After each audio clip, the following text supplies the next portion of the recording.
Order à l'autre.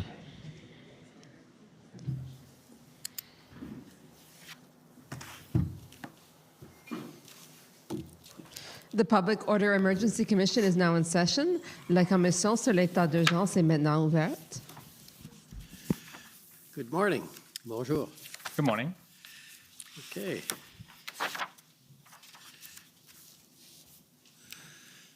I gather we have a new witness.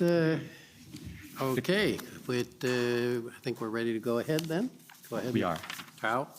The Commission calls the former Chief Peter Slowly.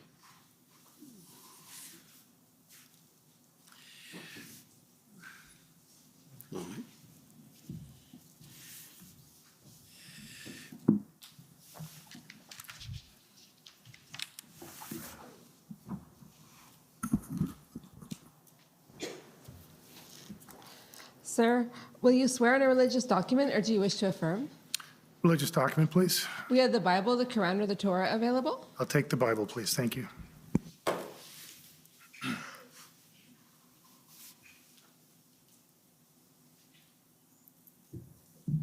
Thank you.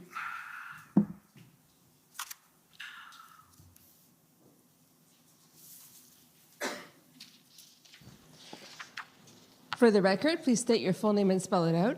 Peter John Michael Slowly, S-L-O-L-Y. Do you swear that the evidence to be given by you to this commission shall be the truth, the whole truth, and nothing but the truth, so help you God? I do so swear.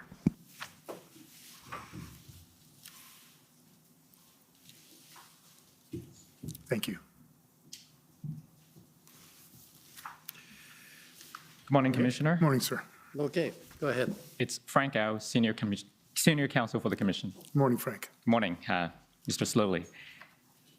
You were the Chief of the Ottawa Police Service between 2019 until mid-February 2022. That's correct, sir. You served also at the Toronto Police Service for 28 years. That's correct. Well, just 27 and change, but thank you.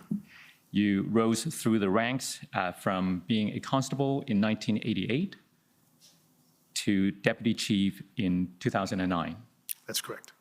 You left the service in 2016, Yes, I did. and then you spent some time in private sector. That's correct. Now, I understand that when you first joined the Toronto Police Service, there were relatively few members who had a university degree who were new recruits. Yeah, that's correct. But you had a BA in sociology from McMaster University, That's correct. and later you got an MBA from York University. Yes, I did. Now, you were trained in the Incident Command System, Yes, I was. and tell us more about your training. I received Incident Command System training from 100 to 400 levels. I received additional training here in Ottawa. I consider it 500 level. Essentially, it's a district operations commander, which allows you to command a multi-site major incident over a protracted period of time. So I had designations up to, I don't know if it's the right terminology, but a 500 level. And I had practical experience at every one of those levels in terms of being part of incident command. So either being an incident commander, what is now known as an event commander, major event commander, or major incident commander, through to a district operations commander, mostly in my time in the Toronto Police Service and also during my 2 tours of duty in the United Nations Peacekeeping and Mission. Now, you also had training and experience with the public order units. That's correct, sir. Tell us about that. Again, I received public order unit training both through the Toronto Police Service. It's a little bit fuzzy now because this is going back to the early 2000s, but there was also a provincial standard training course that took place out in a rural community that I can't remember. And then there was national training sessions that we did from British Columbia across the country.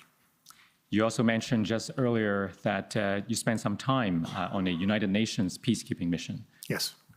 Tell us about that. I was fortunate enough to have been selected by then Chief Fantino to represent the Toronto Police Service. I think at that time I was the first senior officer from a municipal police service to be part of a UN peacekeeping mission that had been organized through the RCMP. I was deployed to Pristina in August of 2001 and completed 2 tours coming back home in 2002.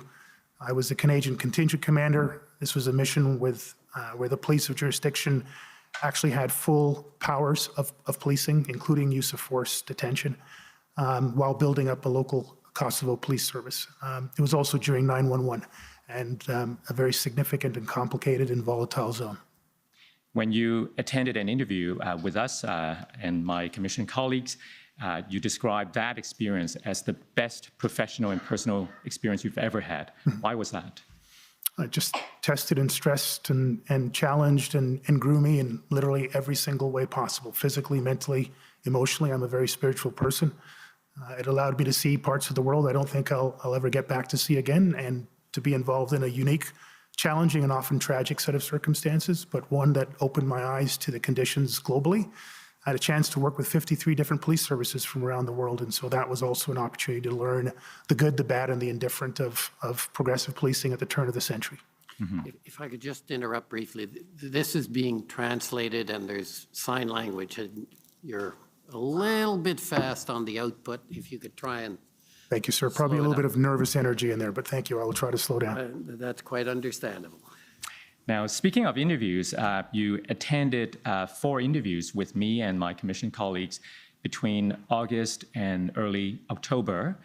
You're very generous with us with your time. And after those interviews, we summarize the contents of those interviews, and you've had an opportunity to review the summary. Is that correct? Yes, sir. I want to show you a copy on the screen. The final version of the summary is WTS 6040.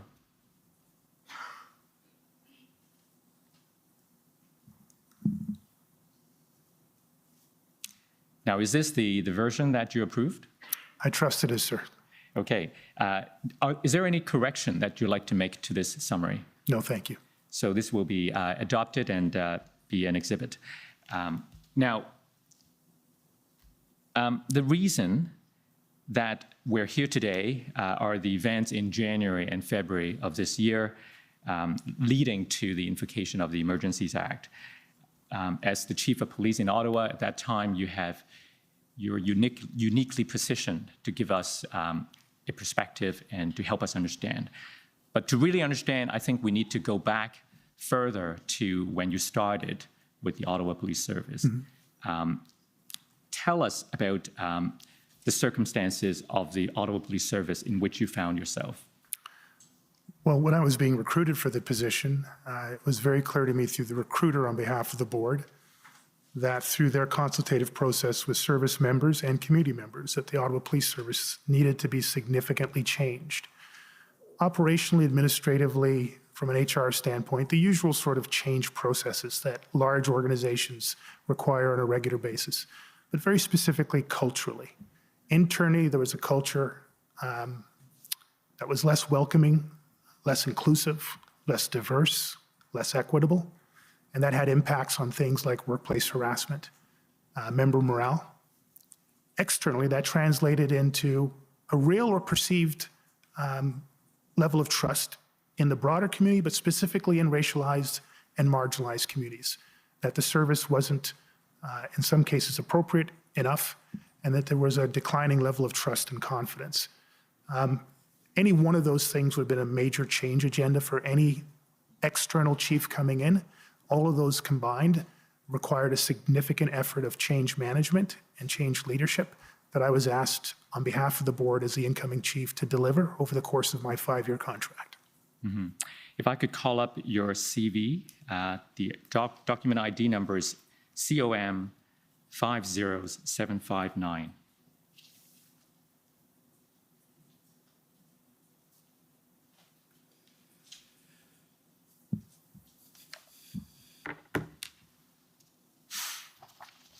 We can go to page 2. Scroll down.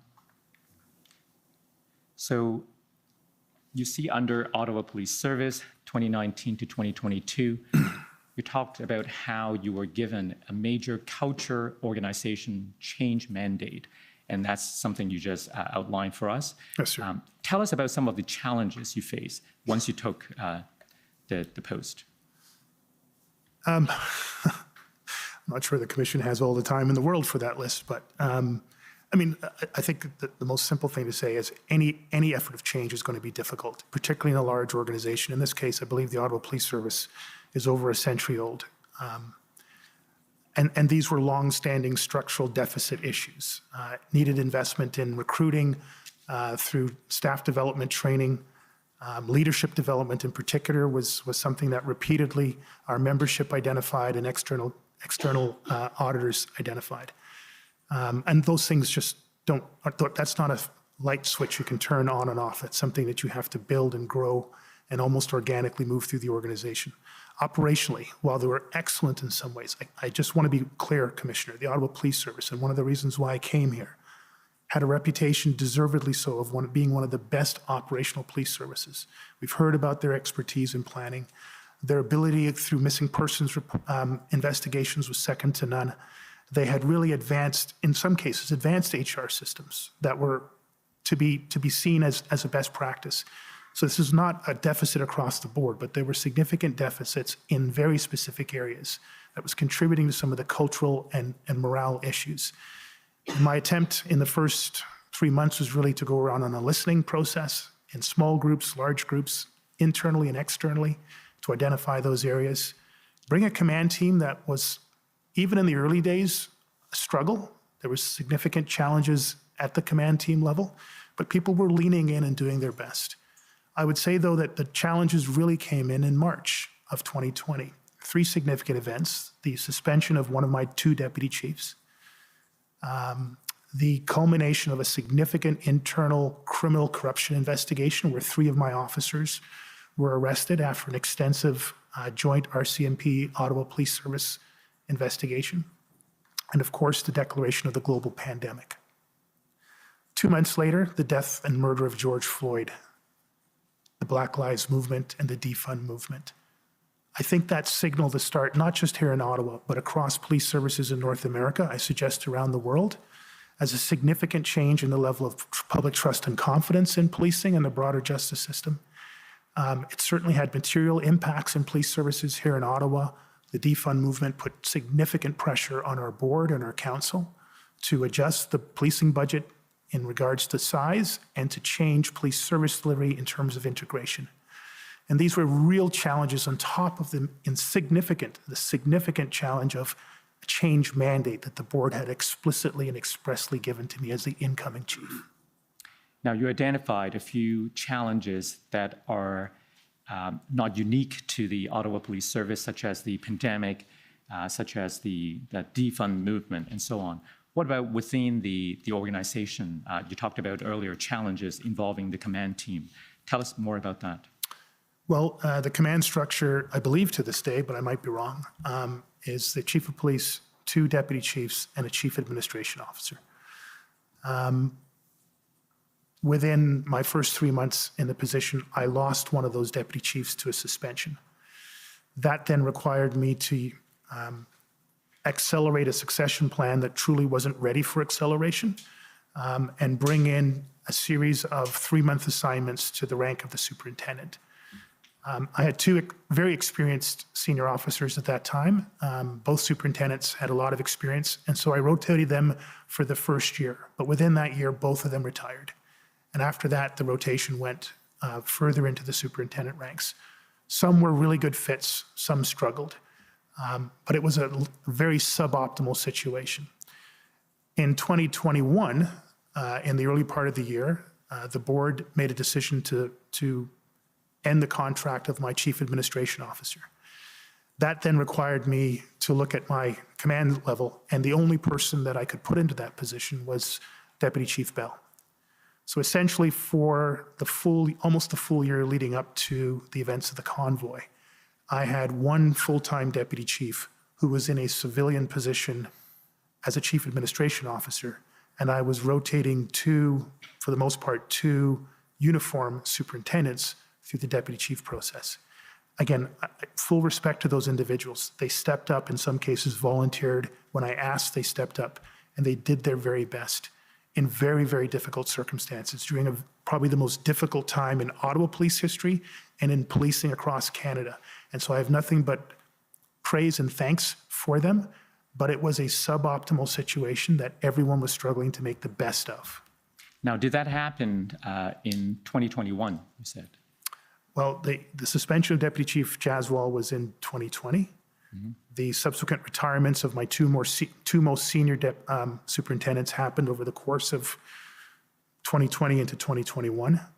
The separation of the Chief Administration Officer was in early 2021. So for the majority of 2021, that circumstance of Deputy Chief Bell being in an administrative function and two superintendents operating in the uniform functions was the situation that I was managing with. So at the most senior executive level, you were having rotating staff, so to speak. What impact did that have on the rest of the organization at that time? And as a cascading impact on down the way, as you move any officer from one level to the next on a temporary position, not a permanent promotion, you then affect the next level and the next level. I remember once in Toronto, someone said every time we promote a new chief, we have to change out 7 positions below. I don't know if it's the exact calculation, but that's the ripple effect. So it not only destabilizes the executive level, it destabilizes to a degree the other parts. There are always benefits. I mean, people are given stretch opportunities, or given leadership opportunities earlier than they maybe normally would have. And again, some rise amazingly to that. Others do an excellent, good job, and others struggle. But it does create churn in the organization that was already in churn based on all the changes that were mandated by the board and the massive external churn by the factors such as the death of George Floyd and the global pandemic. There's another factor that, for me, as a newcomer to the city, as an outsider chief, I think we can all remember in the early days of the pandemic, the lockdown and the requirement not to meet in public was significant. One of the most important ways that any leader can get to know their own members and the community or the clients that they serve is to meet in person. So much is lost on Zoom, and emails and text messages never cover it, as we've seen in testimony here. But I lost that opportunity 3 months into my mandate to actually sit down with my members in the cafeteria and have a cup of coffee with them, to have small group focus group meetings, which I did extensively in my first 3 months. And even when we could get together, we were masked up so we couldn't see facial expressions. And we were spaced out across a big gymnasium, so we couldn't really communicate. We had to literally shout at each other. I think all of that, unfortunately, meant that we couldn't build the level of cohesion internally or externally during a very critical, contentious period of time, a sustained critical and contentious period of time. But we did our best. We've heard from other witnesses that notwithstanding the OPS excellent reputation in the past for planning for and responding to large-scale events, the pandemic itself has caused a lot of changeover and depletion of expertise. Tell us more about that situation. I think it's actually been well articulated. I will only add in Mark Ford, who his father was a former chief of police here, an excellent chief of police. Mark was an excellent leader. He was one of those first 2 superintendents I brought in on rotation, along with Joan McKenna. Mark actually was the most experienced incident commander and one of the most experienced critical incident commanders. Unfortunately, he retired some 6 or 7 months before the events that we're going to be substantially focusing on.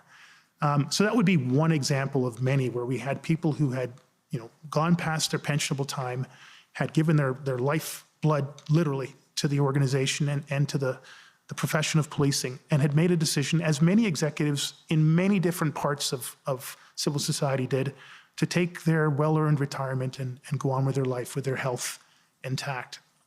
We celebrated his departure, but he was missing from our team, and we really needed our best people to be in the best places possible. Mm-hmm. Now, you told us earlier that you came in to the Ottawa Police Service and you were given a change mandate. How was that mandate perceived when you're about 2 years into your job? Well, there's probably a not polite saying about police officers. I suspect it applies to everybody. There's 2 things that every cop hates: the way things are and change.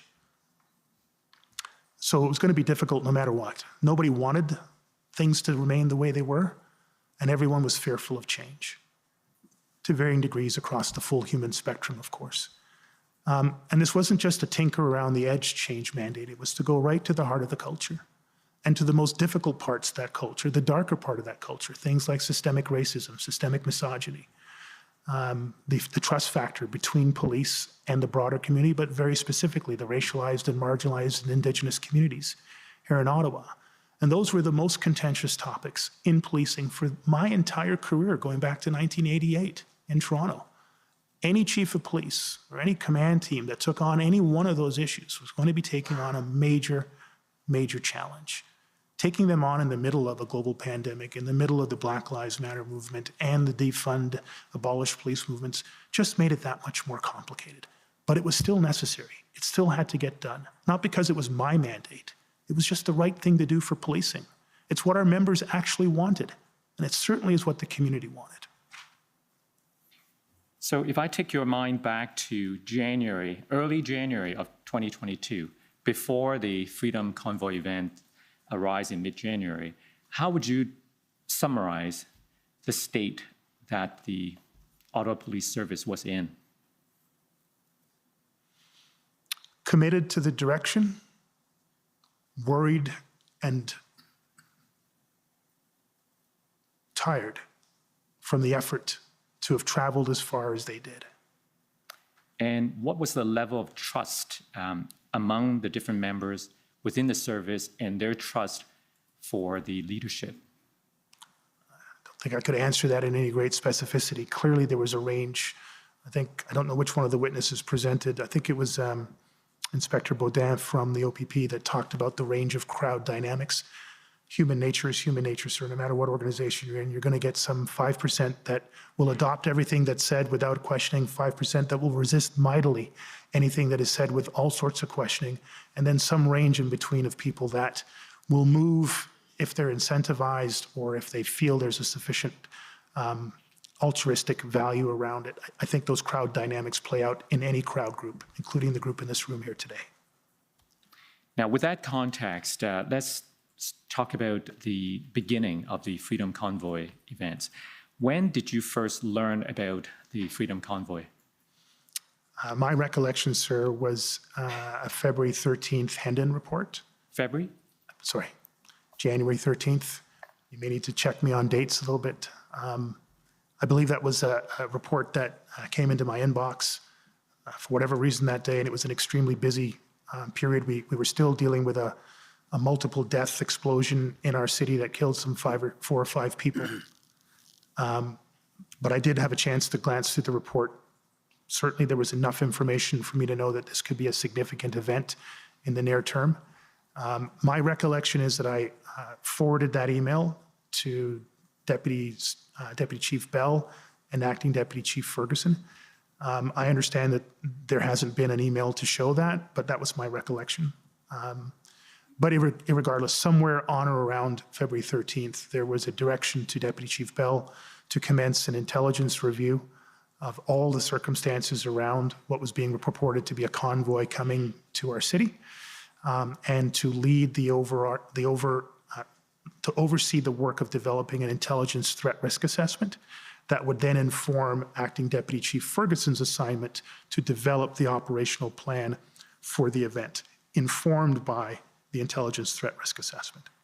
Now, we've heard from the evidence of your deputies that after you became the chief of the Ottawa Police Service, one of your priorities was to ensure that operations were intelligence-led.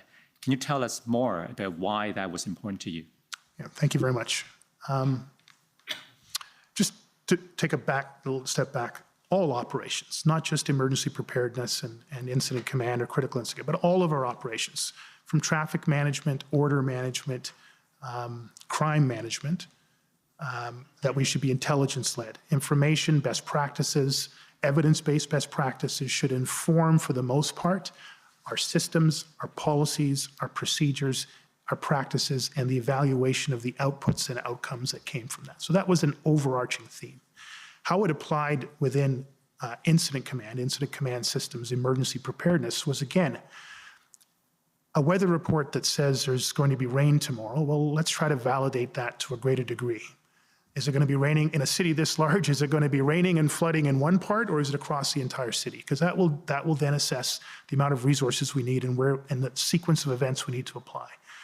That's an analogy that's not meant as an actual example.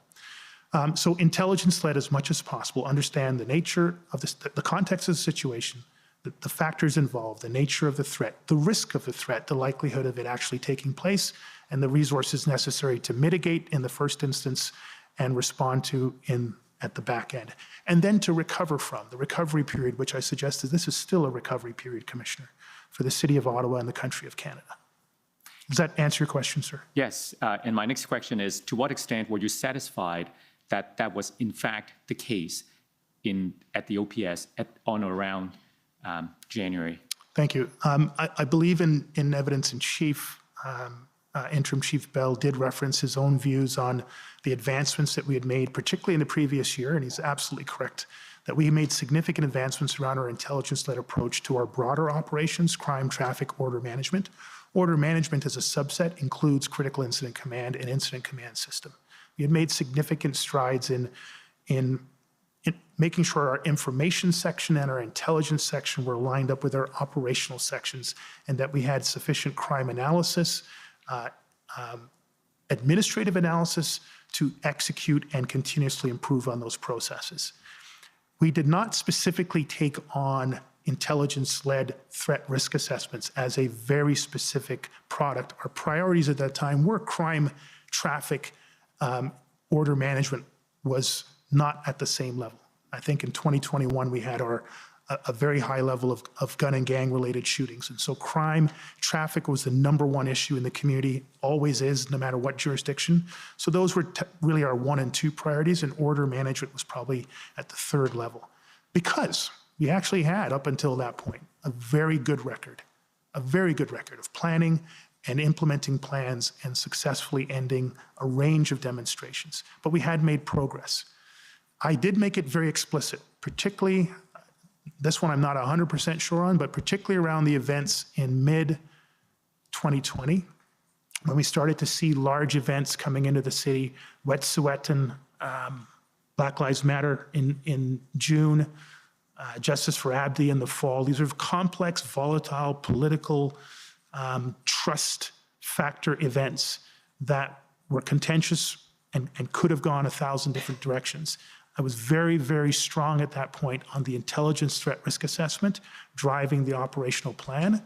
And in that period, I think we did make some significant moves forward around how the Intel TRA threat assessment supported, enabled, enlightened the operational planning. Right. Now, you mentioned that the first Handon report you read about the Freedom Convoy was on January 13th. That's my recollection, sir. And so I take it that you read it?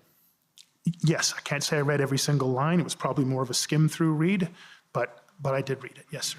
And what was your reaction upon reading it? This is potentially going to be a significant event, and we probably need to get some people working on the intel side and starting at least to put the framework of a plan in place. Was that why you forwarded it to the deputies? That was my recollection of forwarding it, but that's certainly why I assigned Deputy Chief Bell to lead the overseeing of the intelligence threat risk assessment and assigned Acting Deputy Chief Ferguson for the operational plan. By the way, those were their functional areas of responsibility. Deputy Chief Bell, again, I think has testified that intelligence was one of his directorates and that the planning section was one of the directorates that Acting Deputy Chief Ferguson had just inherited. She had just started as the Acting Deputy Chief in January 2022.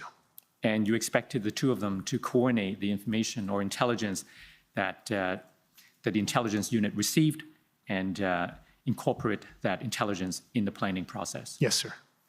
Did you receive regular updates from your deputies? Yes, I did, sir. How often? After that first week, that February 13th week, we may have raised it in discussion I had a regular 9 o'clock command meeting, and whatever the deputies would lead their respective areas of command and talk about major projects, things that should come to my level. I have a general recollection that we would have discussed it at least once or twice during that first week period. Coming into the second week, the week leading up to the weekend of January I just remind myself to slow down a little bit, coming up to the weekend of January 28th, 29th, and 30th. I recall that being almost on a daily basis. And I think towards the end of that week, or middle to the end of that week, we had my 9 o'clock meeting and then a separate command briefing on the intelligence and planning of around the convoy events. When you refer to that week, were you referring to the week before the weekend arrival of the convoy? Yes. Going into that first weekend before the weekend of the arrival, and then through that Monday, Tuesday, Wednesday, Thursday. Right. And what did you learn as a result of these regular briefings about the nature of the convoy that was about to arrive?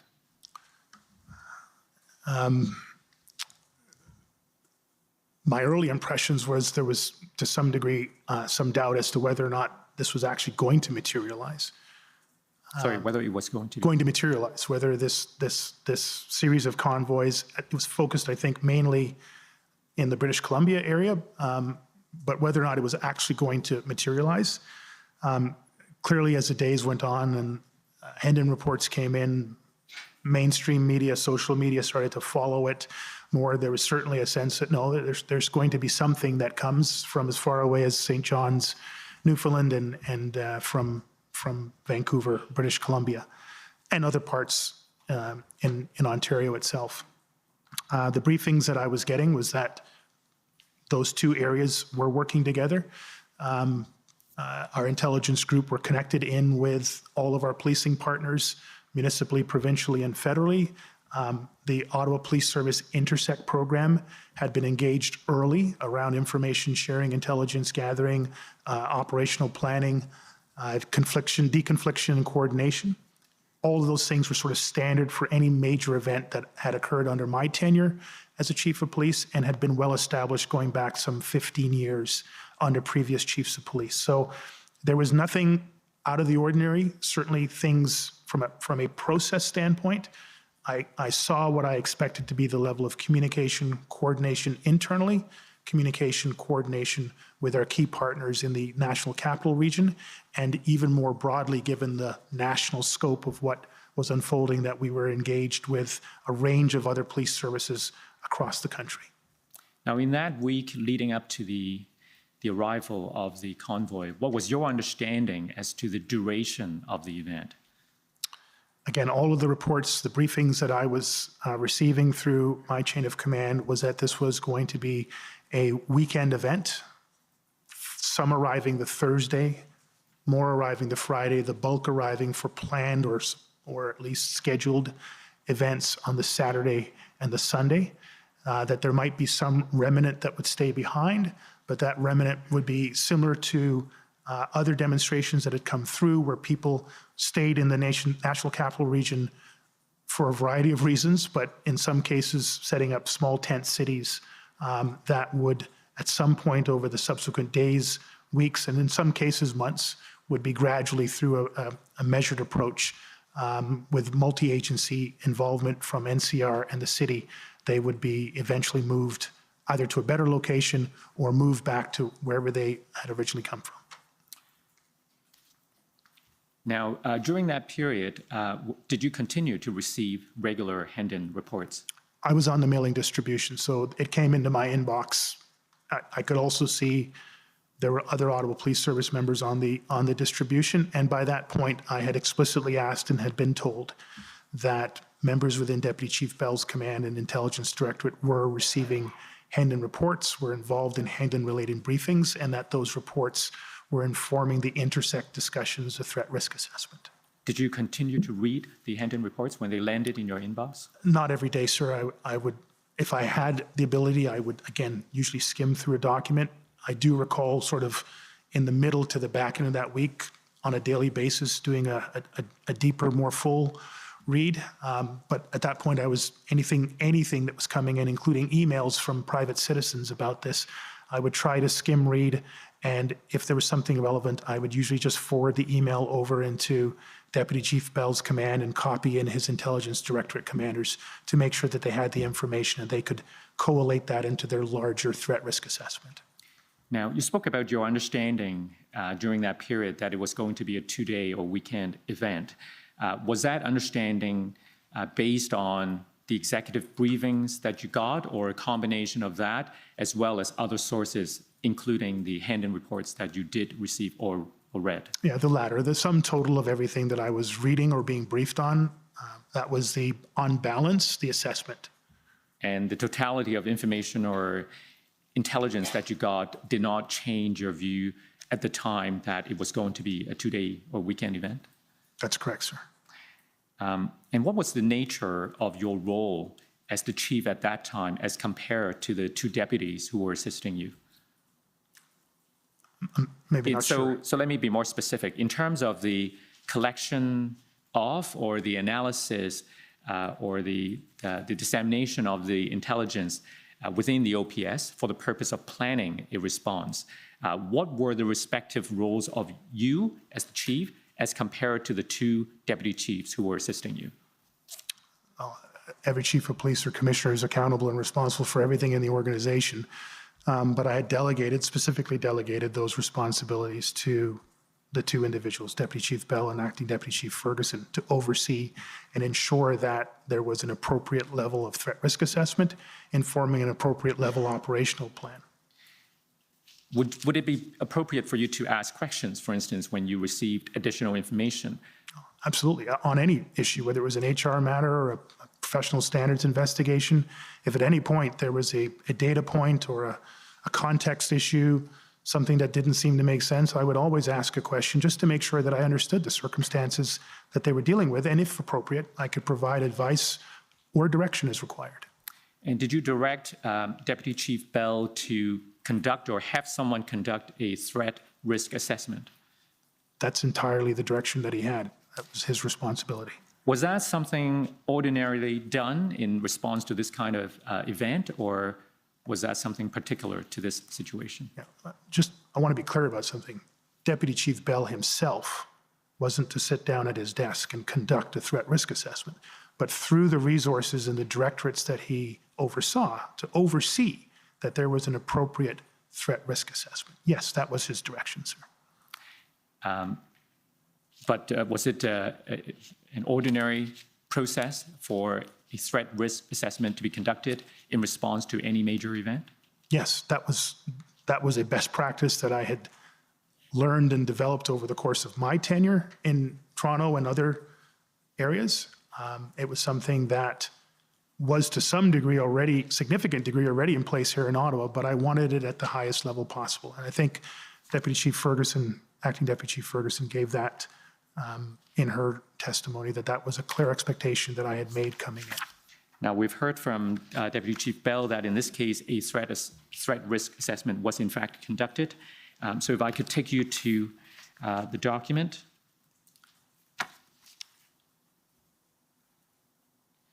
OPS 403073. Actually, this is not the threat assessment, but this is an email you wrote after reading the threat assessment. Do you recall having read the threat assessment that was prepared?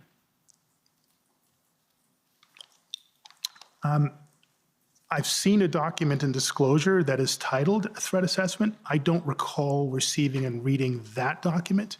I did read the threat assessment that was embedded in the pre-arrival operational plan that I received on January 28th. Right. So now this one, this email chain, the part that was sent by you was dated January 26th. So, and if we go, so you see that, actually, if we go down further to see the origin of the chain. So, not so far. Do you remember receiving an email from a concerned citizen about the potential violence of the upcoming event? And if we scroll up, you forwarded this email to your deputies, and you outlined the concern. If we scroll down to the next page, you describe what the concern was, and then you said, yes, yet our briefing note as of last night says that there's no intelligence to indicate that this demo straying will be violent. And you issue this guidance. Please review all available information, intel, incidents, and ensure we have the most accurate threat assessment and the most appropriate operations plan for the event. Now, it's not entirely clear from this email whether or not you've read a threat assessment, but you were certainly aware that there was one. Yeah, what I'm referring, sorry, thank you, sir. What I'm referring to, I believe, is just a briefing note. I don't know what that would have been in the form of. It could have been an email that was sent around before last night that said there was no intelligence to indicate this was going to be violent, but it wasn't the threat risk assessment document in any of its versions that I was referring to. I see.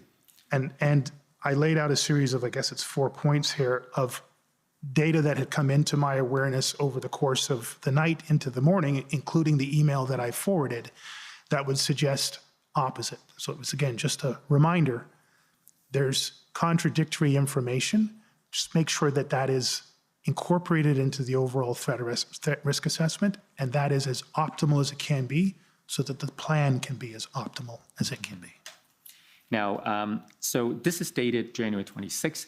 I want to show you an intelligence assessment conducted by Sergeant Chris Keys on January 25th, and perhaps you can take a look and let us know if you had reviewed that document.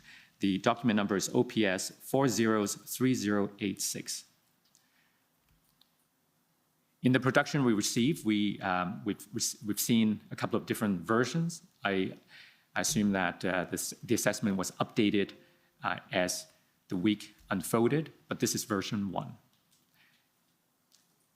Does this ring any bell? It's the first time I'm seeing the document, sir. Okay. If I could take you to page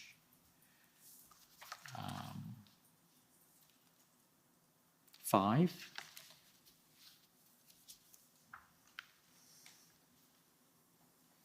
So the third bullet, the author says that in 6 years of working large demonstration events from the intelligence point of view, the writer has never seen such widespread community action, which means 3 things for planners. First, in the event is likely going to be bigger in crowd size than any demo in recent history, possibly on par with Canada Day events, but more disruptive. Second, there is significant popular support for this event on a scale not seen in recent years. This means the protest groups have access to larger protester pools than they have ever had access to, which means there will be likely widespread disorganization and confusion. Third, local area bandwidth for cellular mobile devices will be impacted significantly, causing communications issues for both the police and the event organizers. Planners should be ready to have police radios on hand to avoid clogged cellular networks. This is an example of the intelligence unit providing relevant intelligence to guide the planning of the events, right? Yes, sir. So it's an example of how it's supposed to be done. But there are suggestions here that this event is unlike some of the other recent events. There are signals here. Do you agree that it may be unprecedented? At this point, I wouldn't say unprecedented. I think Sergeant Chris Keeves is one of our best intelligence operators. I had a chance to interact with him quite a bit when I was at the police service. I think he actually uses some very important language here that caveats his comments. He talks about recent years, not ever, and he does that several times in here.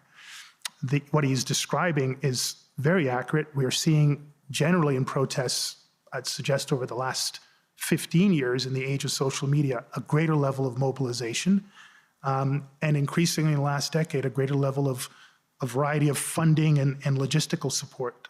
This email took me back to Idle No More,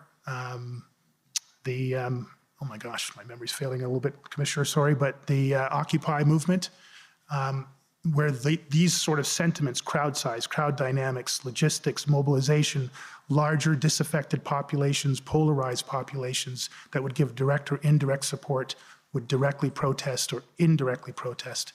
I'm slowing myself down a little bit here. These were elements that we had seen. What Sergeant Chris Keys is saying in here, my interpretation of it, is that the planners need to be aware this is likely going to be bigger than recent events. He didn't give a time frame. Is that 2 years? Is that 10 years?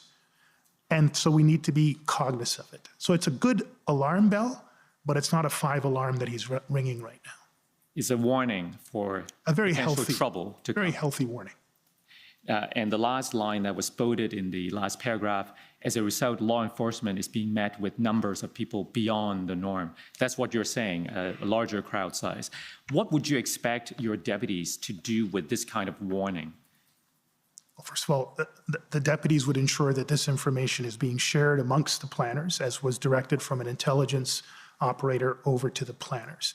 I would want to know that they had sufficient systems in place, that when a briefing note like this was produced, that it would go from the intelligence directorate to the planning team, and that it would be, again, used in real time as they were developing the plan in real time. And these are real-time systems. It's not one first and then the other. In real time, information is coming in, very fluid, very fast-moving, very complex situation.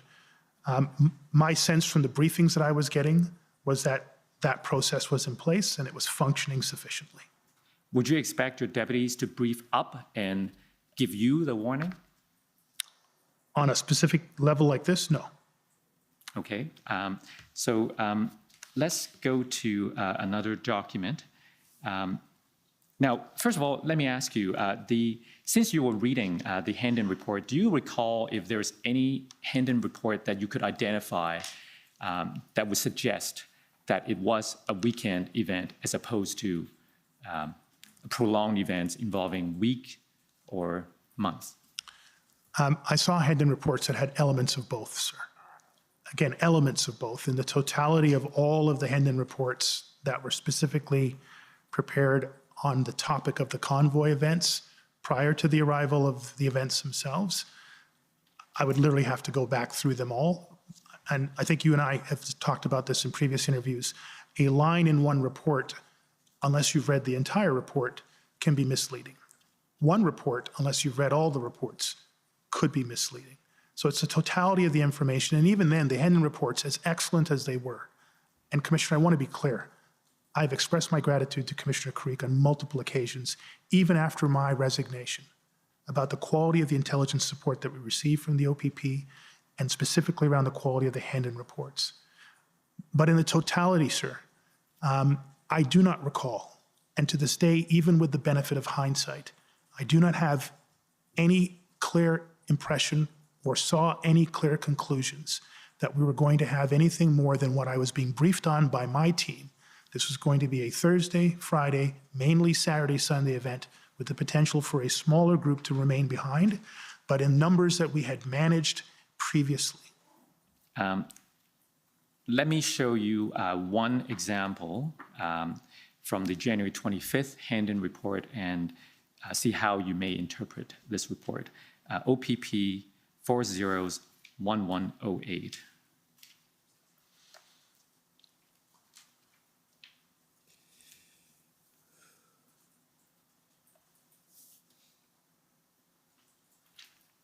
We go to page 3, please. Go down. So do you see the section that starts with intelligence gaps? First of all, what do you understand intelligence gaps to mean? Known unknowns. They know they need some information, but they do not have the information and therefore can't validate the other parts of the assessment, and that there needs to be some effort to acquire that information and convert it into intelligence sufficient to close one or all of the gaps. So if we look at the first few bullets, first of all, participant numbers, online indicators are unreliable. So this is a known unknown. They knew that they needed the number, but they knew that they didn't have the number. Is that right? That's how I interpret it, sir. And then the next two bullets have references to specific dates. Nature of activities in Ottawa by advanced convoy participants, January 28th, January 29th. So when these dates are referenced, in these reports, what do you take them to mean? That we're going to have 2 days of activities, that they don't know what those activities will be on those 2 days. That's right. They don't know what may happen on those days. Could we infer from this bullet that things were only going to happen on these 2 days? No. What about the third bullet? Events possibly scheduled at Parliament Hill on the 30th of January.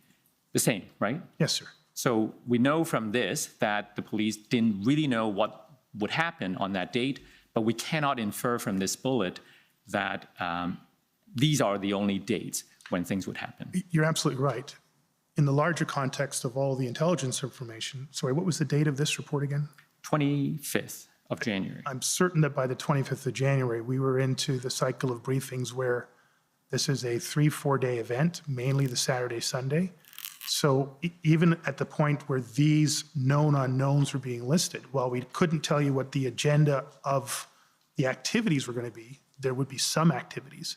There would be people demonstrating in the city. It would involve some level of vehicular traffic, likely involving large trucks. But you're right. None of the information in these known unknowns fills in hour by hour or block by block of time as to what exactly will be taking place. Right. So this is January 25th. And then on the 27th, as we get closer to the first weekend arrival, you attended a meeting with your command team as well as the legal services. If I could take you to document number OPS 3014559 at page 1, please.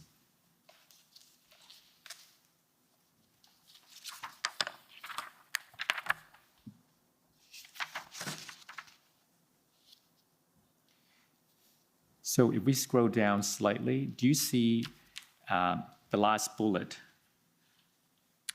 So first of all, the bullet that says chief questions, it sounds like at this meeting, you asked some questions. In the fourth sub-bullet, interdict tow truck equipment prior to it being used against us, heavy equipment within convoy to take down barriers, a level of pre-planning we don't normally see. Concern, they have this for something that is supposed to be lawful. Is it fair to say that by this date, you had some concern given the presence or anticipated presence of the heavy equipment when it was supposed to be something lawful, you were questioning, why are these equipments there?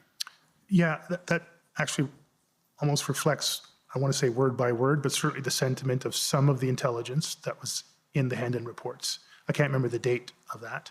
I do believe, and again, I stand to be corrected, Commissioner, evidence in chief was led by Interim Chief Bell that talked about the heavy equipment. There were efforts made to interdict, to prevent that from coming in or at least mitigate it.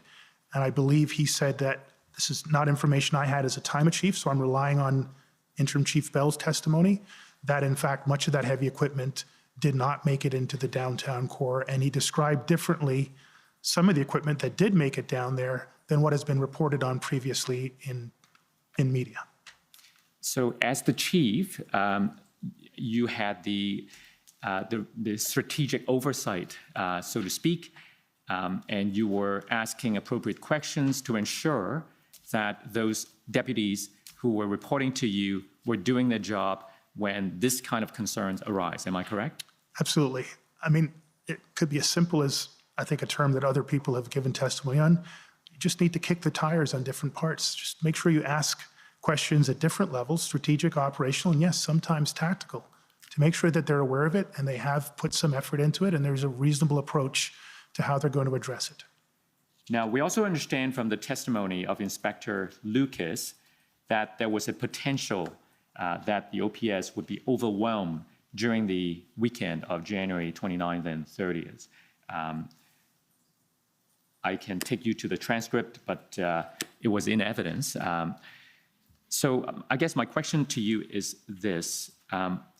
If there are these warning signs, and as we progress towards the weekend, these warning signals get stronger and stronger, shouldn't the OPS have known what was coming? To answer your question, no. If you're asking, and I don't want to interpret wrongly your question, so if I go in the wrong direction, please pull me back. As the signals became stronger and stronger, what I would expect is, first, I would know the signals were getting stronger, and clearly we did. Secondly, that whether I asked about it or someone offered it, that we would have a constructive discussion around mitigation for those signals. I can tell you, I think it was the Wednesday that I received my first formal request through Acting Deputy Ferguson to reach out to fellow chiefs of police and request additional resources.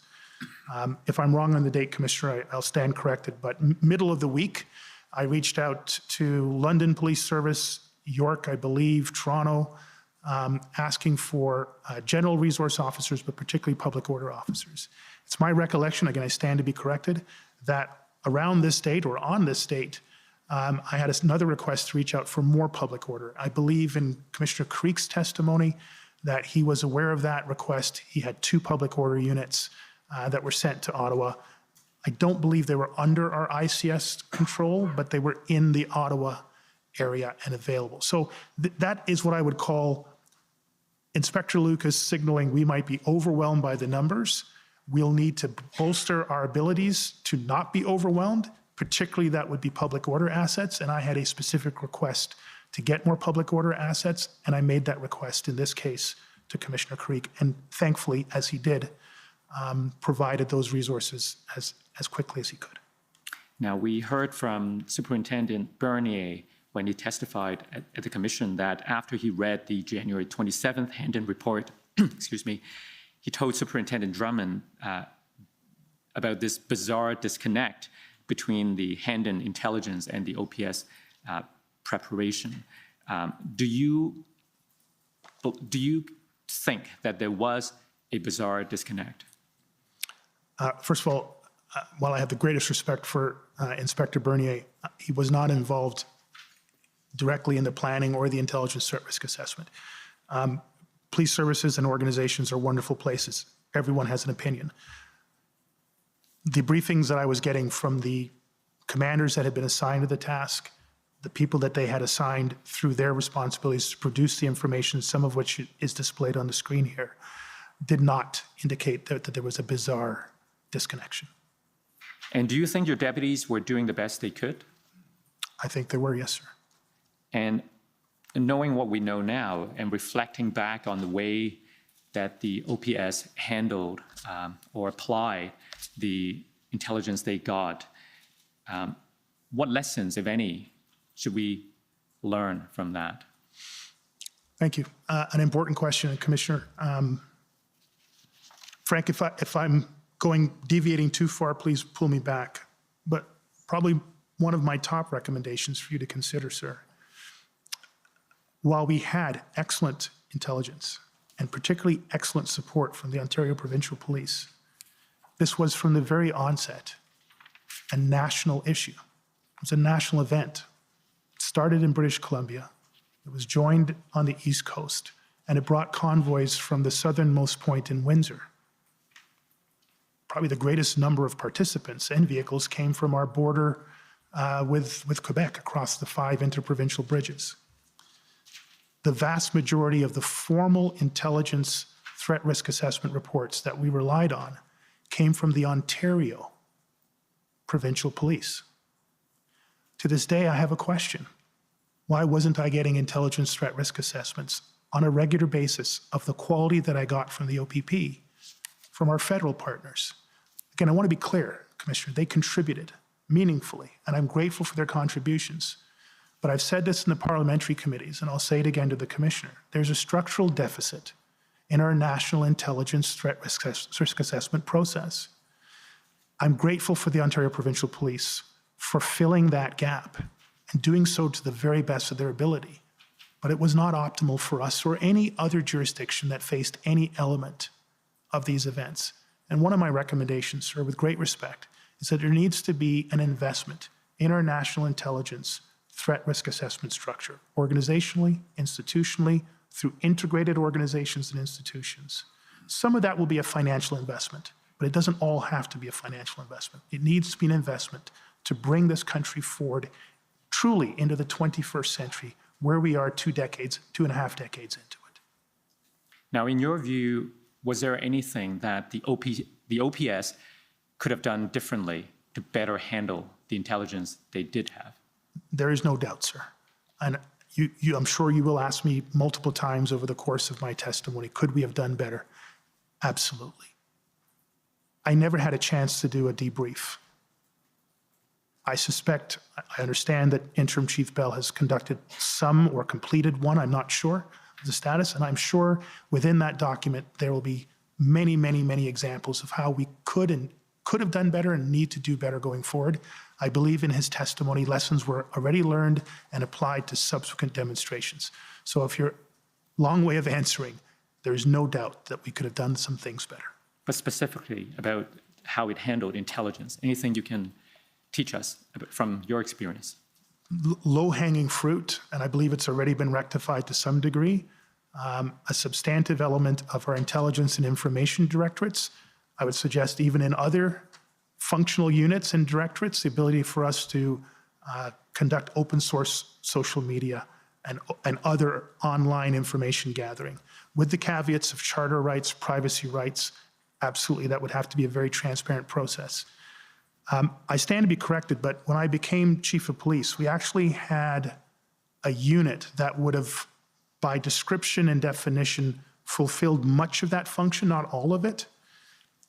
It was either 0% staffed or staffed by one person because we did not have the financial resources to put human beings into those budgeted positions. We didn't have the internal skill sets, even if we could find a human being to sit in there. I believe that's been rectified to some significant degree based on testimony from Interim Chief Bell, but that is something it took me almost a full year, 2 years to convince the Toronto Police Service to do, and this is going back 2010, 2011, after the events of the G20, actually before and after, when we finally got our first, it was called a cyber group, but really it was for pre-intelligence and post-investigative online capabilities. There are very few police services anywhere in Canada, municipal, provincial. OPP is an exception. I don't know about Sûreté de Quebec. RCMP and the OPP and the Toronto Police Service are the only ones that I would comfortably describe as a reasonable, trending to optimal level of capability in that area. The Ottawa Police Service did not have that capability. Okay, now a moment ago in answering my question, you referenced the need to respect charter rights. That brings me to my next topic. You recall that one of the topics we discussed during our interviews was your understanding of how the charter might have limited police options in responding to the arrival of the convoy. Do you remember those discussions? Yes, sir. So if I could take you now to the interview summary at page 15.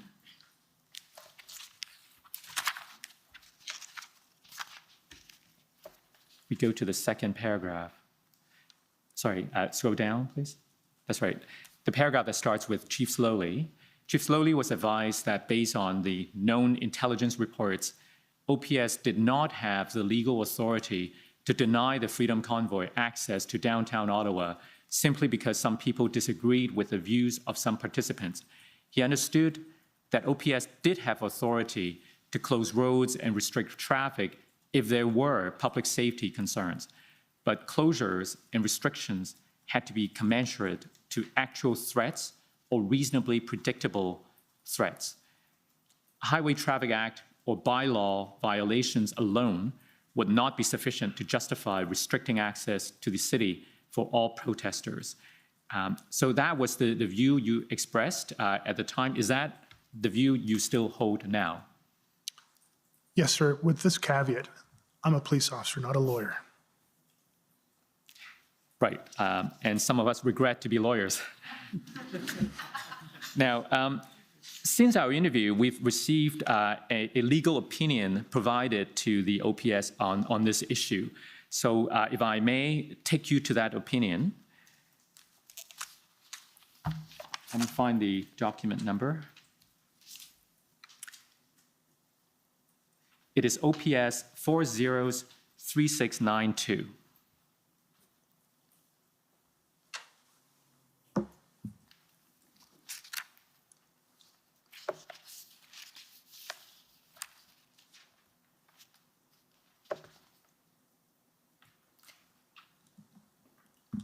Okay, scroll down, please. Now, you see there's the paragraph that starts with, while the convoy has not yet reached the city of Ottawa. By the way, this memo, I believe, is dated January the 28th. Deputy Chief Bell requested the opinion on the 27th and got it the next day.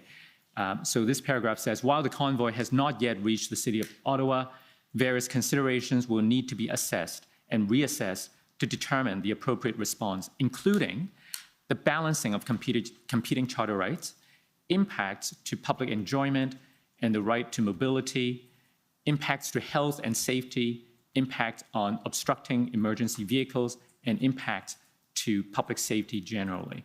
Do you remember if you had access to this legal opinion at the time? Yes, sir, I did. So in terms of these bullet points, they mention the impacts to public enjoyment and the right to mobility. Do I understand that to apply to the right of the residents to move around freely in the downtown core and not be impeded unduly by the trucks and commercial vehicles? Your answer is? Sorry, yes, sir. Sorry. Okay. And then impacts on obstructing emergency vehicles, that's obviously important for reasons we'll understand, and the impacts to public safety generally. So in assessing the options available to the OPS to respond, including closing roads and setting up barriers to the downtown core, these considerations were applied at the time? Well, first of all, just an observation. Deputy Chief Bell made the request on the 27th. Again, if you recall my earlier testimony, this was a 4-day event starting on the 27th, continuing to the 28th, which is the Friday, with the main events on the 29th and the 30th, the Saturday and Sunday.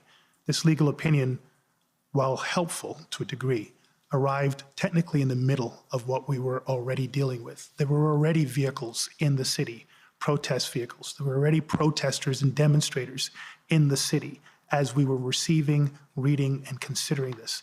This did not arrive a week before or even a day before. This was already in the middle of the events. With that caveat, this is helpful.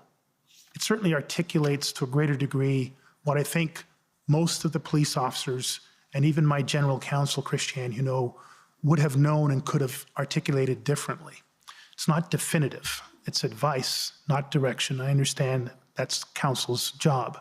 But there isn't a definitive line that says, because there might be any level of any one of these 5 points, you therefore must go to some substantive interdiction, prevention, blocking of the events that are going to happen. Again, language is important, and I think you and I have talked about this before. The reference of the lawyer who drafted this says the convoy, I believe. There wasn't one convoy ever. There were multiple convoys, and there were multiple other individuals and small groups, and I think Superintendent Morris used better language than I will, but affiliated groups that joined or left on a daily basis. I'm always mindful when I read particularly advice documents that use a pejorative term, when what we were dealing with in reality was a massive group of fluid, interacting individuals and groups where there was no one leader, no one spokesperson, and no one thing to deal with. This was helpful, but not particularly instructive. Mm-hmm. Now, by the 27th of January, am I correct? And I believe this evidence came from Superintendent Abrams, that the OPS was expecting somewhere in the range of 3,000 trucks to come to Ottawa downtown. I recall seeing that number presented by Inspector Lucas. Right. So with that in mind, if we go to page 4 of the same opinion, we scroll down to page 4, please. Sorry, with Yes. your indulgence, Commissioner, with your indulgence, I do want to be clear, though. What was listed in those 5 points materially happened on the Saturday, the 29th. Mm-hmm. Those, and I think Deputy Bell gave excellent evidence on his own. I won't repeat his testimony. But what we saw in terms of a violation of our community's rights, our business community's rights, the level of unlawfulness and assaultiveness in the broadest sense of that term, including the literal sense of that term, was not what we expected and was overwhelming, not just for the Ottawa Police Service, most importantly, it was overwhelming for those communities that were most directly impacted by those events that weekend and every other day after that. So this was helpful because it to some degree anticipated that there would be competing charter rights, there would be significant mobility challenges, there would be an impact on our emergency services in the ways that they were described theoretically on the page. So there was usefulness in this exercise. It was just a little too little and already in the middle of the events that were still unfolding around us. I guess my next question, after I take you to the passage I want you to have a chance to consider, is what it would be reasonable to anticipate in light of this guidance from the lawyer. So this paragraph, starting with therefore, while the case law indicates that those who wish to protest have a charter-protected right in doing so, it is not without limits. These limits, as the courts have recognized, prevent threats of violence, acts of violence, and unlawful conduct. Moreover, these limits also prevent demonstrators from obstructing travel on roadways. It is worth noting, however, that there has been at least one decision where it was found that a blockade for a very brief period only constituted a minor inconvenience and was therefore permissible. So this paragraph referenced the need to preserve travel on roadways as a way to limit whatever other competing rights the protesters may have for free assembly and free expression and so on. So having this in mind, can you help me understand why, when upward of 3,000 commercial vehicles and trucks are expected to arrive in downtown Ottawa, that this wouldn't put some limits on where those trucks could access in downtown Ottawa? Thank you. And as I'm reviewing this document and we're having this dialogue, all of these things were actually within the operational plan. I believe Inspector Lucas has given evidence to you, sir, that he considered that number. He considered it that through the combination of the PLT negotiations engaged by OPP and OPS officers, that there was agreements made with as many of the convoys as possible that would significantly reduce the impact of such events by parking trucks and arranging bus or rideshare into the downtown core that would alleviate much of this, that they recognize that emergency lanes need to be kept open, and there were significant amounts of planning detailed out in the traffic plan and other plans, again, evidence led by many others in that regard. The Ottawa Police Service were neither ignorant of this, and more importantly, they had taken steps to reasonably mitigate this, based significantly on the intelligence and information available, and as we've heard by other OPS members, including Inspector Lucas, Deputy Chief Bell, based on the previous experience that they had with similar types of events in a reasonable, similar time frame. So I think, again, this was an informative document. It validated much of what we were thinking. It provided a more clearly articulated legal basis for what we were thinking. And we put in place the mitigation pieces that I felt were reasonably presented to me in advance of this. And we had the support of an excellent group from the OPP and their PLT as well. We've heard that, unfortunately, the majority of those agreements were broken. Let me be careful about my language. And I believe, sir, it was Inspector Lucas that gave an insight that I was only aware of in his testimony. I believe it was the Windsor convoy that arrived first and largest into the city and occupied the majority of the red zone area along the parliamentary district. Once that happened, the convoys, again, I'm relying on Inspector Lucas's testimony. If I get any of this wrong, I will walk that back. But once that happened, Inspector Lucas described something, I think he called it like a chaotic scramble of convoys breaking off and going anywhere. The traffic plan collapsed. The extra resources held in reserve had to be immediately actioned to try to get the agreements that were in place to get the trucks to the designated parking zones. None of that was accomplished in the morning of, and I guess the early afternoon of the Saturday the 29th. The Windsor Group had claimed, for the most part, Wellington Street in the parliamentary district, and everybody else wanted to get as close to that as possible.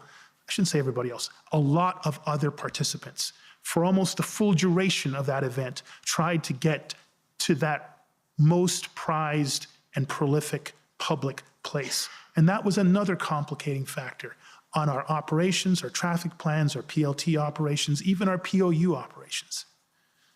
So I think we had an informative legal opinion sought at a reasonably early opportunity, received literally in the middle of the event, certainly within less than 24 hours.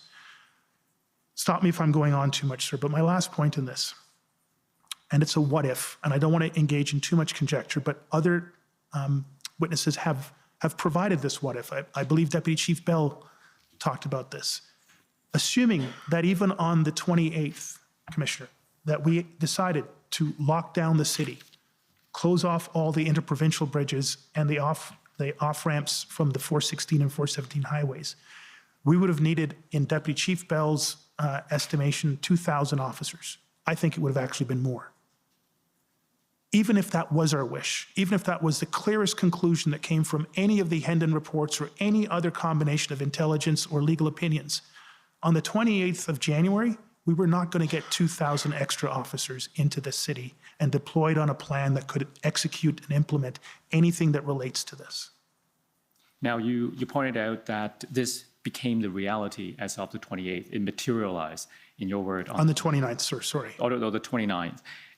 But isn't it fair to ask that by the 27th, when OPS knew that 3,000 vehicles were coming to Ottawa, and much of the online messaging suggests that the protesters had an intent to stay for as long as the mandates were not lifted, why isn't it predictable?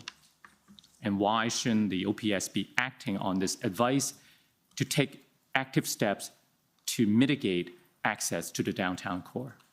Two things. First of all, we did take active steps. Roads were closed. We've heard repeated testimony from OPS and OPP senior officers that there were efforts to manage the convoys en route in on the King's highways, a new term. I'm so used to the Queen's highways, but the King's highways. And so there were mitigation efforts. Second thing, and it does relate to the first, the biggest mitigation effort was the work of the excellent PLT teams from the OPP, which is the best-in-class PLT program in the country. I hope I haven't disrespected my RCMP colleagues, but that's a humble opinion. Take it for what it's worth. They have an excellent PLT program. But our PLT was engaged, I believe, from Commissioner Carrique's evidence, or it might have been Commissioner Abrams' evidence, engaged as the Western convoys crossed Manitoba, and they were engaged with all the other convoys. So PLT had negotiated in good faith and it received good faith agreements, small a agreements, because I don't think it's a contract, that the 3,000 trucks would be mitigated substantially by their willingness to move those trucks into pre-designated areas and carpool, for lack of a better term, into the core. They had agreed not to block the emergency lanes. We had no indication, even on this date, that we were going to have the type of public display of unlawfulness, terrible term, and my English teacher will turn over a grave, assaultiveness in the broadest sense, sensory as well as physical, hate-related incidents that we saw materialize and metastasize on the 29th into the 30th and beyond. Let me ask you now, from your perspective, how did that weekend unfolded? Tell us about the events. Fast and furious. Right. In preparing for today, I read through some of my notes, and I think I shared with my counsel. I was reading the 9 o'clock briefing on the Saturday morning. Whether you find this as validation or not, Commissioner, but the 9 o'clock briefing that I received on the Saturday morning, the 29th, was still talking about a weekend event. It described we might have a tent city at the end of this. Tent city in the vernacular, meaning that we would have some 5, 6, 7, 8, maybe 20 tents somewhere in an NCR park, Confederation Park, and that we would need to remove it as we had in previous ways. And I'd seen that done during my tenure. There's a bit of a back and forth that I'm quoted in as saying, well, can we make sure that we have our ESU, which is our emergency services unit, down on the ground, and when anybody brings out a tent, can we, in a very smiling and polite way, ask them not to put their tent up so we have less work to do after the weekend? That is literally the substantive assessment. Traffic plan is working, PLT agreements are in place, convoys are arriving, officers are ready to go, Intersect has stood up, NCRCC has stood up, and we might have a bit of a tent city to deal with. That is consistent with all of the briefings, intelligence and operational, on balance, in summary, that I had been receiving up until that point. That wasn't the case probably by 11 o'clock in the morning. It happened that quick. What happened by 11? My understanding and my observation was by 11 o'clock, we had a significantly embedded, clearly beginning to occupy, and in some cases fortify, elements of Wellington Street, the Parliamentary District, and other parts of our downtown core. That we were not able to maintain the agreed level of cooperation with the various convoys, and that the traffic plan and the staffing and reserve staffing was significantly, if not already fully exhausted. I did not have the detailed descriptions as have been provided in testimony here around what was taking place in the NCRCC, and I can't validate or invalidate the level of chaos and potentially the occasional F-bomb that might have been thrown around in that room of dedicated professionals who were having been, excuse my term, punched right in the nose and engaged in a standing 8 count, trying to get the city back to a level of safety as quickly as they can, and also trying to keep our Ottawa Police Service members and our partner agency members, our city workers, residents, business owners, as safe as they possibly could in a set of circumstances that at this point, sir, clearly was unprecedented. Clearly was unprecedented. So are you describing the events of the 29th? The morning, early afternoon of the 29th, which essentially stayed on a steady state with varying degrees of crowd dynamic and other injects like alcohol and drugs into the evening. But that was pretty well the next 72 hours. So at some point on the 29th, you realize that you're confronting something unprecedented. Yes, sir. I believe Inspector Lucas described it as drinking from the fire hose. That's a very polite description. How would you describe it? However many convoys there were, that's as many fire hoses were coming. Add 10 more fire hoses for all the other odds and sods that showed up. Put 3 more fire hoses in for the minus 35-degree temperature. 4 or 5 more for the level of fatigue that our officers already had going into those events. 43 more fire hoses for the level of public trust in policing based on all the events that I outlined earlier on. And I think that's a more accurate assessment of the amount of water that we were taking on at that point. At the height of the day's events, how many trucks would you estimate were there? I received an estimate. I never made the estimate. As high as 5,000 trucks and 15,000 participants is the upper end number that I received, I recall receiving on the Saturday. I say 5,000 trucks.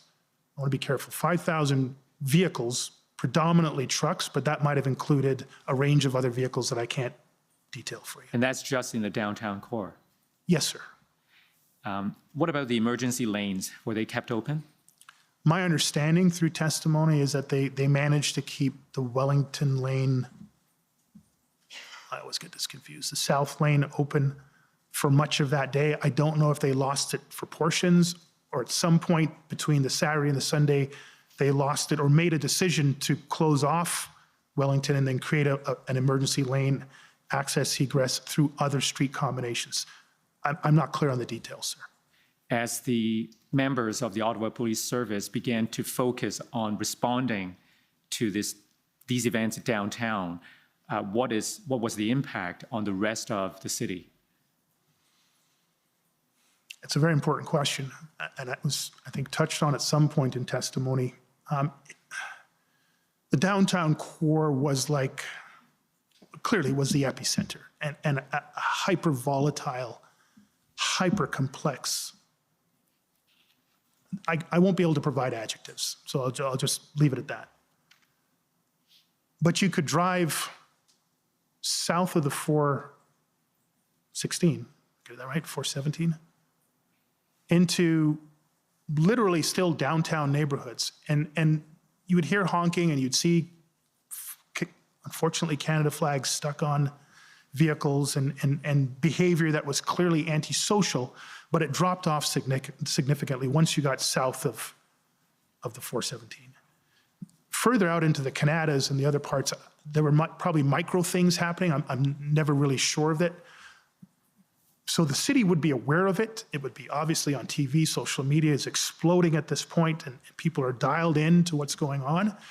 But from a physical standpoint, physical location, 98% of it was in a micro concentration, hyper concentration of activity and trauma, unfolding trauma to our community in the heart of our city, in the heart of the parliamentary district. And I don't want to in any way forget, I know there are federal representatives here, but the trauma impacted on federal employees, elected officials, public officials, the entire infrastructure and ecosystem that represents our nation's capital, the parliamentary district.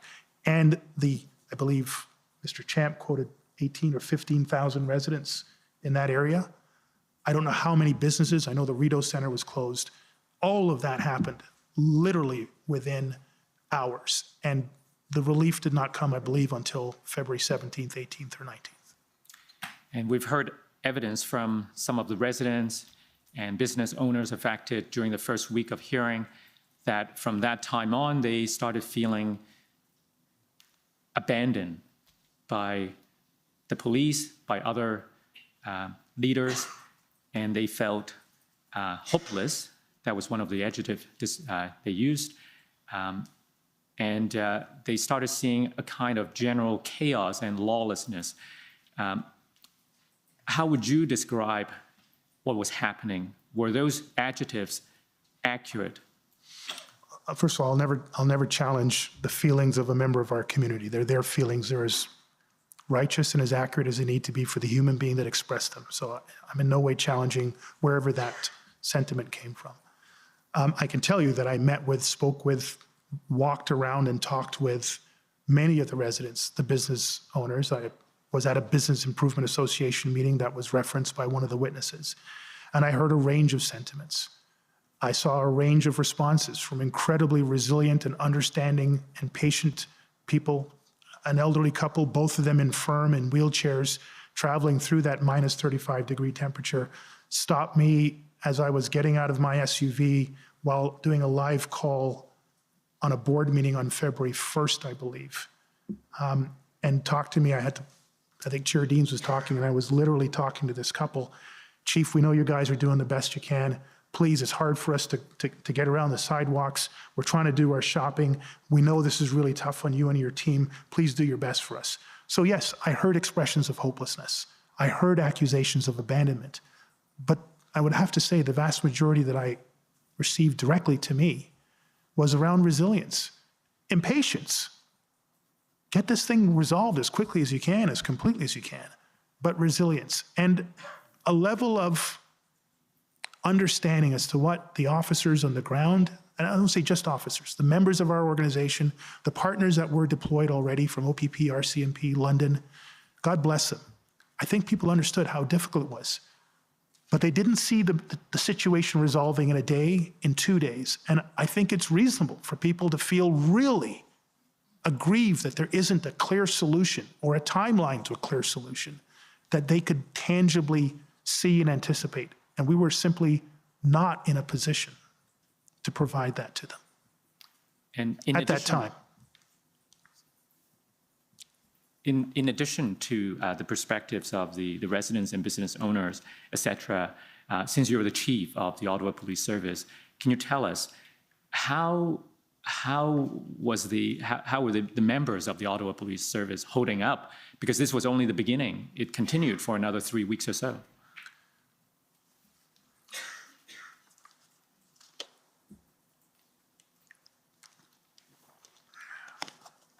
This is always a little tricky part for me, sorry.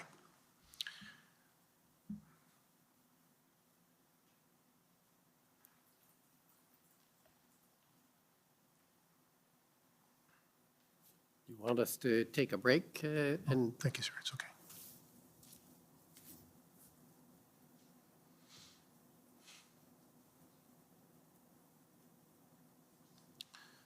They were doing their very best under inhuman circumstances, like the city was, like the community was. It was too cold and it was too much. But they did their very best.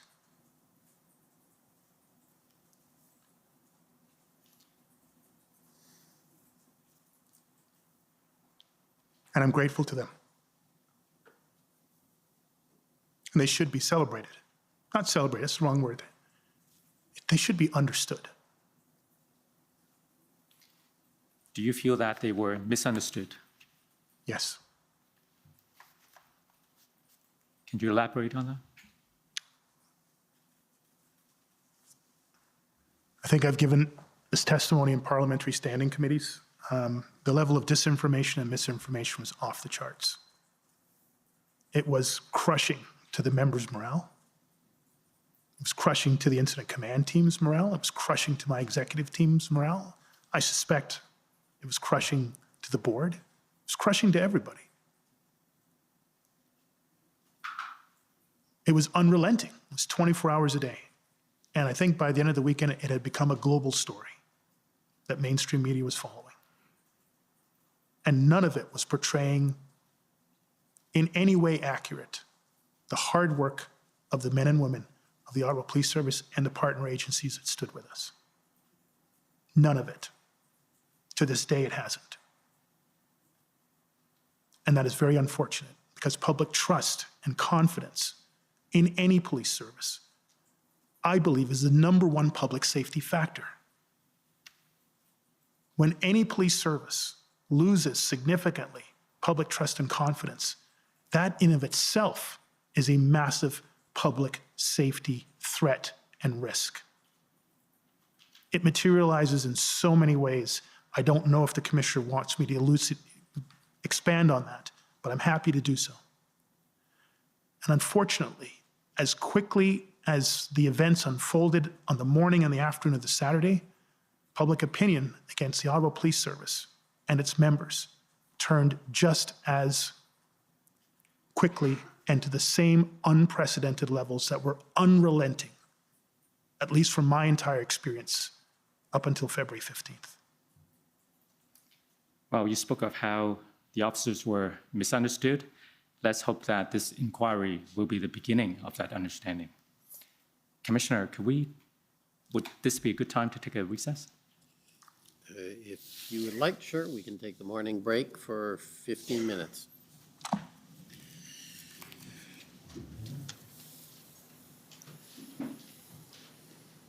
The commission is in recess for 15 minutes. La commission est levée pour 15 minutes.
Order à l'ordre.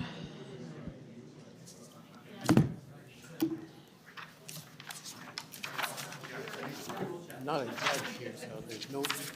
Just respect for your profession.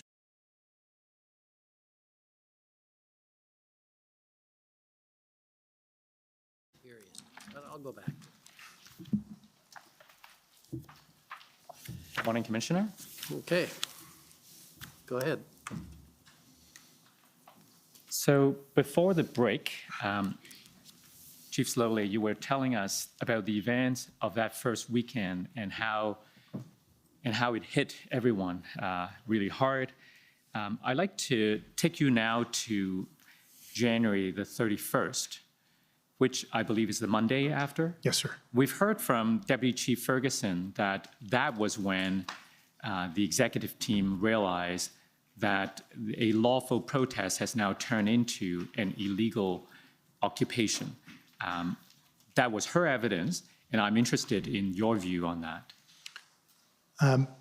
My view is it was unlawful the moment a law was broken in or relation to the events. And so for me, that was clearly the Saturday morning. I don't want to in any way interpret Acting Deputy Chief Ferguson's impression. I think I would position the 31st as we now know this is going to be a longer term occupation. There are fortifications and there is an alarming level of public safety issues writ large, and we're going to have to pivot our plan to now address the current context and near future context that we're going to be dealing with. So it's in that context that perhaps, again, I don't want to misinterpret, but perhaps the full command is fully on the same page and the incident command team is pivoting the plan now into the next phase of this occupying period. Tell us about that pivot. What did the executive team decide to do? I don't know if there's any significant decision. I mean, we needed a significant update on the intelligence threat risk. Much of that was in place in the buildup and iterations, but we now needed to escalate to another level. And again, that cycle of intelligence threat risk assessment to then feed the pivoting operational plan. To what extent are we going to need different resources, greater levels of resources in one area versus another area? And to what extent do we need to build out sub-plans and other things? For me at the chief of police level is what resources are we going to need? What do I now need to do to inform and or engage other levels, including the oversight body of the Ottawa Police Services Board, the City of Ottawa, and other factors? And I was still trying to understand really what had just arrived in our city. What really was it? And even just level set my own understanding, never mind the work that was being done on behalf of me through Deputies Bell and Acting Deputy Ferguson. Deputy Bell described that first week as a period of orientation or reorientation. Do you agree with that description? I think I understand the theme behind it. I would probably use different language, but I think it's definitely what just happened. How do we now need to reorient, to reassess, and then start to address the situation going forward? So before the convoy arrived, we've seen an initial plan dated January the 28th. Yes, sir. What was the understanding now in terms of going forward, in terms of the need for a new plan?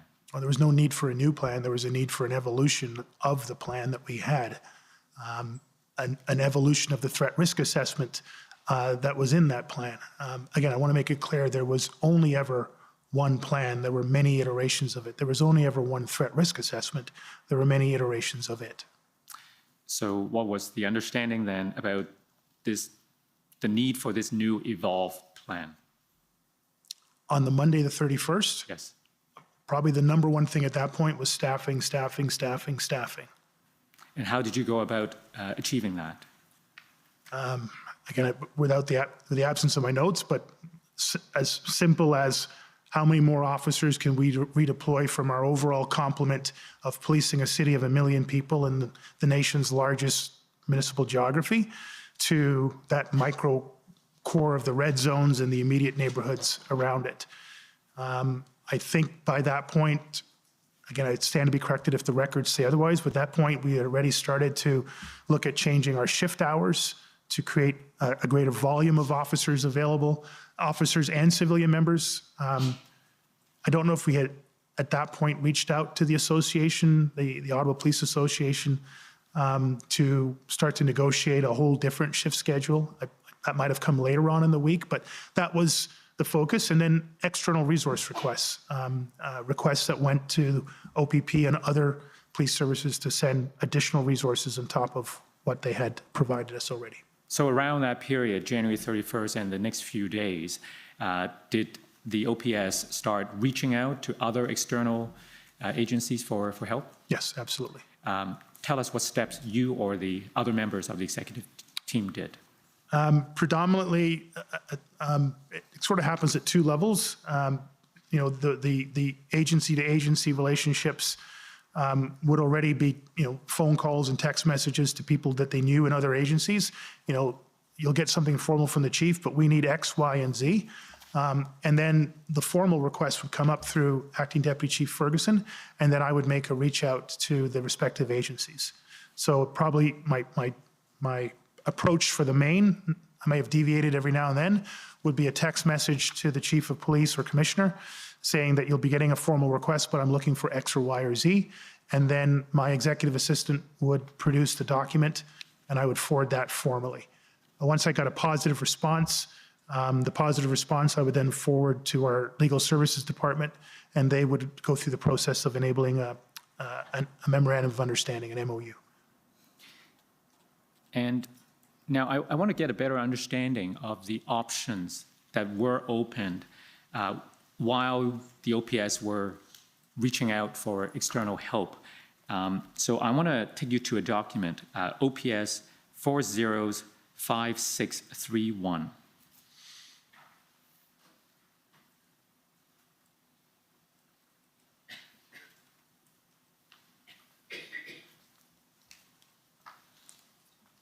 So just looking at the top, it says Public Order Truck Convoy De-escalation Planning Meeting, February 1st, 2022. Do you have, perhaps we can scroll down a little so you can familiarize yourself. It says there's a meeting with the chief. Can we go down further? There are a number of discussion points.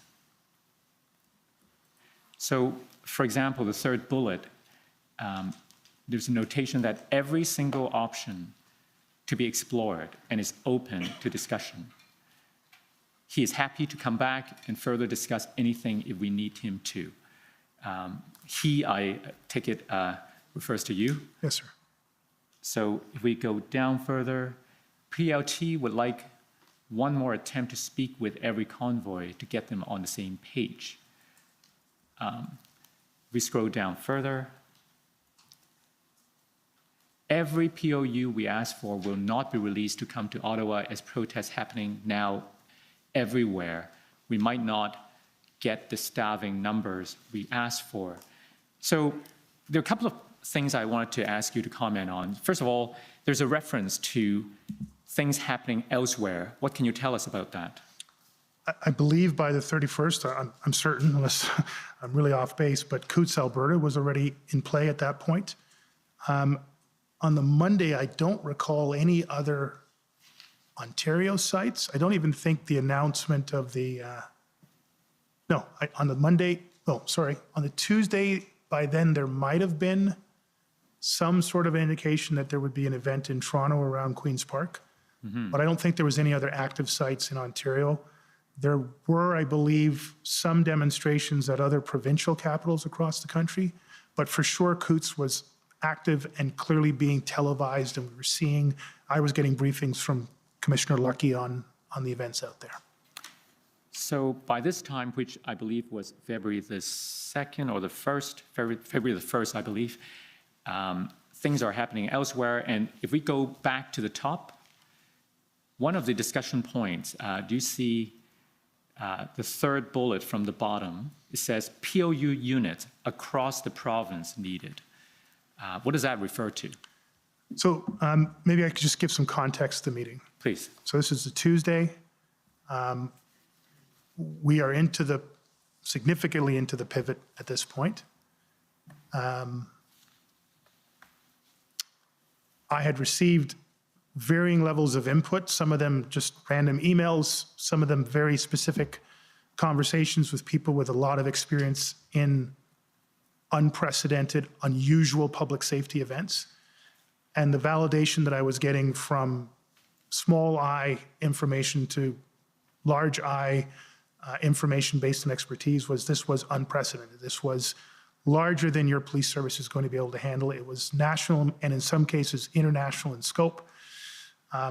It was fueled by significant funding, significant deep misinformation, disinformation, and polarization, just to name a few.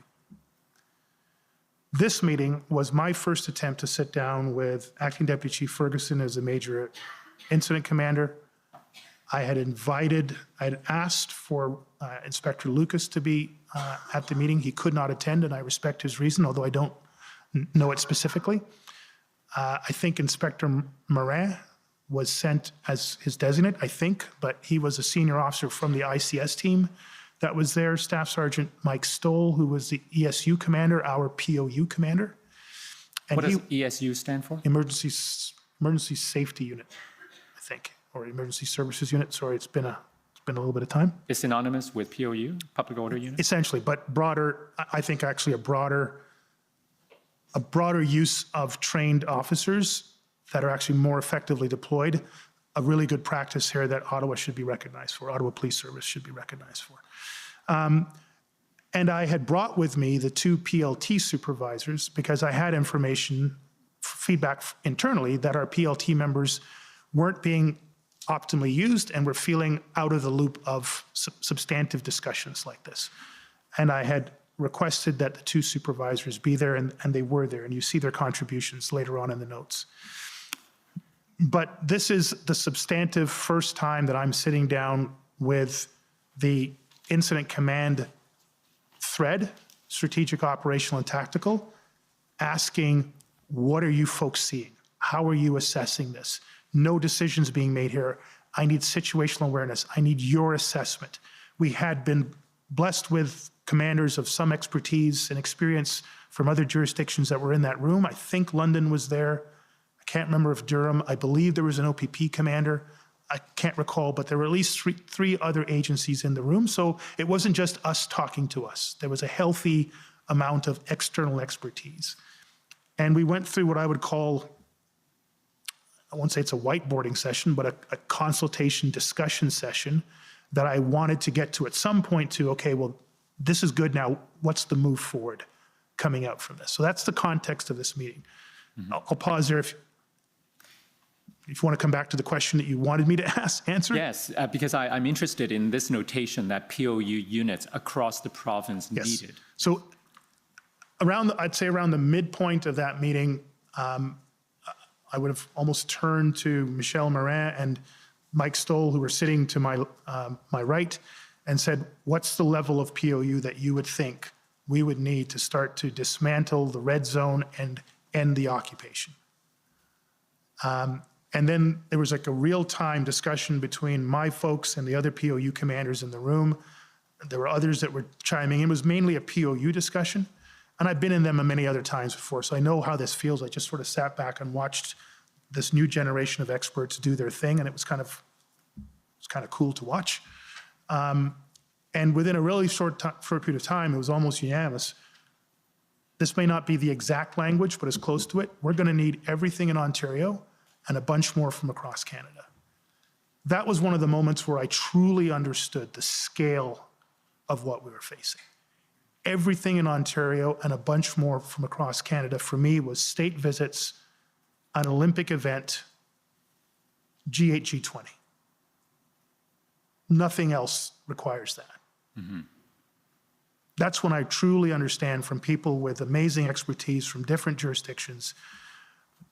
Add on to that whatever other resources we're going to request, that's somewhere already in the range of 600, 700, 800 officers, plus investigators, plus boots on the ground officers, plus dispatchers, analysts, special constables to handle mass arrests. The number is going to be well north of 1,000. and it's way more than we will ever be able to supply within the Ottawa Police Service, within the eastern region of Ontario, within the province. So that recognition came as early as February 1st. Yes, sir. Now, if we go down a little, in the first box under discussion point, I read a bit from it earlier. PLT would like one more attempt to speak with every convoy to get them on the same page. Truckers need to clear all the roads and stop honking in exchange for fuel and a place to park. Have zero room to negotiate. If they don't deal with it in this way, they will be removed. Why is it that there was zero room to negotiate? I don't know. I'm assuming this is the PLT contribution to the discussion. So I don't, these aren't my notes, and it doesn't seem to be attributed to one or both of the supervisors.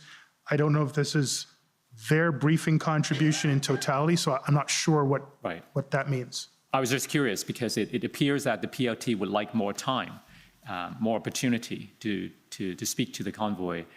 And then perhaps there was another view expressed, no room to negotiate. I was just wondering if you could enlighten us on what this discussion was about. Oh, again, there were some 20 people in the room, and it was really an open forum discussion with people just contributing ideas in a very fluid way. Right. If I could take you now to the next document, the next day, OPS 30-14484.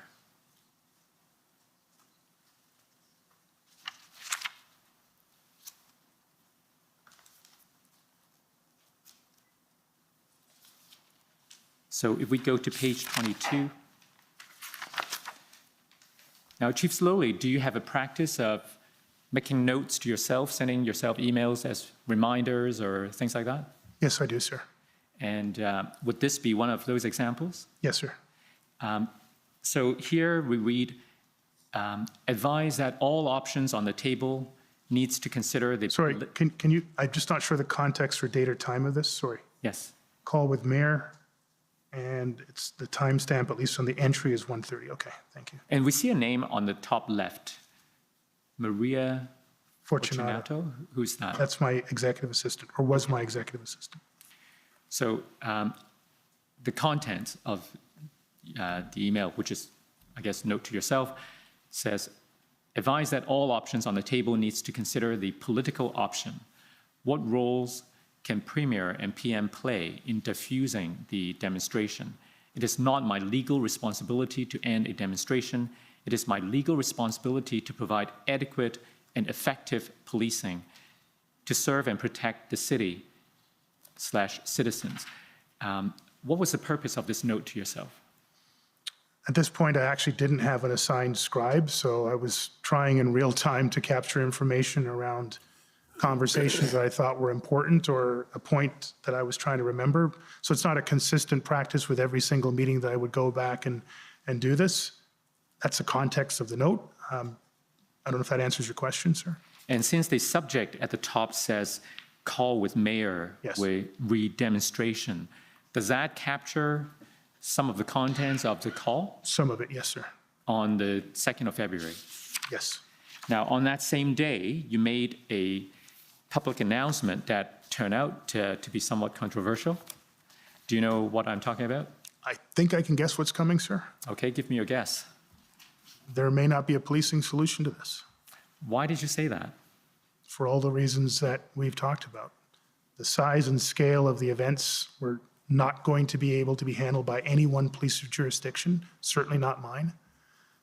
That this was a national scope event. It started from corners of all parts of Canada and arrived in our city. It was already by the 2nd in several other locations, Coots specifically. I think by the 2nd, there would have been some indication that Queen's Park in Toronto would have been a location.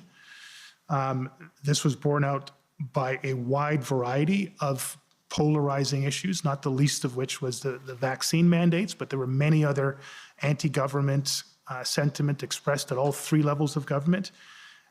And some of this was just people looking to come into our city and participate in an event to have an unruly and in many cases unlawful party. This was the underpinnings that created this event and brought it substantially into our city were well beyond the Police Services Act mandate of me as a police chief and the Ottawa Police Service in the police jurisdiction. And we were going to have to engage other elements of civil society and likely all three levels of government to make in some way a meaningful contribution to a sustainable solution to the end of it. What was the context in which you made this statement? I believe there was I can't remember if it was a board meeting or if it was a council meeting that the board was in attendance at. There was a range of questions for hours, and at some point, one of the questions elicited that response. And how was your comment received? If there are 35 million people in Canada, probably 35 million different ways. Do you feel that you were understood? No, largely misunderstood, but by a lot of people, very understood. And have you had a chance to reflect on the statement you made since the time you made it? A lot. And what conclusions have you come to? It needed to be more clear Okay. What did you need to be more clear on?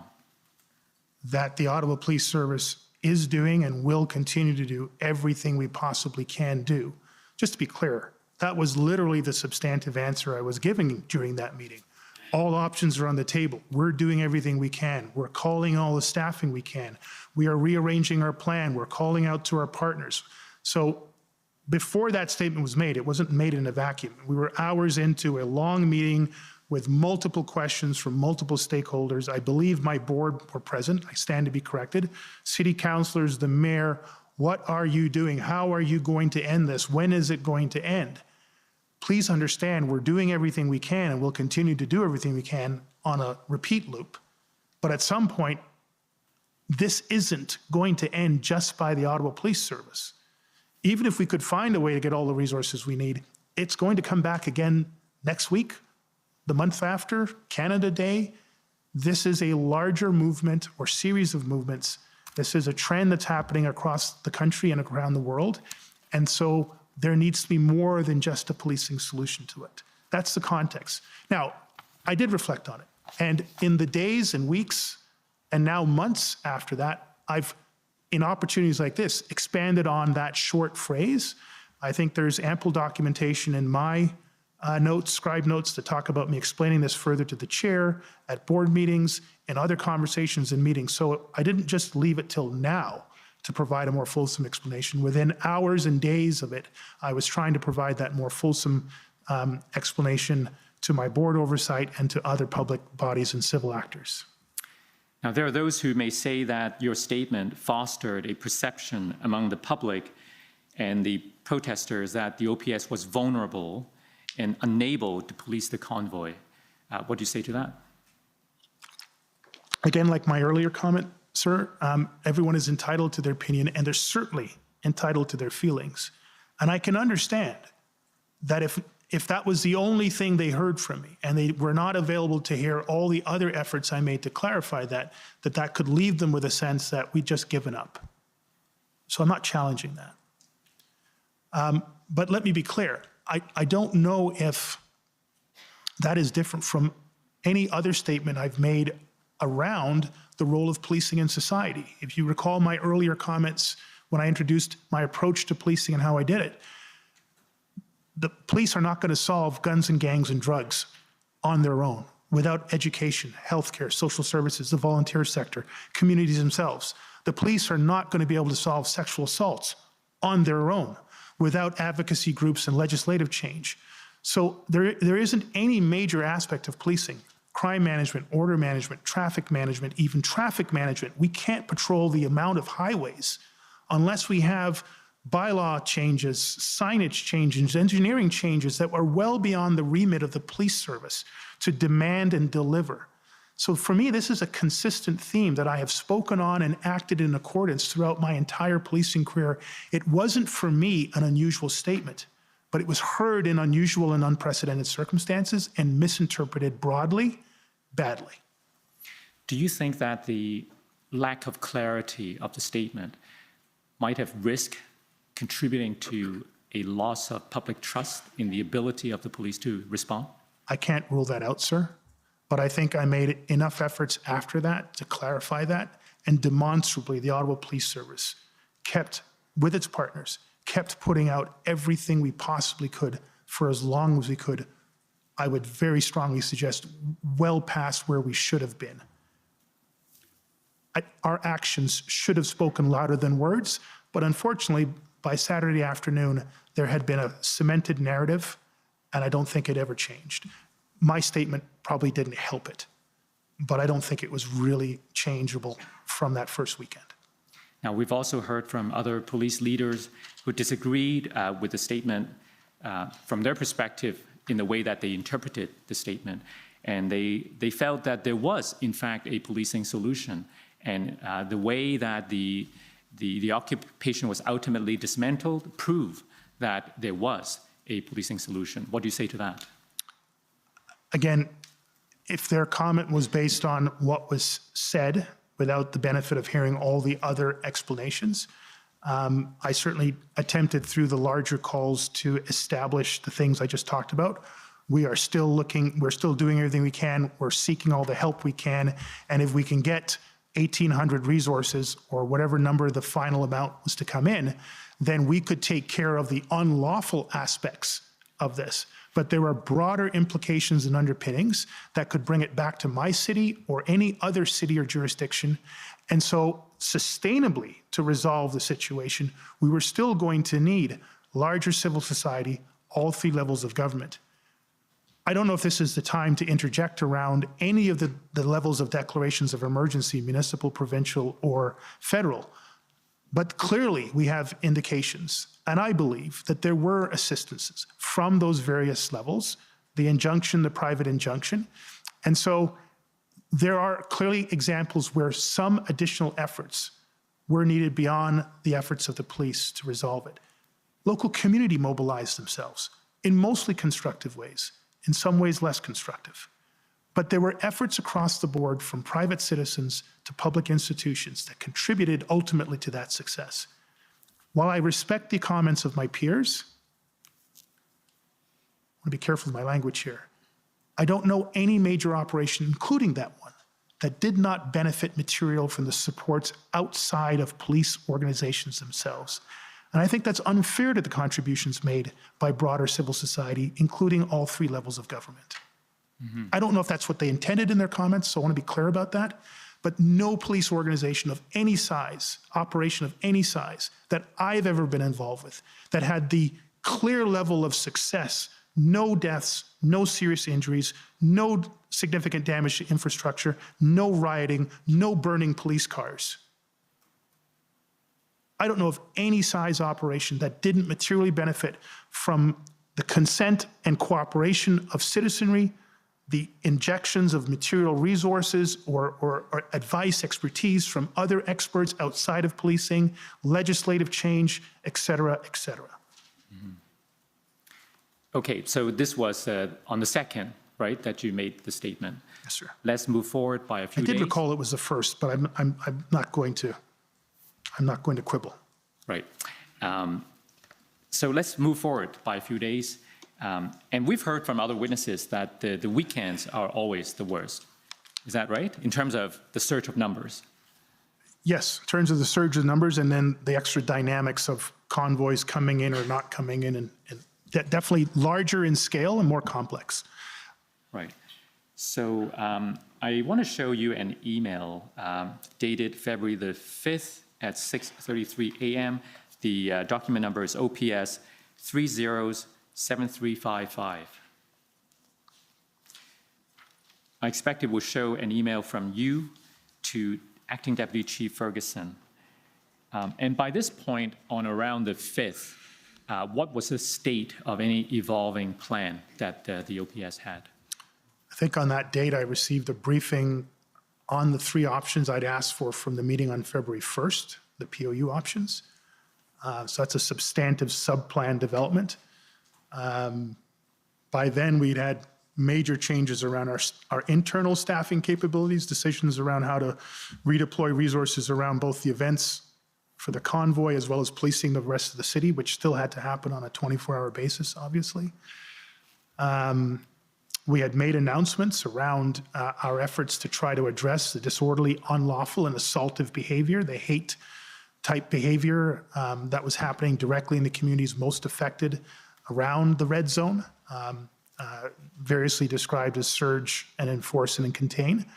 So those are some of the examples of overarching. We were now planning for a week's cycle as opposed to a weekend cycle. Requests had gone out to partner agencies, not just for police officers, but for planners, people with expertise in PLT, POU, recognizing we didn't have the expertise or the number of people necessary to do the type of planning and sub-planning that we needed to do. And I know I'm going fast, Commissioner, so if you need me to slow down, I will. So there's a range of activities that are engaged in evolving the pre-arrival plan into an in-event plan. Well, that context is helpful as we take a look at this document. Can we scroll down a bit? So in this email, you said you have directed Inspector Dayu to convene a full incident command briefing at 8 a.m. If we go down further, there's a recap, situational awareness, and then below that, we see two sets of priorities. First of all, the general priorities has a couple of points: search, contain, and enforce. That's the first point. Second, demonstration, fully implement plan, but close everything, in brackets, roads, bridges, highway off-ramps, etc., as early and as long as possible. Third, shut down secure enablers for unlawful and unsafe protest, funds, fuel, fun. I won't read the contents in brackets. Is there a fourth point? Can we go down? Okay, so that's it, the first priority, general priorities. Explain to us what this is all about. So this is the second Saturday. You'll recall what happened on the first Saturday. Point number 2, around close everything. At the meeting that was held, that was qualified. I want to be clear about that. Clearly, access and egress, access into the city and access into the downtown core was one of the major reasons why that situation on the first Saturday so quickly escalated and metastasized into the events that we're feeling right now. It was reasonably predictable at this point that we were going to have another large influx of convoys, 1s and 2s vehicles, and walk across bridges demonstrators that would again likely overwhelm the amount of resources even at that time that we had in the city. And so that was a major public safety risk that on the second Saturday was now even more likely to happen. And so that's the point there. The surge, contain, and enforce was announced on the Friday morning at a media conference. And this was specifically to address the level of ongoing disorderly, assaultive, hate-related behavior that our downtown communities and businesses were experiencing, particularly in Councillor Fleury's ward and Councillor McKenney, although I'm not sure she's in office now, but former Councillor McKenney, her ward. And the overwhelming amount of community complaints, business complaints were coming from the unlawful, assaultive type behavior in that area. And we needed to, that surge, contain, and enforce is not for the red zone, that is for the areas outside of the red zone. And the reference around stacking the day shift and the night shift is to hold back the night shift officers and then deploy the day shift officers so we have a larger amount at that time to be visibly present in the mid-morning to mid-afternoon when the bulk of those arriving demonstrators and activities, unlawful, assaultive type of activities would be taking place. The third point is around probably less of a public safety piece, but still unlawful, unsafe, funds that were enabling to some significant degree the ongoing activities here and other locations, but certainly here in Ottawa. Fuel, the trucks needed fuel, and we were already trying to deal with the jerry cans and the open flames, propane in residential areas that I think has already been spoken about. and the fun, probably not the best word to use, but these were, I think, significant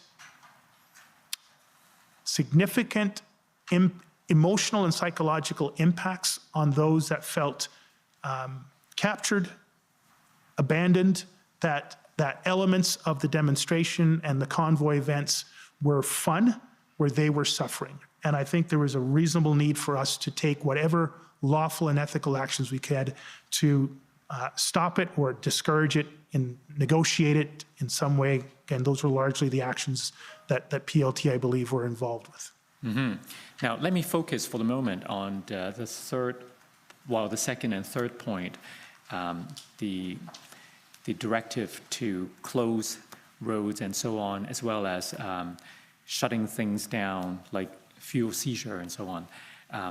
In earlier testimony from Deputy Chief Ferguson and I believe Deputy Bell as well, they expressed the view that this is an example of a strategic level executive going down, crossing the boundary into the operational or even possibly tactical level of command. And there was some question about the propriety of a strategic level commander doing that. What's your view on this? This is me crossing that boundary, and for a very specific reason. It's the first full week. The entire service is fully deployed and fully exhausted. We are getting massive complaints from our community, and they are suffering. By this time, they're suffering. The resilience I talked about is still there in a lot of people, but it's waning. We are now reasonably able to predict the cycles of increases on Friday, Saturday, into Sunday and down. We know what's coming, and we knew what hit us the week before. And this is the Chief of Police calling a special incident command meeting to say, are we ready? Do we have the capacity? Are we able to significantly alter what took place last Saturday to what is going to take place this Saturday? And I need to look around the room and eyeball everybody and get a nod or a head shake, and then figure out what you need for resources. So I framed out something that people could come prepared to discuss and invited them to that meeting. So just so I understand, you're acknowledging that you were in fact stepping into the operational tactical levels, but you're saying this is justified under the circumstances. I was stepping into the operational levels to make sure that strategic intent was really clear to the operational commanders. Now, at this time on the 5th, who was the event commander in charge? Well, I thought it was Superintendent Chris Riom. I found out at the meeting that transpired later that in fact it was Superintendent Jamie Dunlop. So when you made these directives, you weren't aware yet that it was Dunlop, Superintendent Dunlop. That's correct. Sir. Now, some may say that the proper way to do this is not for the strategic commander to step into the operational level, but to have a discussion with the operational commander and provide strategic direction, or if the strategic commander did not have enough confidence in the operational commander, to replace that person rather than to start directing operations him or herself. What do you say to that? If you scroll up to the top of this, please. So this is, what's the timestamp on this email? Sorry, I just can't see it.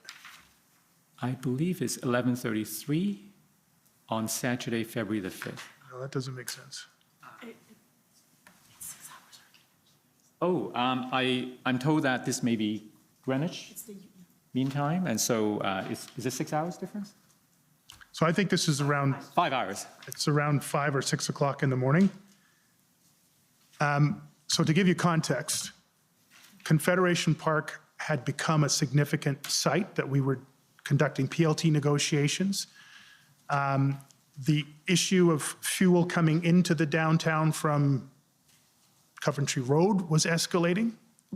The level of complaints, legitimate, desperate complaints coming in from businesses and residents are escalating.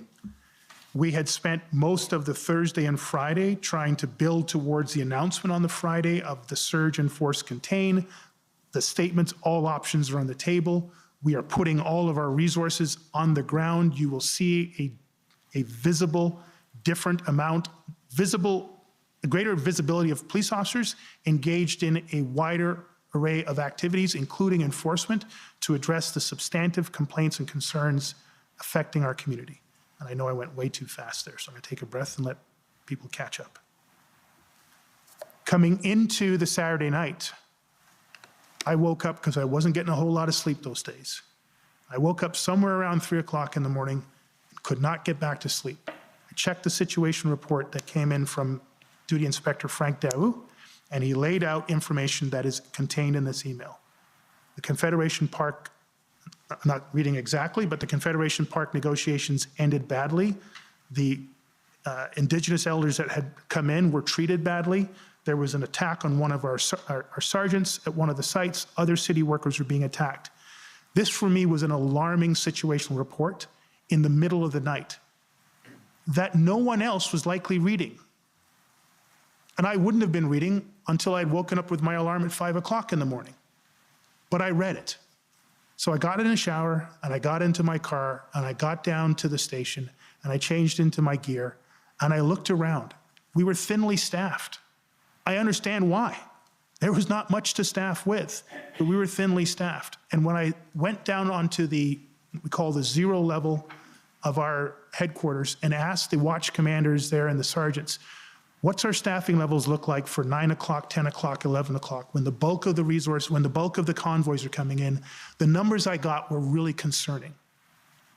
The level of threat from the situational report from Inspector Daou at 3 o'clock in the morning was alarming. So overnight, we had an escalated level of threat at multiple different sites. And in the morning, I wasn't getting a sense that we had the staffing commensurate to what we had announced and what we actually needed. And so I needed to make sure that I could pull together an incident command team and ask these operational level questions to be assured that we were in a better state of affairs than what I was getting at that point in the morning. And I think that is a reasonable level of situational awareness for a chief of police in an unprecedented crisis to ask of their operational commanders. Would you agree then that these priorities set out in this email were conceived by you and directed by you? They were conceived by me. They weren't directed by me. These were the areas that we were going to explore at the commanders' meeting. But then we also heard from Deputy Chief Ferguson, we confirmed through her testimony the notes that she wrote that you expressed the sentiment that that this plan was not to be changed, not changing the operational plan, need to implement the hell out of that plan for the next 72 hours. The plan we have is excellent. So I believe we asked Deputy Chief Ferguson whether that was what you said, and she confirmed it. Do you remember? At what point was that? Is that the subsequent meeting that we had when I called for the incident command meeting? Perhaps it would help if we go back to OPS 000-14479. Those are Deputy Chief Ferguson's notes.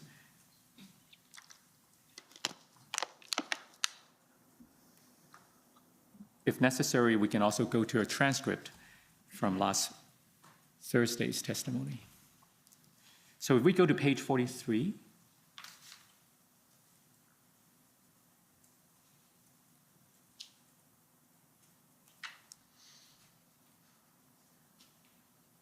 can we go down?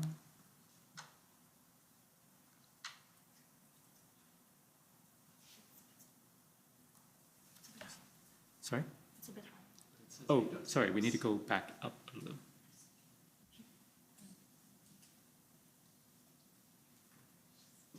It's further up the page, right? Sorry, go up. Further up.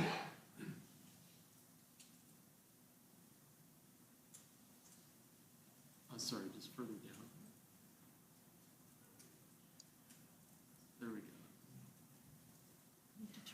Need to turn the corner on this today, not changing the op plan, need to implement the hell out of the plan for the next 72 hours.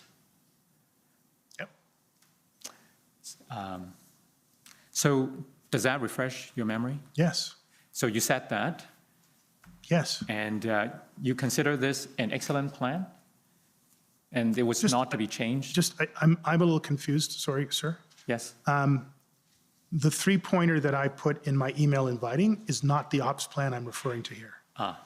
Could you clarify that? Yes. I sent a meeting request. I'm concerned about these three areas. We're going to discuss them.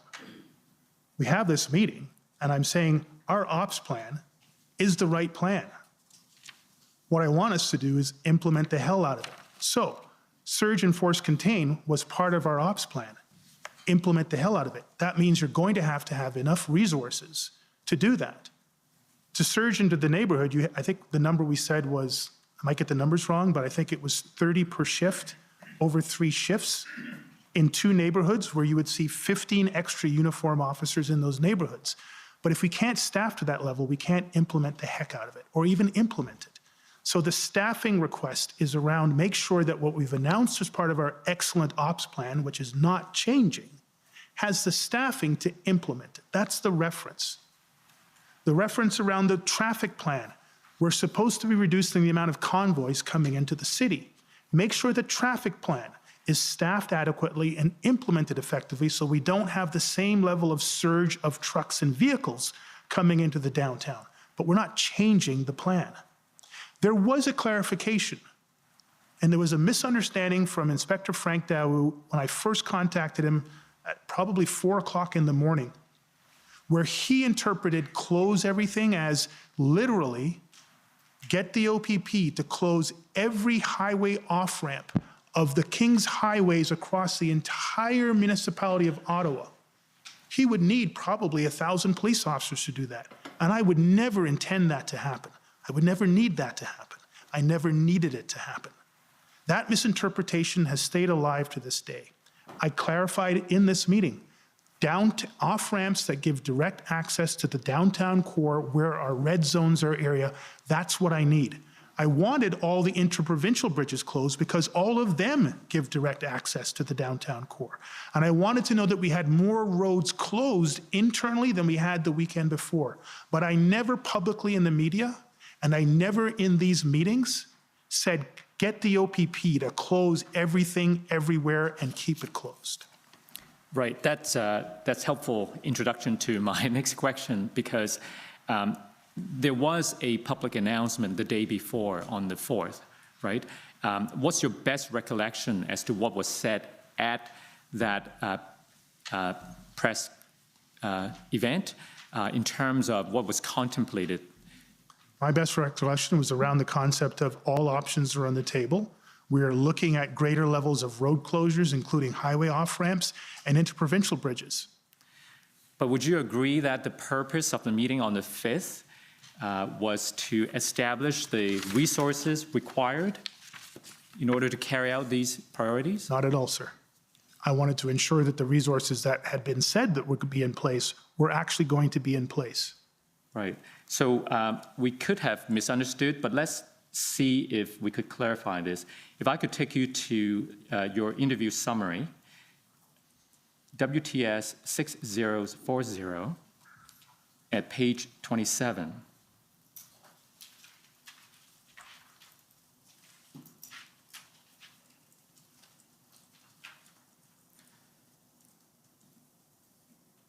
If we go down further. Actually, if you scroll up a little bit, sorry, right there. On February 4th, Chief Slowly announced at a press conference that the OPS would be making greater use of road closures, including closures of off-ramps for Highway 417. There's no statements there saying that we're going to close everything. No. I agree with you on that, but that's the announcement. But I'm asking you about the purpose of the meeting on the 5th, the morning meetings. So if we go to this paragraph that says, Chief Slowly saw the situation report early on the morning of February 5th. In response, he held several early morning meetings to ensure that OPS's search and enforcement strategy and efforts to harden the downtown core were proceeding properly. he wanted to ensure that OPS had the staffing to implement what it had announced on February 4th. Specifically, he sent Inspector Dayu an email with a list of meeting topics and asked him to organize a meeting with the members of the IC, I believe that's Incident Command, and the command team. So, and so it goes. So am I correct that on the 5th, this meeting was arranged in part to ensure that the OPS had the staffing to implement what he had already announced the day before? Yes, but the plan was already to have those staff in place. I wanted to make sure they were actually available. A lot can happen in 24 hours. Potentially, without me knowing, the incident commander could have developed a plan that was going to take resources away from those commitments. If they had said, we can't staff your surge and enforcement because we've got all those neighborhood officers doing something else, or we had a shooting in the West End last night and it's an extensive scene and we can't redeploy our traffic to that, then I would have understood. We couldn't staff what we planned.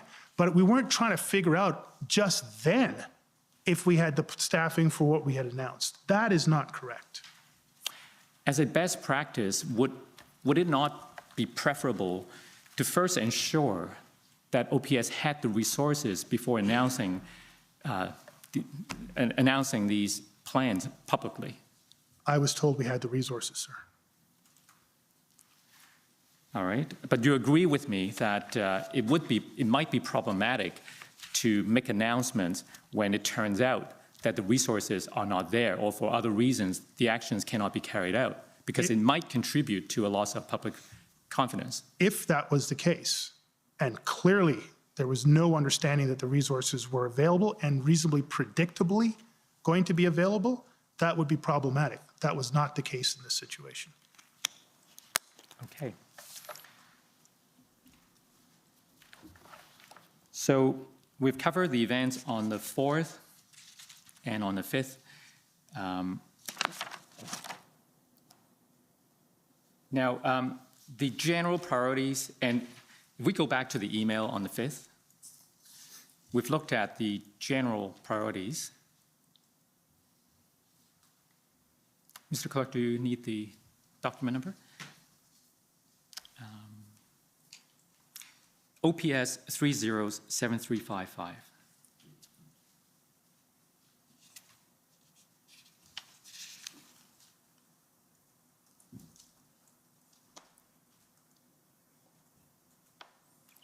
So I've already asked you, Chief Slowly, about the general priorities. I want to ask you now about the location priorities, which is further down. There we go. So there are 4 locations listed: Confederation Park, Rideau. I take it that this refers to the intersection, Rideau and Sussex. I believe so, sir, yes. 3rd is Wellington, and then 4th is SJAM. Who set these priorities, the general and the location priorities? So those were the locations where our red zone, Rideau, Wellington, and SJAM are the 3 basic footprints of the red zone. Those were established, I believe, through the incident commander up through Trish Ferguson. She was the first that I recall hearing about the red zone, and the footprints were described to me in subsequent meetings from probably the Sunday through till now. Confederation Park, as I had advised, I think that started up somewhere around the Thursday. I might be mistaken, but Wednesday, Thursday, Friday, but certainly had escalated to a significant event for us to be managing on the Thursday night, Friday into the weekend. So those weren't my priorities. Those were already priorities established by virtue of the briefings I was getting, the situational reports that were coming into me. Are you speaking now of just the location priorities, or does that apply as well to the general priorities? I'm sorry, what general priorities? I may be missing. The previous list, if we scroll up, the 3 points. Well, we were dealing with a demonstration, so that's literally the entire theater of operations. Number 2, surge, contain, and enforce was to address the trauma impacting our communities and shutting down the ability for this thing to sustain itself. Again, those are just priorities that we've been working on literally since the previous weekend. Those aren't new priorities. That's essentially what we have been working on. Well, perhaps I'm not clear. But my question is, who set these priorities? Or is your position that shutting down fuel funds and fund, these are priorities known to everyone? Sorry, in terms of shutting down enabling factors at a broad level, that was already well underway. We had already had established, I think through Deputy Bell and Christiane Huneau, contacts with the city to try to shut down the GoFundMe. I may not be using the right terminology, but not allow those funds to continue to enable the ongoing occupation of the city. Diesel and propane and wood had already been established through briefing cycles coming up to me as priorities that the incident commander and the team were working on. And there's lots of communication around that and questions in public forums. So that was already well established. I would probably agree the fund piece was something that I had inserted in there, but clearly had become a significant problem and a public trust problem. And so if that's probably the only newer element, but already a well-established part of our briefing cycles that we had been discussing. What about close everything? I've explained, again, I've explained that With the context, that was misinterpreted and then clarified in the meeting that happened subsequently. But who set that priority? The direction to close roads, interprovincial bridges, and so on. The pre-planning document. Then what I don't understand is, I thought a moment earlier you said you did cross from strategic level to operational level, but for a good reason. Yes, well, then let me further explain. I'm not introducing new priorities. I am asking, these are the priorities that we've set. Are we able to implement them? We have a plan. Are we able to implement them? Do we have the resources? Are we ready to go this morning? Because we weren't ready to go the last morning. We did not have the ability to have the resources to address the level of surge coming into the city. And now we have additional priorities that we've identified over the week. I wanted to make sure I'm not setting new priorities. I'm ensuring that we have the resources to actually fully implement the vernacular, the heck out of the plan that we have in place. It's an excellent plan. Do we have the resources? Can we fully and effectively implement it? That's my mindset going into the meeting. That's why I've called that meeting. Okay, so just so I understand, your position is that whoever developed the plan that kept evolving, they decided the priorities. You didn't set anything new except for the third point, the fun part. Even that, sir, I would suggest, clearly we were already aware of the issue of the bouncy castles and the DJs and the dancing and the fireworks. That's a very short list of all the things that were afflicting the neighborhoods in and around the red zones. Open barbecues, people blocking lanes, tearing masks off people's face. I could go down the list and detail the incredible range of assaultive type behavior. But the broad thing is shut down these enablers and let's not allow our city to look like it's a theme park in the middle of a public safety crisis. I hadn't introduced anything more than articulate the obvious. And these were briefings that I was being given for days in advance of me calling this meeting. All right, and another point to clarify, because you told us earlier that this is not the plan, that this email, these priorities are not the plan that you thought was excellent. There was another plan, the one that has evolved. There's only one plan, sir. The one plan that kept evolving. I want to take you to a document and see if you can confirm that was the plan as of this time. Could we go to OPS 406941?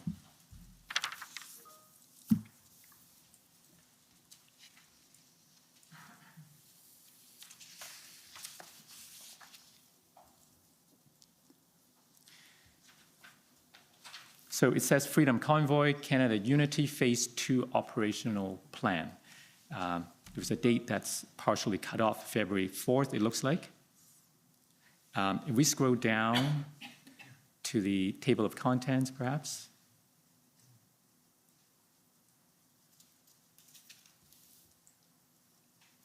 Does this look familiar?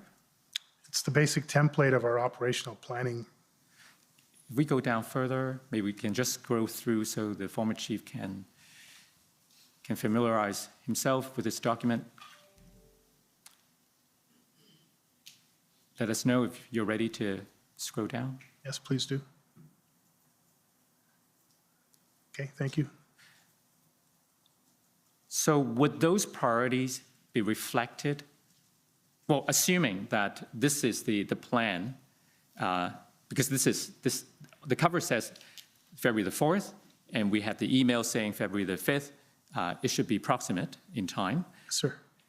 So when you said we had an excellent plan, were you referring to this plan? I don't know if I was referring to this plan. I don't know if Or I another ever, iteration I don't very know if close I've in ever time. received it, but at whatever point I was last briefed on our plan, that's the point of reference that I'm making on the Saturday the 5th. Right. And should those priorities, general or location-wise, be reflected in this plan? Again, unless there's sub-plans that have those priorities identified in there, I can't recall ever receiving or reading through this version of the plan. But you have read a version of the plan that you called excellent. I had been briefed on versions of plan. You'll recall I only got the pre-operational plan on the 28th, 2 days technically into what the event was. So I wasn't required to sign off on these plans. There's no signature block for me. I'm not approving plans. They're happening on a real-time basis. So I don't have a timestamp in my head that I saw a document at point 0 and said, that's the excellent plan. The briefing cycles that I've been getting, I have an understanding of what the priorities are, how they're being resourced, how they're going to be actioned, what request for resourcing is coming to me. But that's based on a briefing cycle, not me sitting and flipping through pages of a plan and saying, wow, this is excellent. This is the one we have to implement. So just to be clear, the initial plan, the one dated January 28th, that one you did read. Yes, it was delivered to me the morning of the 28th. And any subsequent evolvement of that plan, you learn about those developments through briefings, but not through your reading them. With the exception of the February 9th version. Right. So as of the 5th, when you describe an excellent plan, is an excellent plan that you haven't read. It's an excellent plan based on the briefings. I can't recall whether or not this was sent to me. Okay.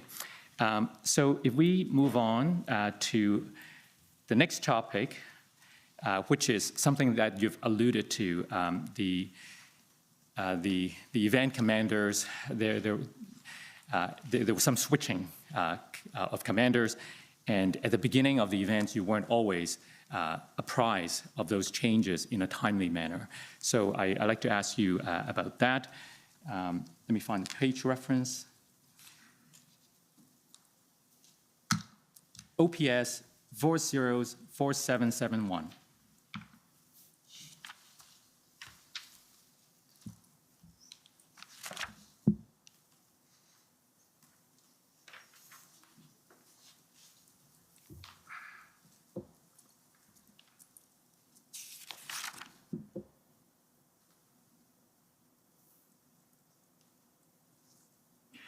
So you see that this is dated January the 30th. Is an email from you to Deputy Chief Ferguson, Deputy Chief Bell. Who's John Steinbach? He's the executive, was at that point the executive director of communications and strategy. And then it was also sent to Russ Lucas and Chris Rayom. So I assume that that was because Superintendent Rayom was the event commander at the time? That's my understanding, sir. Now, according to Superintendent Rayom's notes, he was removed as the event commander on or around February the 1st because Trish Ferguson, the Deputy Chief Ferguson, received direction from you to remove him. Is that correct? No, it's absolutely false. Right. So that's what I wanted to clarify, because we actually heard from Deputy Chief Ferguson that he was removed for other reasons. But we do have these notations in Superintendent Rayom's notes. That's why I want to bring those to your attention. If we could go to document. I was told by Acting Deputy Chief Ferguson that the switch for Dunlop was because my recollection was because Inspector Lucas needed some time off, he was tired. I may have misinterpreted that, maybe it was Chris Friome, but that's my understanding, that there was a temporary switch to give somebody days off to go and sleep, basically. But I gave no direction whatsoever at any time for Superintendent Rion to be removed from his role as event commander. Okay, but we do have notes from Superintendent Riom. So first, I want to take you to two sets of notes. Can I see those notes, sir? Yes, that's what I'm taking you to. So OPS 30-14537.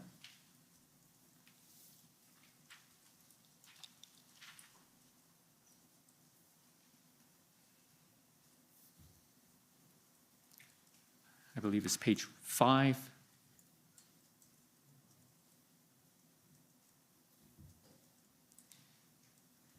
So 1930, Which day would that be? Is it the first or the it second? would be the first, I believe, because the date after the line is February the 2nd. We can go back and check. The date might have been on the first page, actually. So can we go back to the first page to establish the date? Or the second page, I guess? Oh, no. Okay, so keep going down.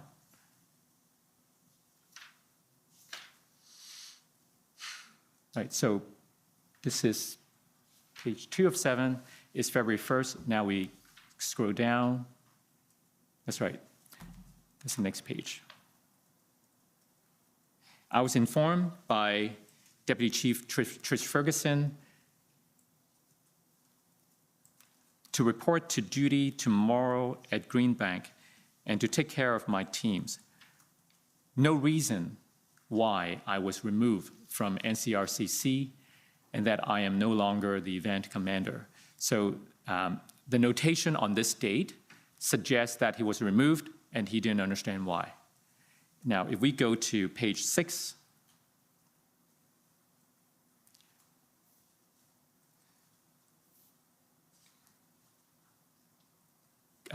go down a bit.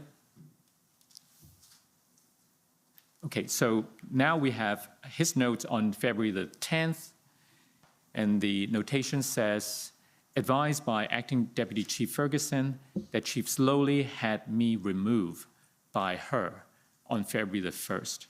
So it appears from these notes that he was removed on the 1st, not told why, and then there's a notation on the 10th that giving him the reason that he was in fact removed by her, well, through her by you. So I just wanted to get your position on what happened. Absolutely false. Okay. Never gave that direction. So in fact, you were not aware that he was removed? I understood from my recollection, and I don't know if there's notes to support it, but my recollection is hearing that Inspector Lucas was very tired. He'd been gone through the entire planning cycle and had survived through that first weekend, and he had requested time off, and it was for him that Superintendent Dunlop was replacing.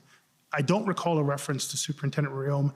I have no recollection whatsoever of any conversation in which it was suggested to me or I directed that Superintendent Riom be removed as the event commander.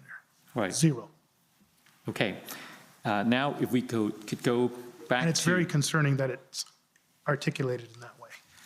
well, that's why I want to bring these to your attention so you have a chance to respond. OPS 30-14484. And if we can go to page 10, please.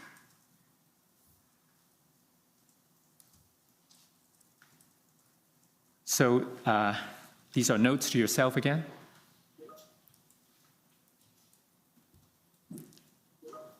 Yes? Yes, sir. Stated February the 5th. Title is Meet with Acting Deputy Chief Ferguson and DC Bell.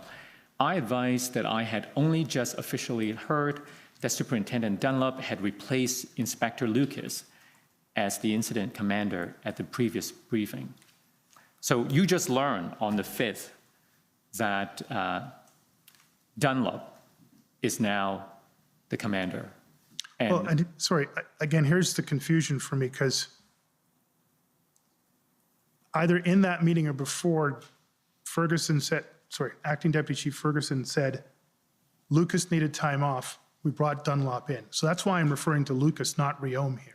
In my mind, my notes, contemporaneous notes are, Lucas got replaced. Why? Why didn't you tell me? I had no idea about the Riom piece. I had no idea about why he was removed. I had no idea he was removed. My only context was Lucas was removed, and that was surprising for me. Yes, I'm not challenging your version. I'm just trying to understand from your perspective just what happened, because it was pretty confusing when we're trying to go through the record, as you can imagine.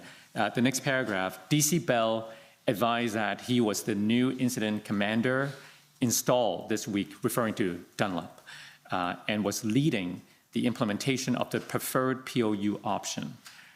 I asked why I was not advised of the change in the incident commander from Inspector Lucas to Superintendent Dunlop.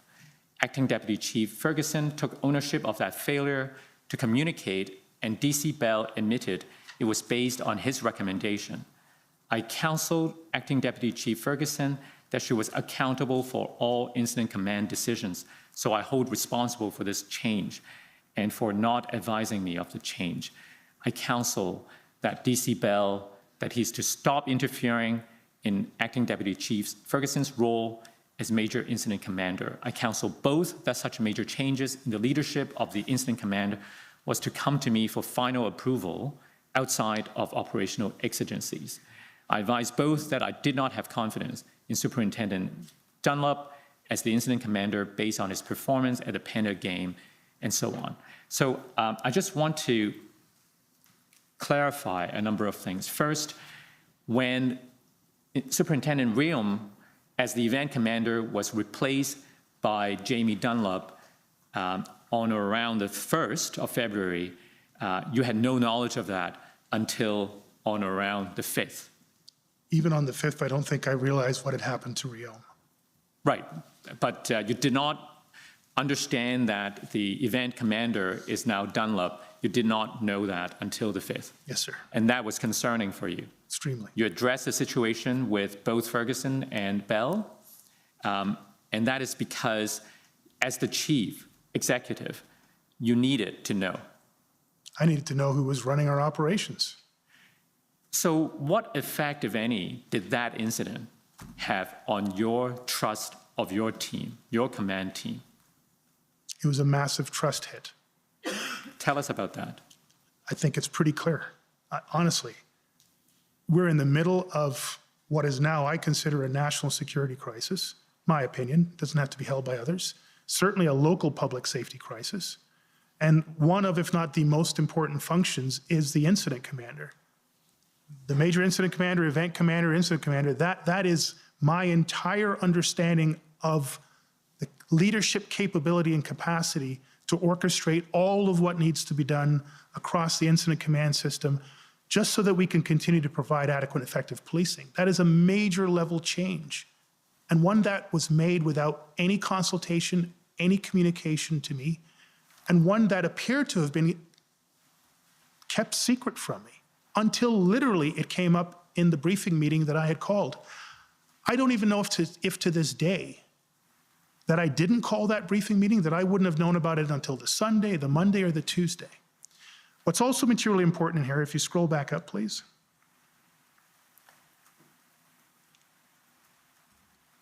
Right there.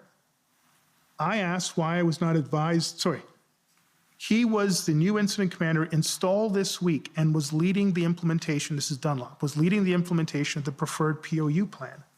Superintendent Dunlop was not at the February 1st meeting in Canada, that 2-hour-plus meeting where we had that discussion around where are we now and how can we get out of this.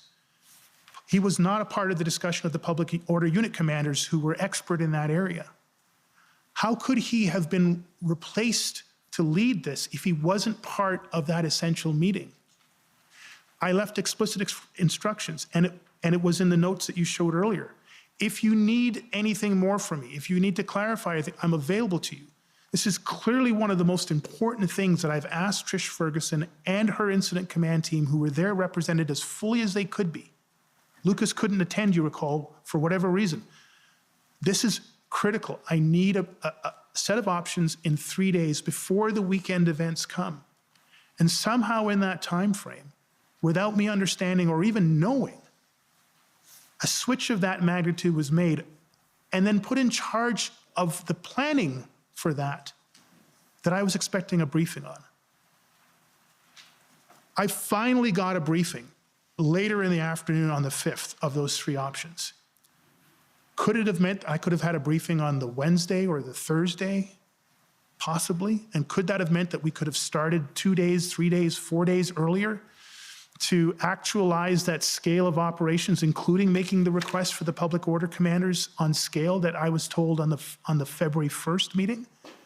We lost time, and clearly there was a lot of confusion. Even this note demonstrates I'm still not quite sure who's running what. And for a chief of police, with the citizens in the trauma and victimization that they were under, our own members, as struggling as they were, at best I can call this a significant lack of judgment on behalf of my 2 operational deputies. At worst, probably this would have been a review that I would have done after the events had concluded and looked at it even more closely. Did your level of trust in your 2 deputies change from that point on? Yes, Did they regain your trust afterwards? significantly. But at that point, it was low.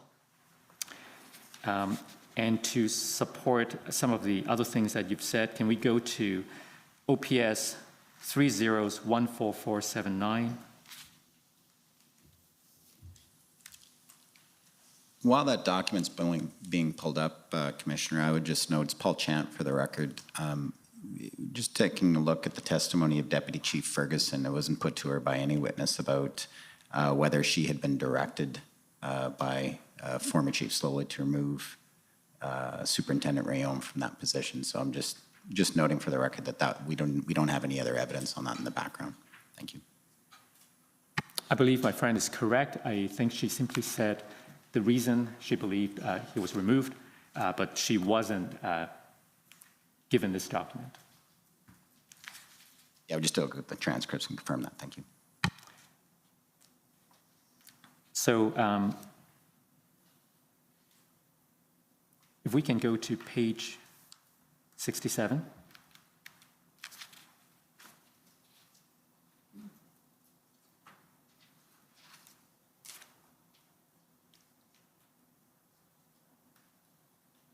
Do you see the notation? The chief began by saying,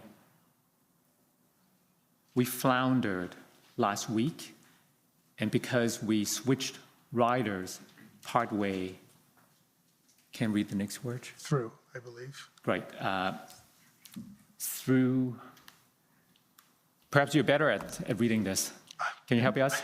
I don't know if I'm better, sir, but what I can read here, the chief began by saying, we floundered last week, and because we had switched riders partway through, the switch between Rayom and Dunlop to Indicating the switch between Rayom to Dunlop to Patterson. The chief and the team will not change any of the players until the operation is over, unless Bill gets hit with a truck. I don't know what that means. well, that comment was supposedly attributed to you. I've never used that term in my life, so I don't know what that means. Bill gets hit. Who's Bill? But apart from that phrase on the last line, do you agree that this was the message communicated on this day, which I believe is February the 9th? These are her interpretations of what was communicated, so I don't agree with. No, but I'm asking for your recollection, if anything was said of that nature on February the 9th.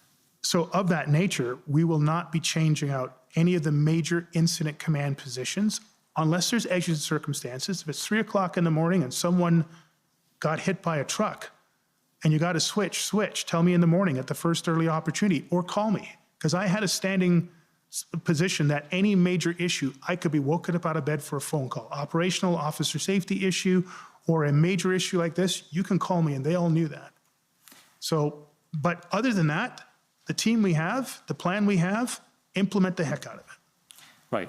You expressed the view that things were delayed because of this unfortunate miscommunication, or for whatever reason, the lack of communication of the change to you, or to seek your approval first. No, to be clear, things were delayed, things were confused. There was a churn of 3 incident commanders within a way too short period of time.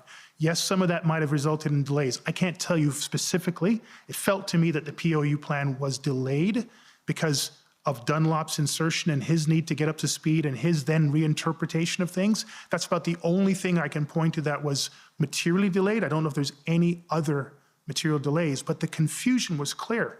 This is also around the same time, I believe, that we're starting to get some concerns that are articulated from the OPP that there's confusion with the incident command team. I recall a phone call from Commissioner Creek in this period where he was saying, my folks are saying there seems to be some confusion with your incident command team. I took that to mean what was happening in this circumstance. And that's why on February 9th, when the integrated planning team was coming in for their briefing, that we weren't going to do this to ourselves again. So do you remember saying something about floundering the week before because of the switch in commanders? I might have used a term like that, yes. Okay, that's helpful. And you talked also about the discussions around Not PO. across the board, that's not a pejorative term. We were floundering around the incident command switch. Right, precisely. And you mentioned PLT was discussed around this time too. Well, okay, let me take you to where I want to go.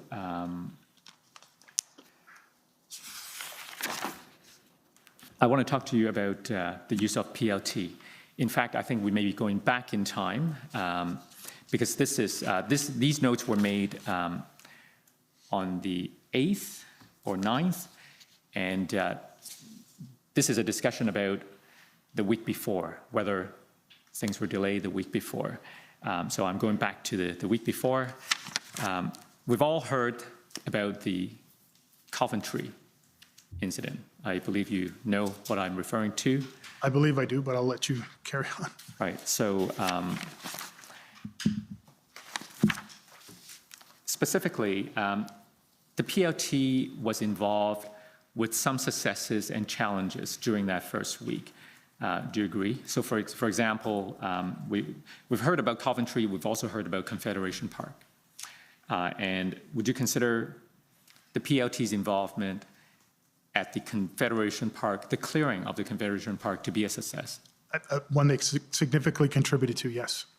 So I want to get your perspective on the role of the PLT within the operational system, because we've heard from different witnesses about these diverging approaches, emphasis being put on enforcement as opposed to engagement, so to speak. And we've heard evidence that you and perhaps Mark Pedersen, Superintendent Pedersen, at the time, during that week of what one witness has described as ad hoc enforcement periods, that the two of you were favoring more enforcement, in contrast to Deputies Ferguson and Bell, who were more in favor of PLT. I'm sorry, that's a long preamble, but do you get what I was trying to convey? I understand that there's been a theme around that. I Perhaps you can completely explain that disagree better, with it. From my earliest days in training as a public order unit commander, and in all of my times as a public order incident commander, major incident commander, duty operations commander, the use of engagement, community engagement, pre, during, all the way through, even in the restoration phase, has been something I was trained to and did in both police services that I had the honor to be part of, Toronto Police Service and the Ottawa Police Service. While the PLT program expanded from an RCMP, OPP kind of technique to broader, to other police services, for that most part, I was out of policing at that time. I had left the Toronto Police Service and was a partner at Deloitte. I came back into the Ottawa Police Service, and the term police liaison team was a new term to me, but their function was not new at all to me.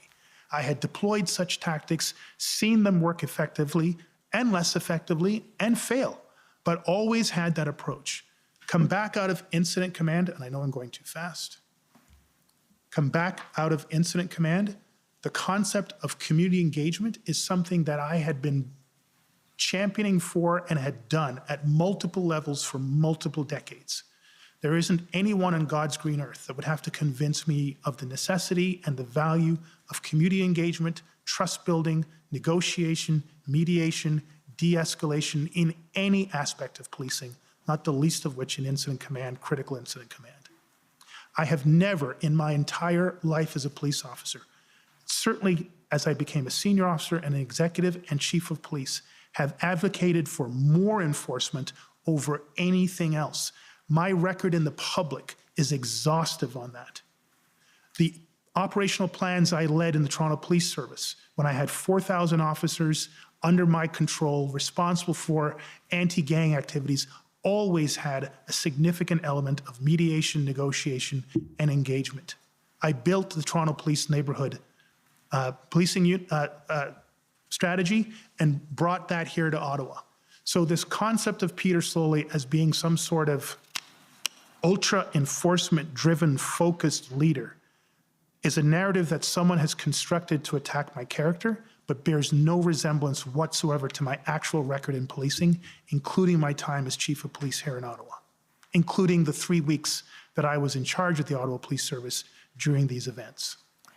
Is it fair to say then that the view attributed to you as less inclined to allow the PLT team to do its work and to prefer quick win, as one witness has described it, by enforcement methods, that is inaccurate?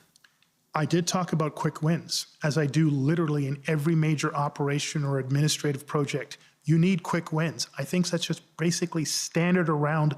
To do something different, you need to prove you can do it different, and it builds morale and confidence. In that concept, quick wins was my contribution to that, and I didn't get any sense that there was a wrong or a misunderstood contribution. What unfortunately has happened is that has been tied by someone or some people for some reason unknown to me to mean that PLT could not or should not be used, or could not and should not be used properly, or worse, that somehow I had to approve every single PLT action, otherwise it could not occur. And that is a complete fabrication and a lie. And just to clarify your attitude on the role of the PLT, so let's go to the next document and see if you can enlighten us. OPS 304568.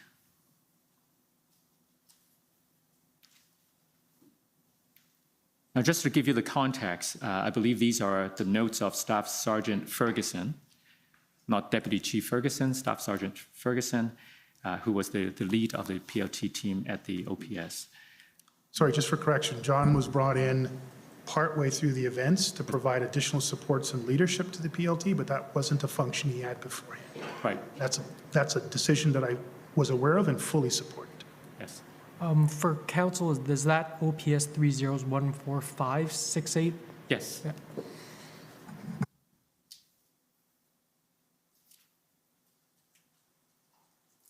And if we can go to page 15, please.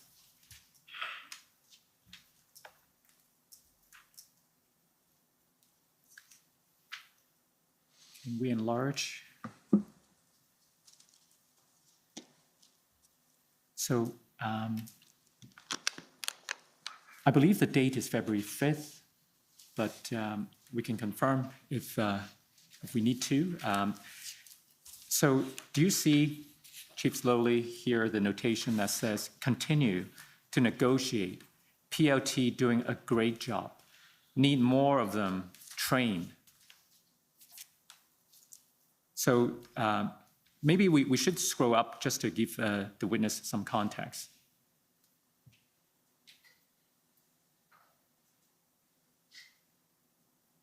This is February 5th?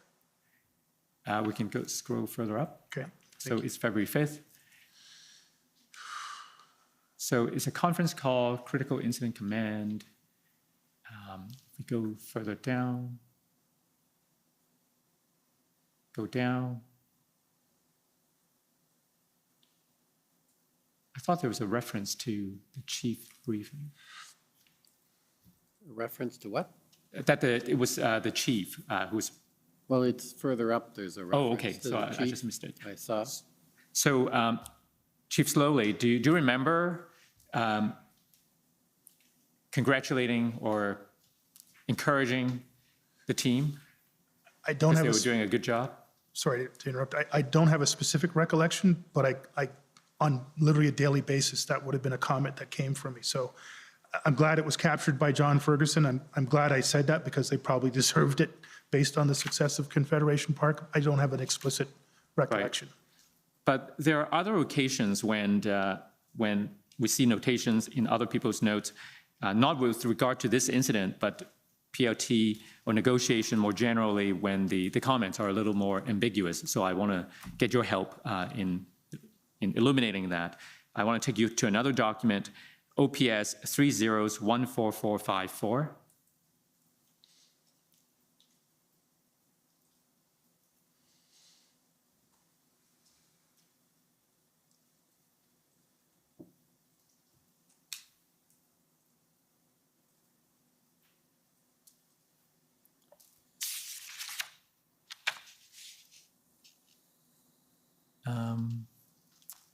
If we go to page 55,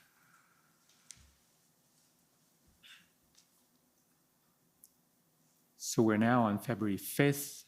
If we go down,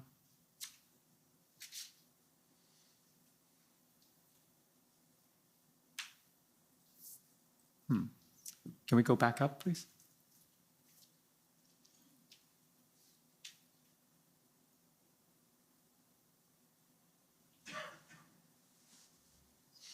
It appears I may have the wrong reference. A moment's indulgence.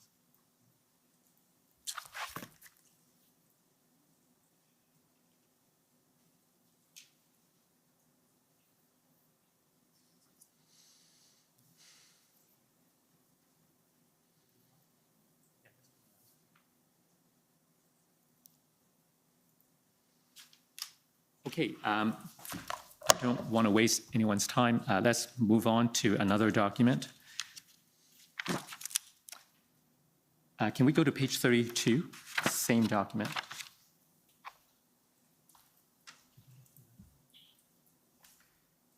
So here, there's a notation, what is our trajectory?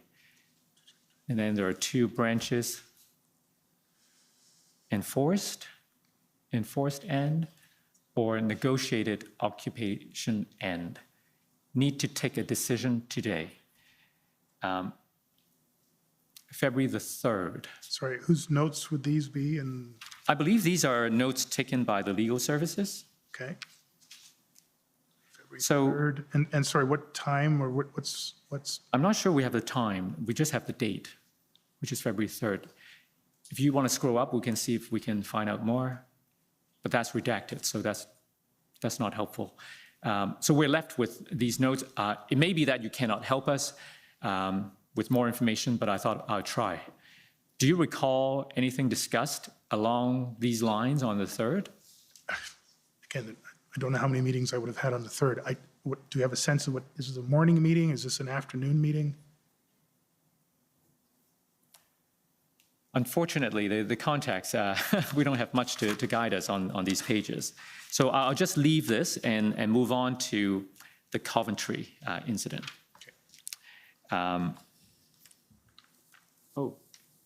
Okay, so I have a new note. Let's try page 59. Same document, page 59. If we go to the bottom, please. Right, here. So here, there's a notation. This is again on February the 5th. The notation that says, negotiation gives us legitimacy to use force if negotiation fails. I take NEG to refer to negotiation. You can, It's not my handwriting, so. no, these are the I would the assume notes so, from the yes. legal Yes, sir. services.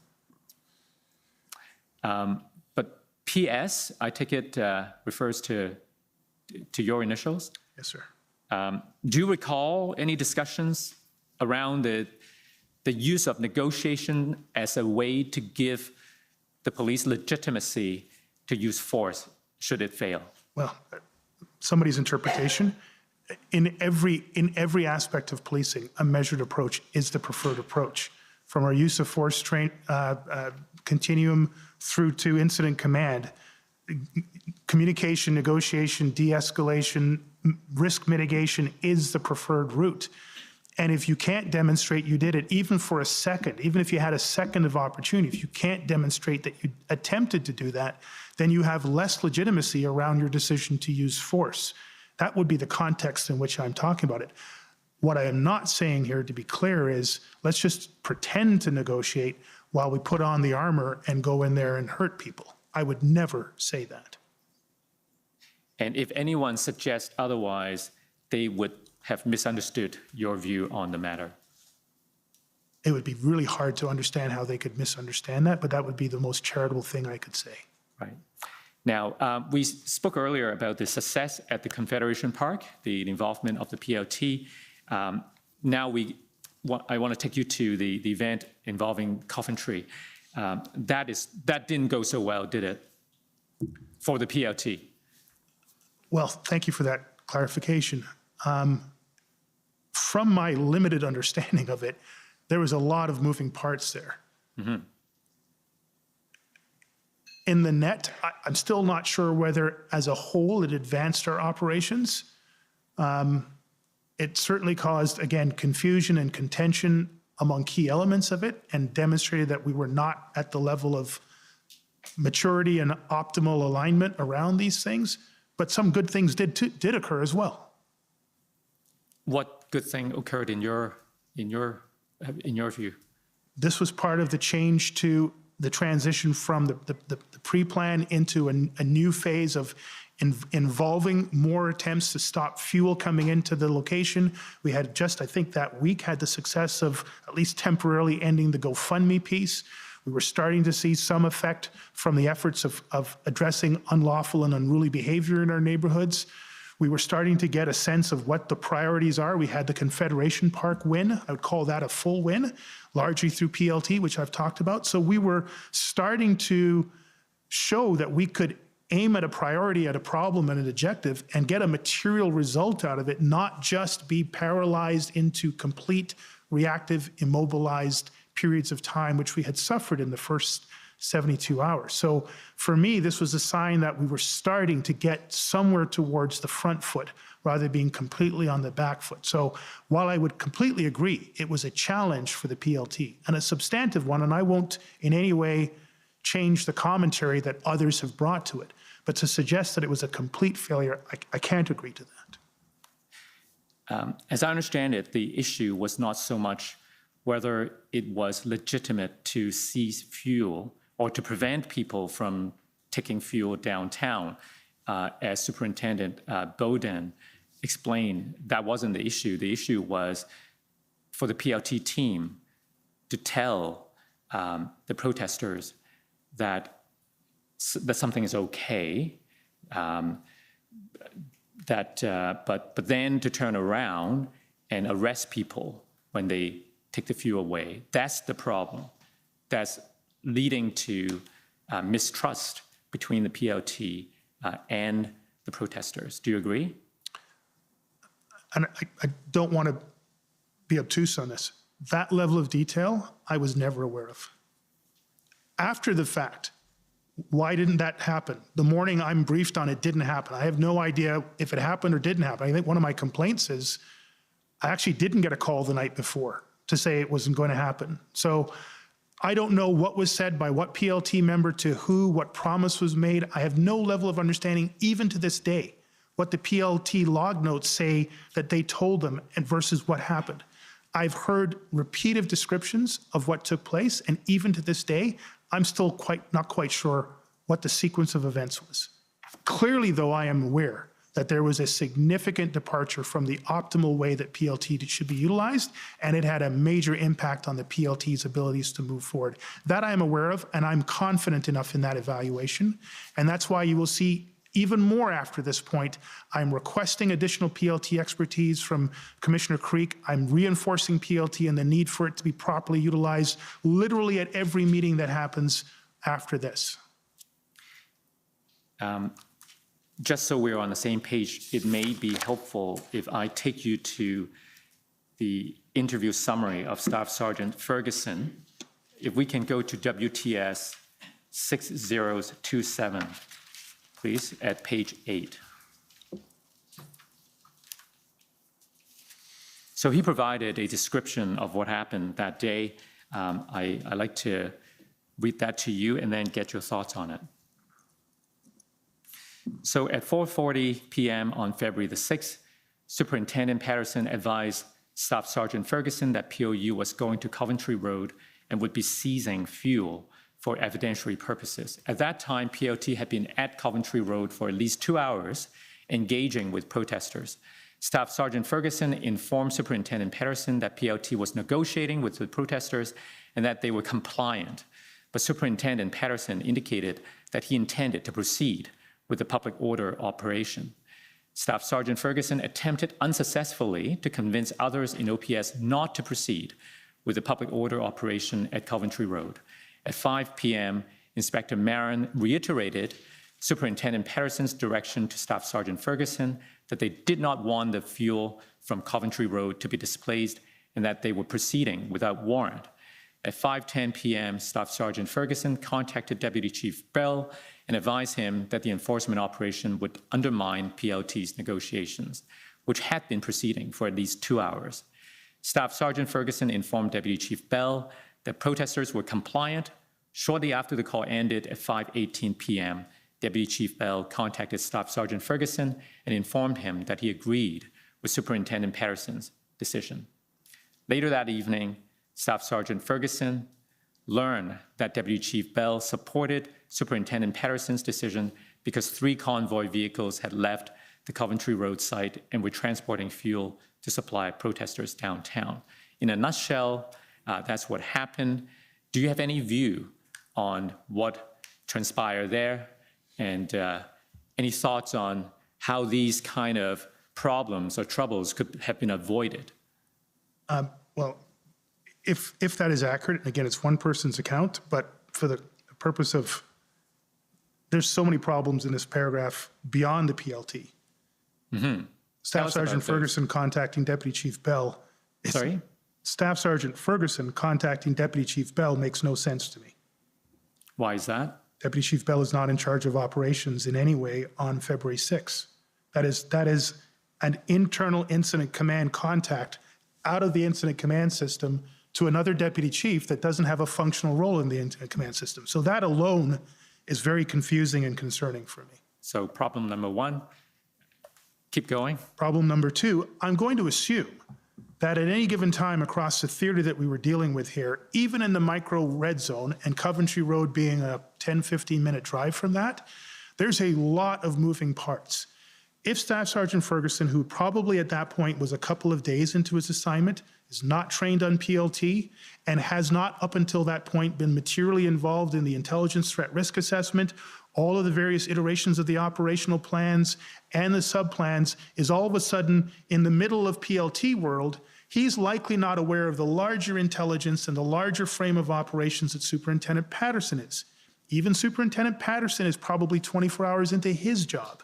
So there's a lot of people who've been all of a sudden moved into different positions after a period of Rayom, Dunlop, Patterson. There's a lot of confusion happening at this point. This is clearly an evidence of a suboptimal system trying to right itself.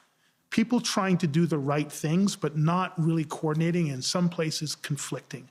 And people trying to get help, but going up the wrong chains of command, and the wrong chains of command getting involved in areas that they shouldn't be getting involved in. If this is accurate, Deputy Bell should have contacted Deputy Ferguson. There's a concern from PLT. I'm making you aware of it. Can you manage that back down? That would have been more appropriate. So there's a lot of things happening in here. It's on the basis of one individual's concept, and that's an individual who's probably relatively new into their position and has never been trained on PLT. So So which one problematic. you're talking about now? That big, long paragraph that I'm... No, which one, who wasn't trained on PLT? My understanding is that John Ferguson was a trained and excellent crisis negotiator, Right. but was never trained on PLT as a police liaison officer. That's my understanding. I stand to be corrected. Right. So to summarize, we have confusion regarding the command structure.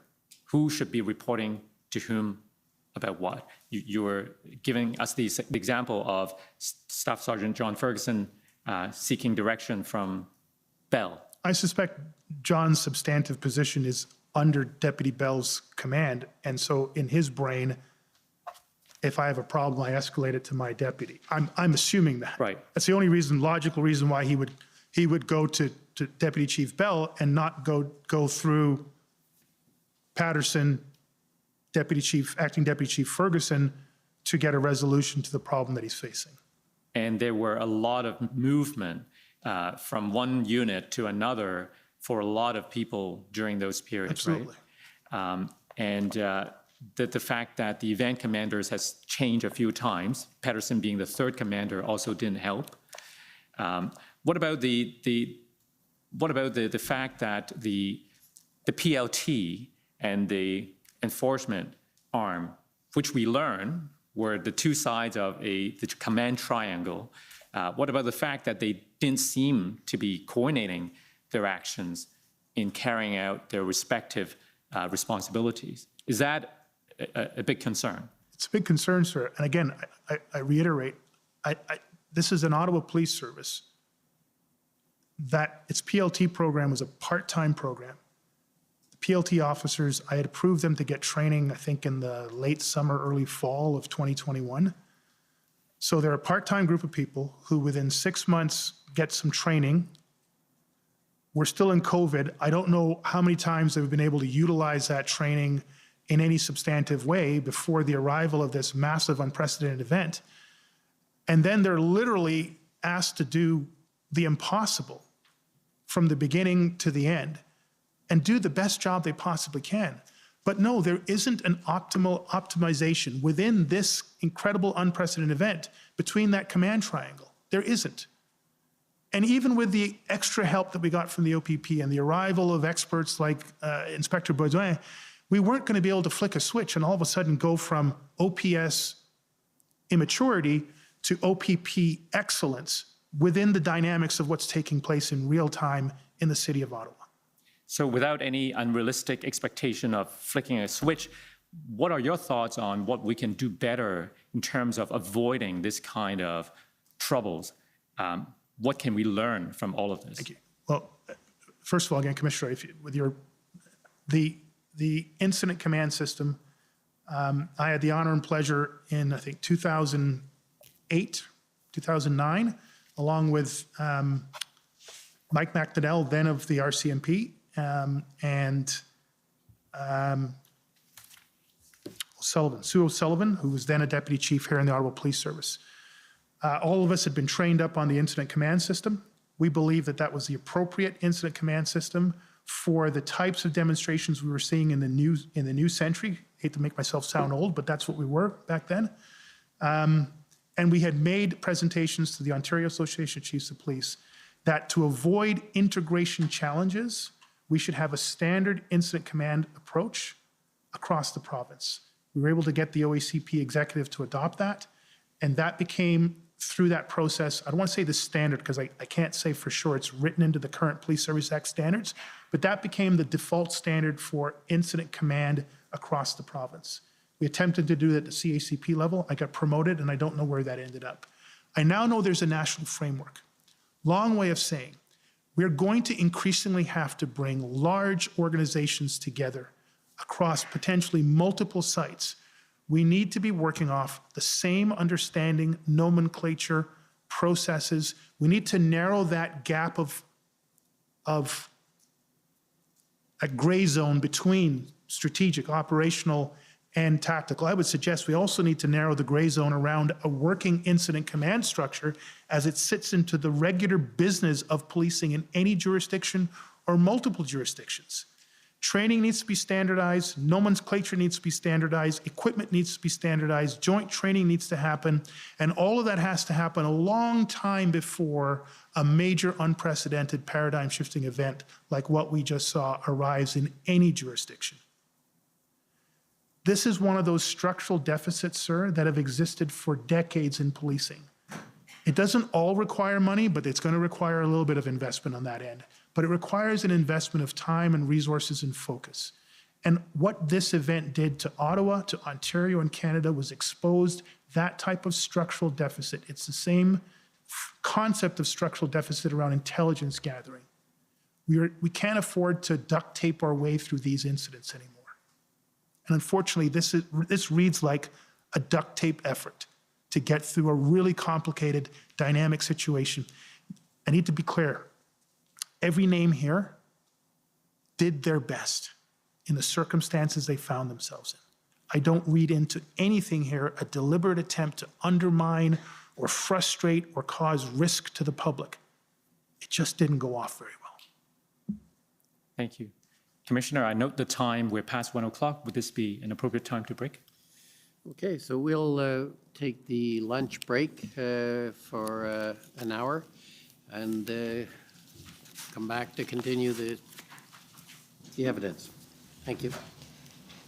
The commission is in recess for 1 hour. La commission est levée pour 1 heure.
Order allowed.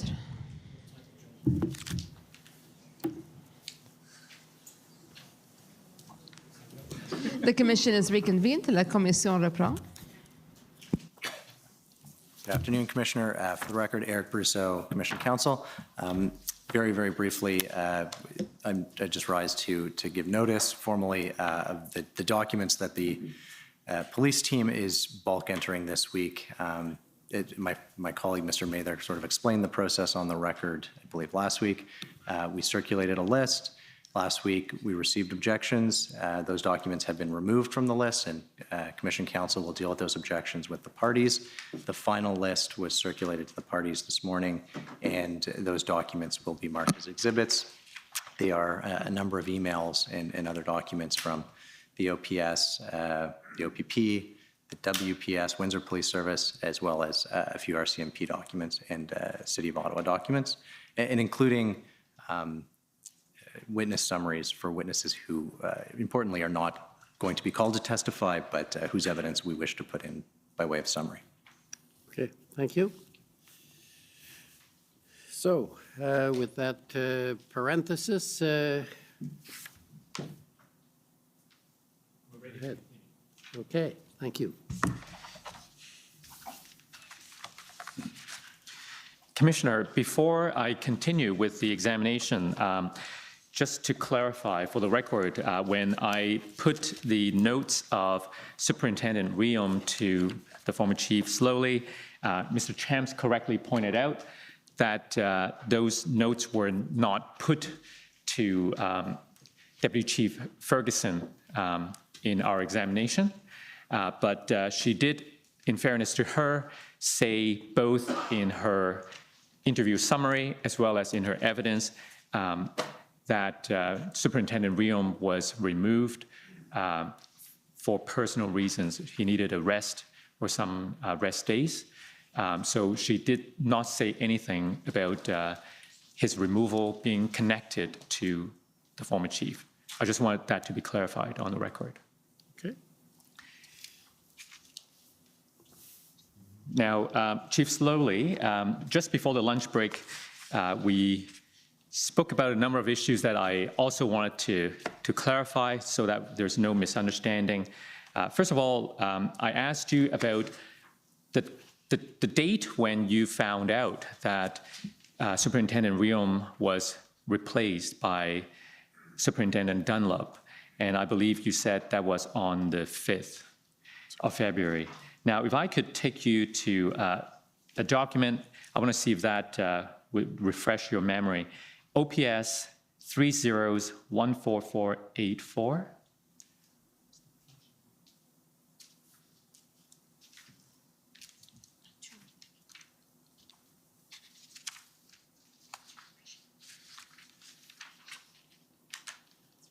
So if we go to page 2.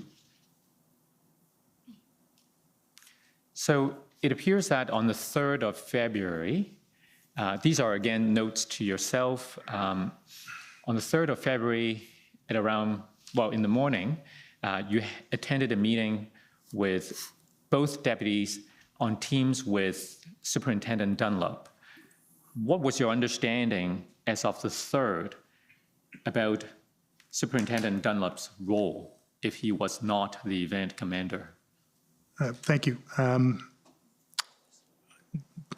On the whole, sir, I wasn't sure what his role was. I had understood that Staff Sergeant Mike Stoll would be the primary presenter of the analysis that came out of that meeting on the 1st. A range of 3 options. I've described them, but not necessarily accurately as to what they would come back with, and a preferred option, including the implications of resources, et cetera, et cetera. On the 3rd, if that's the Thursday, that would be the Thursday, there were 2, yes. There were 2 meetings, one at 10:30, and then another one, I think, maybe around 12 o'clock, where I was waiting for Mike Stoll to give that presentation. I think the notes indicate that he wasn't available, the presentation wasn't on what I had asked for, And I was saying, look, I just want that presentation that I'd asked for. So there are two, I would call aborted attempts to provide that. On the Thursday morning, the first one around 10:30, the next one around 12 o'clock or so, if my mind is accurate.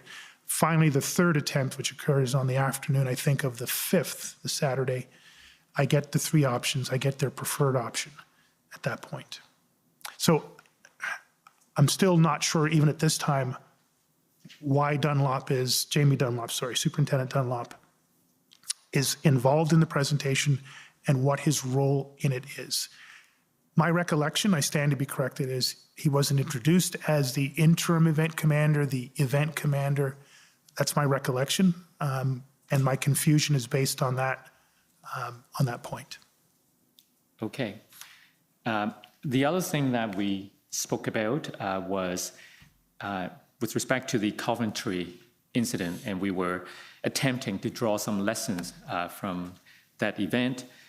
One of the issue you identified was the fact that Staff Sergeant John Ferguson went outside the incident command system when he sought guidance from Deputy Chief Bell. Now, if Staff Sergeant Ferguson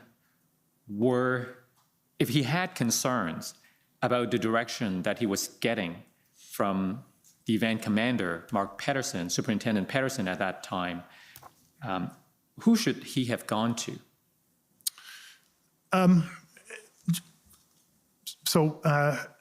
While it was confusing, again, I don't want to characterize it as he did the wrong thing. I just want to be clear about that, John Ferguson. There would have been options. John could have gone to the incident commander, which at this time should have been Russ Lucas. He could have gone to the event commander and attempted to further explain, and if that wasn't happening, he could have gone to the major event commander, in that case, major incident commander, in that case, would have been Acting Deputy Chief Ferguson. So there were options for him to engage. I understand it seems to have been he was doing his best to get people engaged around something he thought was important. But just so we understand, Superintendent Pedersen was Inspector Lucas's superior. If he was challenging a decision by Superintendent Pedersen, wouldn't it be problematic for him to go to somebody who reported to Superintendent Pedersen? Challenging, but still appropriate. There is an incident command chain of command, and then there's an organizational chain of command. So at any point when there's a disagreement in the chain of command, if done professionally, if done timely, and if done seeking a constructive outcome, not for rumor mongering, not for undermining, not for any other personal agenda, you can engage that chain of command in trying to reach some sort of a better outcome. I think that would be appropriate. Now, I understand from Inspector Lucas's interview summary that he thought by that time, around 5th or 6th of February, his role had diminished to more akin to an operations chief at a tactical level. So if Staff Sergeant John Ferguson had issues about the operations, is it not arguable that he shouldn't have gone to Inspector Lucas? And again, I want to be careful. I perceive that through information that's been presented at the testimony myself. I wasn't aware of that. So it's new information for me that Inspector Lucas's perspective on his changed role is new information for me. If that was materially the case, if that was known to everybody, and if it was known to John Ferguson, yes, he would then have another challenge of who could he turn to. I would accept that. But this is all new information to me too. So it's just conjecture at this point to try to answer your question, sir. And I appreciate that you're doing the best you can. We're also trying to understand what lessons to draw from it, and we just don't want to draw the wrong lessons. So the other option that you identified was for Staff Sergeant John Ferguson to perhaps approach Deputy Chief Ferguson, because she was by then the major incident commander. But wasn't that also problematic because they're married? at some risk to go into the realm of conflict of interest and relationships in organization. I mean, there is that challenge. But in the frame of the Ottawa Police Service at that time, there wasn't any breach of policy. And so it would have been appropriate if he felt it had, again, constructive, objective, not unprofessional, not undermining, not self-seeking, to have sought the intervention of, or at least to provided his information to the major incident commander. I do also recognize, if I understand the context as to what happened, this is sort of a real-time unfolding event.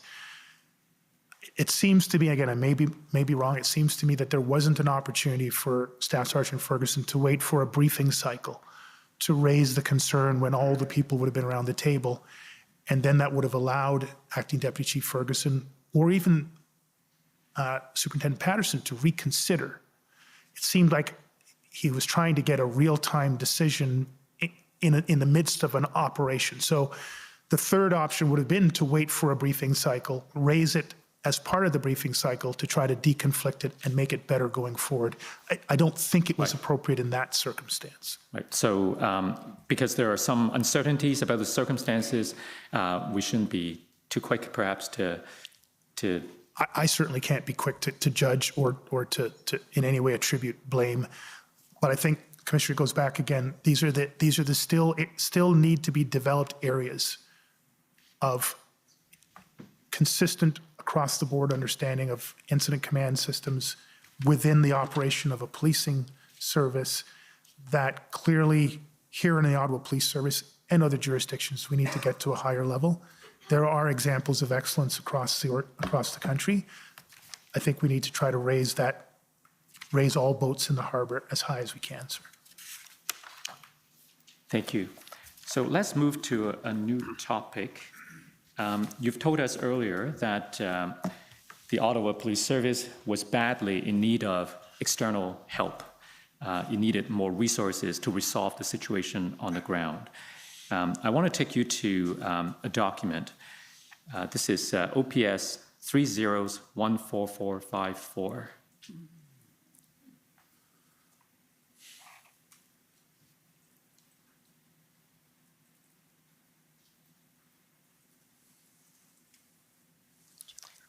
So you see that the document is dated January 31st. So this is the first Monday after the arrival of the convoy.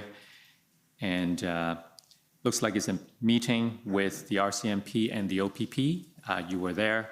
If we go down the page, you see the notation, can't safely remove them unless we have hundreds of officers to maintain risk. And then if we go down further, no way we can come by, not sure what's that word, 4 more days without something help, lots of help. Lots of help. Was that and then the next line says now transitioned into an occupation. Does this reflect the thinking at the time, on or about the 31st, that the OPS will need hundreds of officers in order to safely remove the protesters? Yes, sir. And then if we go to the next page, we need, sorry, go down a bit. Oh, sorry, go down. Oh, go up, sorry. We need resources, and what is that next word? It looks like communications. Saying together, join together at 3 p.m., question mark. Do you recall these discussions at that meeting? Yes, I mean, specific lines not as clear, but I recall the meeting with Commissioner Lucky and I believe Commissioner Carrique. I don't know who else would have been on the call. And if we go down the page a little, there's a comment from Trish.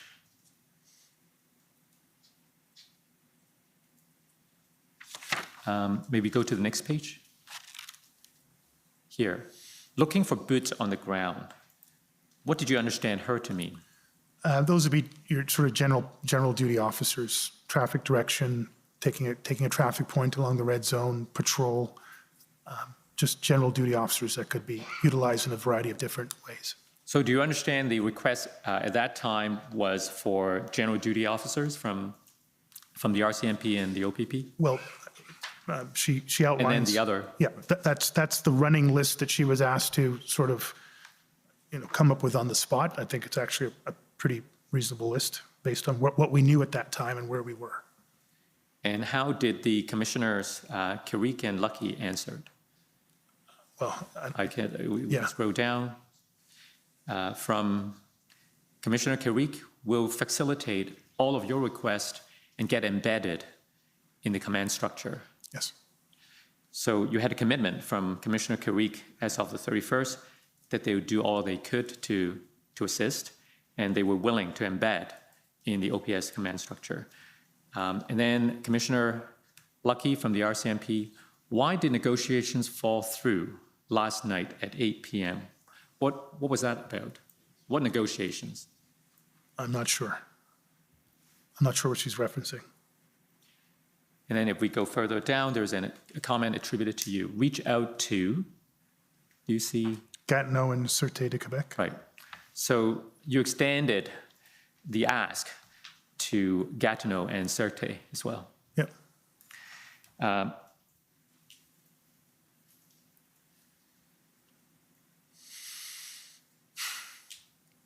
Do you know what kind of help at this time the OPP and the RCMP were offering? We know what you asked for, but do you remember what they were committed to providing? If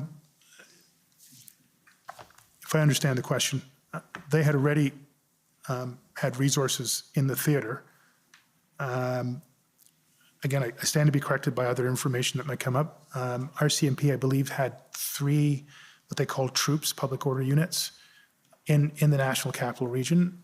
They were not under our incident command system control, but they were available in an emergency, and they had certainly a range of important duties to manage.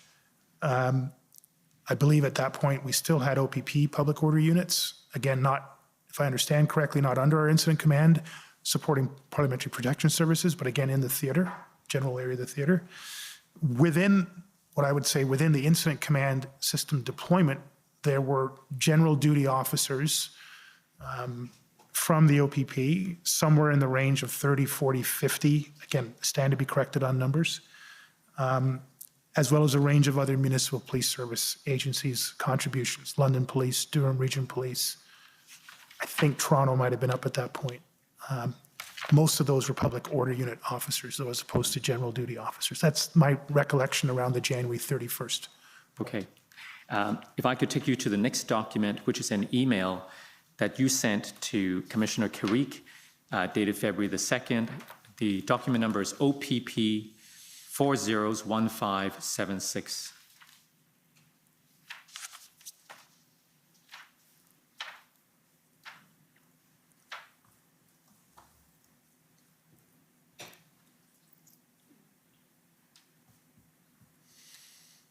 So this was sent February the 2nd.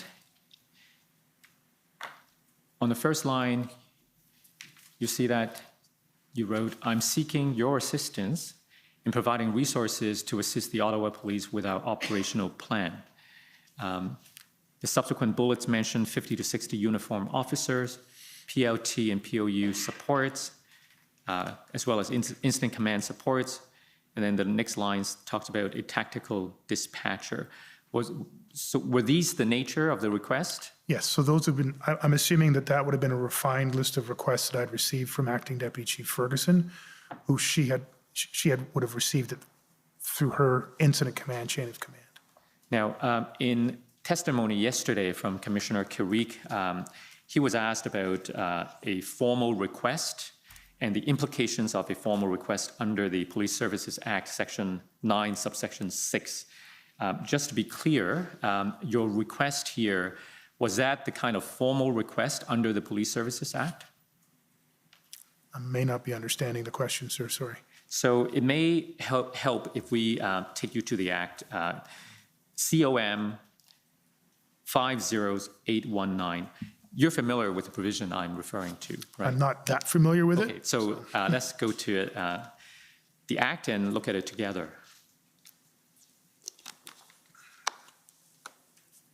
So this is the Police Services Act. If we could go to page 12.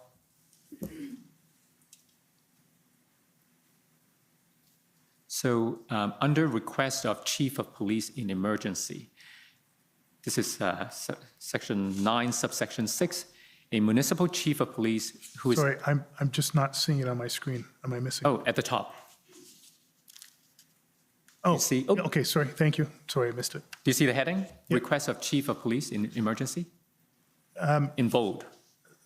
So I thank Maybe you. it's the screen. I'm aware of the language in the act, but I wasn't in my mind referencing this. If it happens to fit it, that's fine. But that's my question. When you wrote the letter, you were not having in mind this section No, under the Police I was Services simply Act. sending a communication to another chief or commissioner asking for resources. What do you understand to be the difference of requests made formally under subsection 9.6 or the kind of informal request that you appear to have sent? I will say I've never in my policing career relied on this section, so I don't have other than what's written on the page, this would seem to be, if we needed more officers, we could ask or resources, we could ask the OPP. But I mean, if this is intended to, and again, I'm not aware of what's underneath it, if this means we can't manage, we can't adequately, effectively continue to be the police of jurisdiction, can you come and do this for us? I wouldn't interpret that way, and that was certainly not the intent of me sending that letter to OPP Commissioner Kariq to ask for those resources. Well, that is where I'm going, because perhaps it is open to interpretation, but certainly one interpretation is that the OPP had the ability to step in and take the lead. I believe there's certain conditions that would have to be met. They couldn't just arbitrarily make that decision. And that's why I'm asking you, if a request is made under this section, would you have been comfortable to let the OPP take more of a lead role under this section? If I felt the conditions in Ottawa required that level of intervention from the OPP or any other police service, I would obviously be making that request and therefore be very comfortable with it, subject to all the usual discussions as to how that would transpire. But I was not making that request. You were not making that request. And I guess my question is, given the situation that you found the OPS to be in shortly after what you call the paradigm shift, after the first weekend, isn't that something that should have been done logically? Not at all, sir. Why not? We were 3 days, 72 hours into a situation. I don't think anybody in Canada at that time really understood what was going on. And I think it would have been irresponsible and unnecessary to burden another police service with that level of request without having any real understanding. So I just don't think listen, you could talk to other police chiefs and they may have their opinions, but as of the 31st or the 2nd when I sent that letter, that was not a situation that I was considering at all. That's not a situation that anybody had raised to me, either within the Ottawa Police Service or from the Police Services Board. It's just not in the realm of considerations. Did the situation in Ottawa escalate at some point to a stage where you would have considered that appropriate? Not during my tenure, sir, no. So in your view, up until mid-February, February the 15th was your last day as the chief, the situation was not desperate enough in Ottawa for the chief to be requesting that kind of assistance from the OPP? That's correct, sir.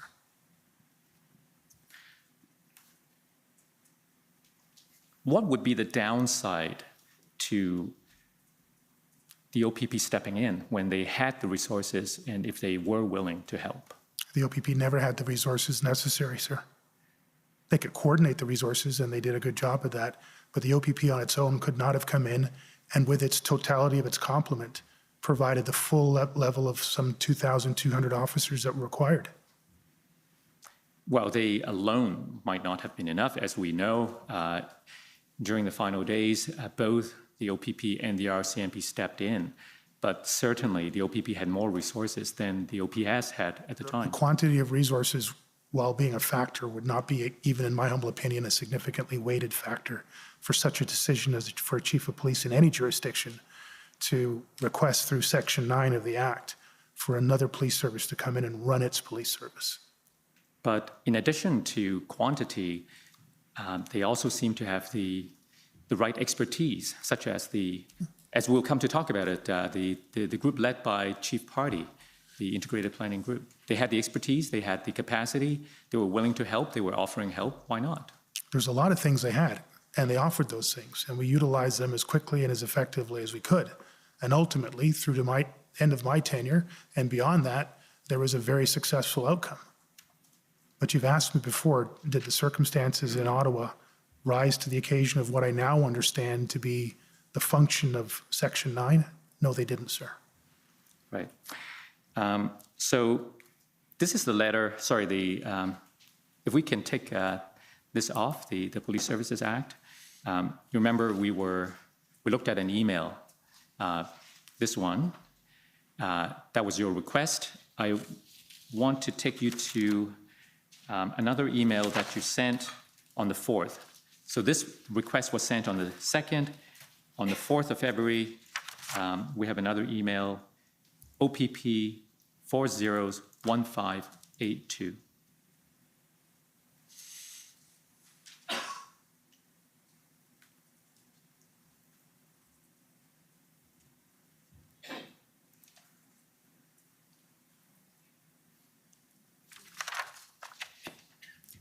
That's right. This is the part I want to take you to. You address this email to Commissioner Carrick. Sorry, what's the date of this, please? Sorry.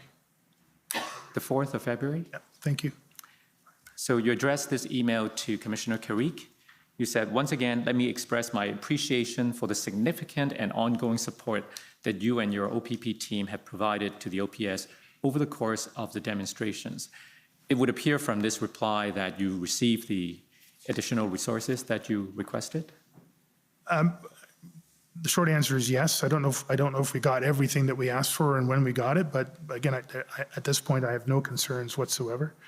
I think this is more just, I'm actually seeing some of the most well-turned-out OPP officers and vehicles operating in and around my sphere, and they really just look good. They were like the cavalry coming over the hill, and they were just really well-turned out, really professional group of officers. So I'm just complimenting Chief to Commissioner, the quality of his people. Mm-hmm. On the 2nd of February, when you sent the request to the OPP, I believe you also sent a request to the RCMP. Let's take a look at pb.nsc.can.401743.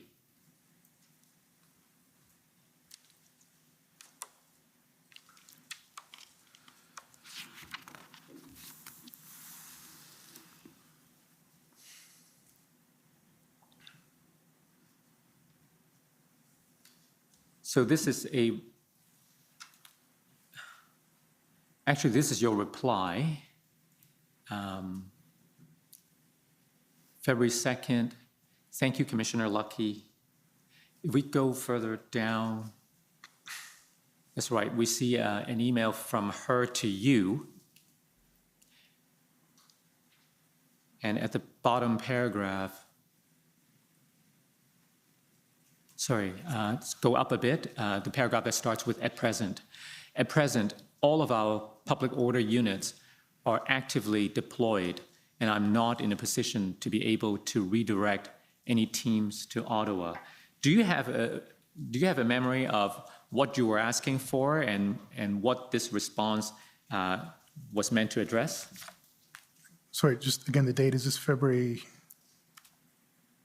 The 2nd. 2nd. So this, again, this will be around the time that we are pivoting the plan. We know we're going to need, this is the day after the February 1st Canada meeting. We know we're going to need a substantive amount of POU, short-term and long-term. And so this was a request that I sent out to the RCMP for POU at least. I don't know if there were other things that we asked. And it seems that the substantive response here is, you know, our POU units are deployed. You can't get them. Reasonable. I'm not challenging back. They're having their own resource challenges, and they're exploring the possibility of the other 50 resources. I'm assuming they're police officers, but there might have been a variety of different knowledge, skills, and abilities that we were asking for. So these are examples of the kind of early request following the paradigm shift and the kind of responses you got. Yes, sir. On the 6th of February, I understand that you told the mayor and Chair Deans that you needed 1,800 additional resources. Am I correct? 1,790 odd, but yes, I think the number 1,800 has become the most functionally used number. Let's go to an OPS document 3014454.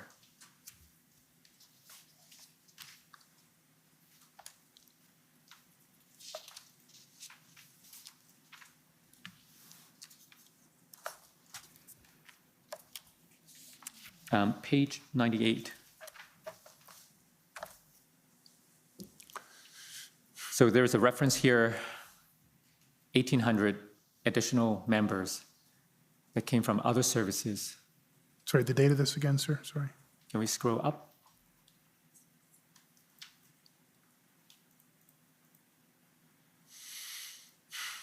Okay, February 6th, thank you. 5:10 p.m.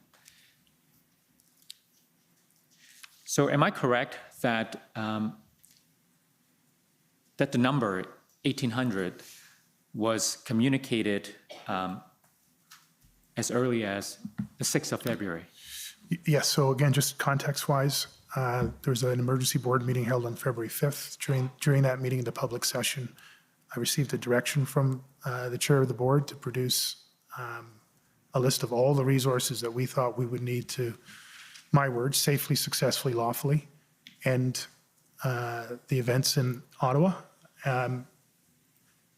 I needed explicit understanding from the chair. Did she need that on the spot, or could I and my team take that away and then provide a more thoughtful and full response? And she said, yes.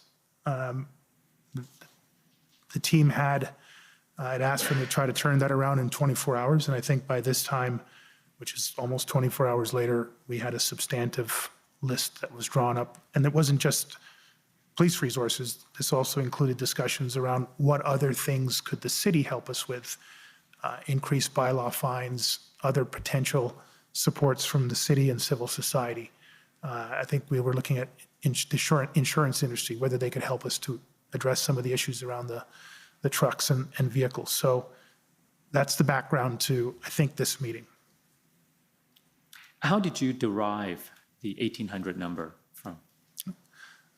Again, without the benefit of notes, but at some point after the board meeting, there would have been a request at two levels within the incident command system for their planners to identify the number, types of resources, and associate that to the overall operational plan and the relative sections, sub-plan sections. Then across the organization, I asked each of the functional command areas, so that would again include Acting Deputy Chief Ferguson in her functional role, Deputy Chief Bell in his functional role, and Chief Administration Officer Dunker in her functional role to identify supports. The reason for the two sort of coordinated requests, we needed a certain level of capability, resource capability, predictability within the incident command structure to work under that structure to achieve the goals of ending the events in Ottawa, but we were still struggling with staffing for our police of jurisdiction responsibilities. And I don't know if at this time we'd finished the negotiation with the Ottawa Police Association for the shift schedule change, but we were struggling on both ends, staffing to a level beyond just maintaining the red zone through the incident command piece, and staffing to maintain our contractual obligations and member health and wellness requirements in the general police services to the rest of the million residents in the city. The sum total of those 1,790 odd resources reflects all of the different aspects that we were looking for, and they were broken down short-term, mid-term, longer-term. The bulk of the resources, I would suggest, were more short-term. A significant amount was mid-term, and then another amount would have been long-term. That would have been assisting in prosecutions after the fact, case management, crime analysts to pull all that together. But the bulk of that request really was in the days and weeks as opposed to the months and years portions of some of it. Now, I understand that later that day, on the 6th of February, there was a command team meeting where you asked your team about the resource needs. Later on the 6th? On the 6th. Okay. Does that accord with your recollection? Again, just so many different meetings. If you could show it to me, I might have a recollection. And the commission has heard evidence from Superintendent Abrams that he was present and overheard some of the things that you said to your team. Well, not overheard, he was there, he was invited to attend. And the next day, he wrote to his superiors, including Chris Harkins, among others, about what he observed on the 6th. So can we go to that email?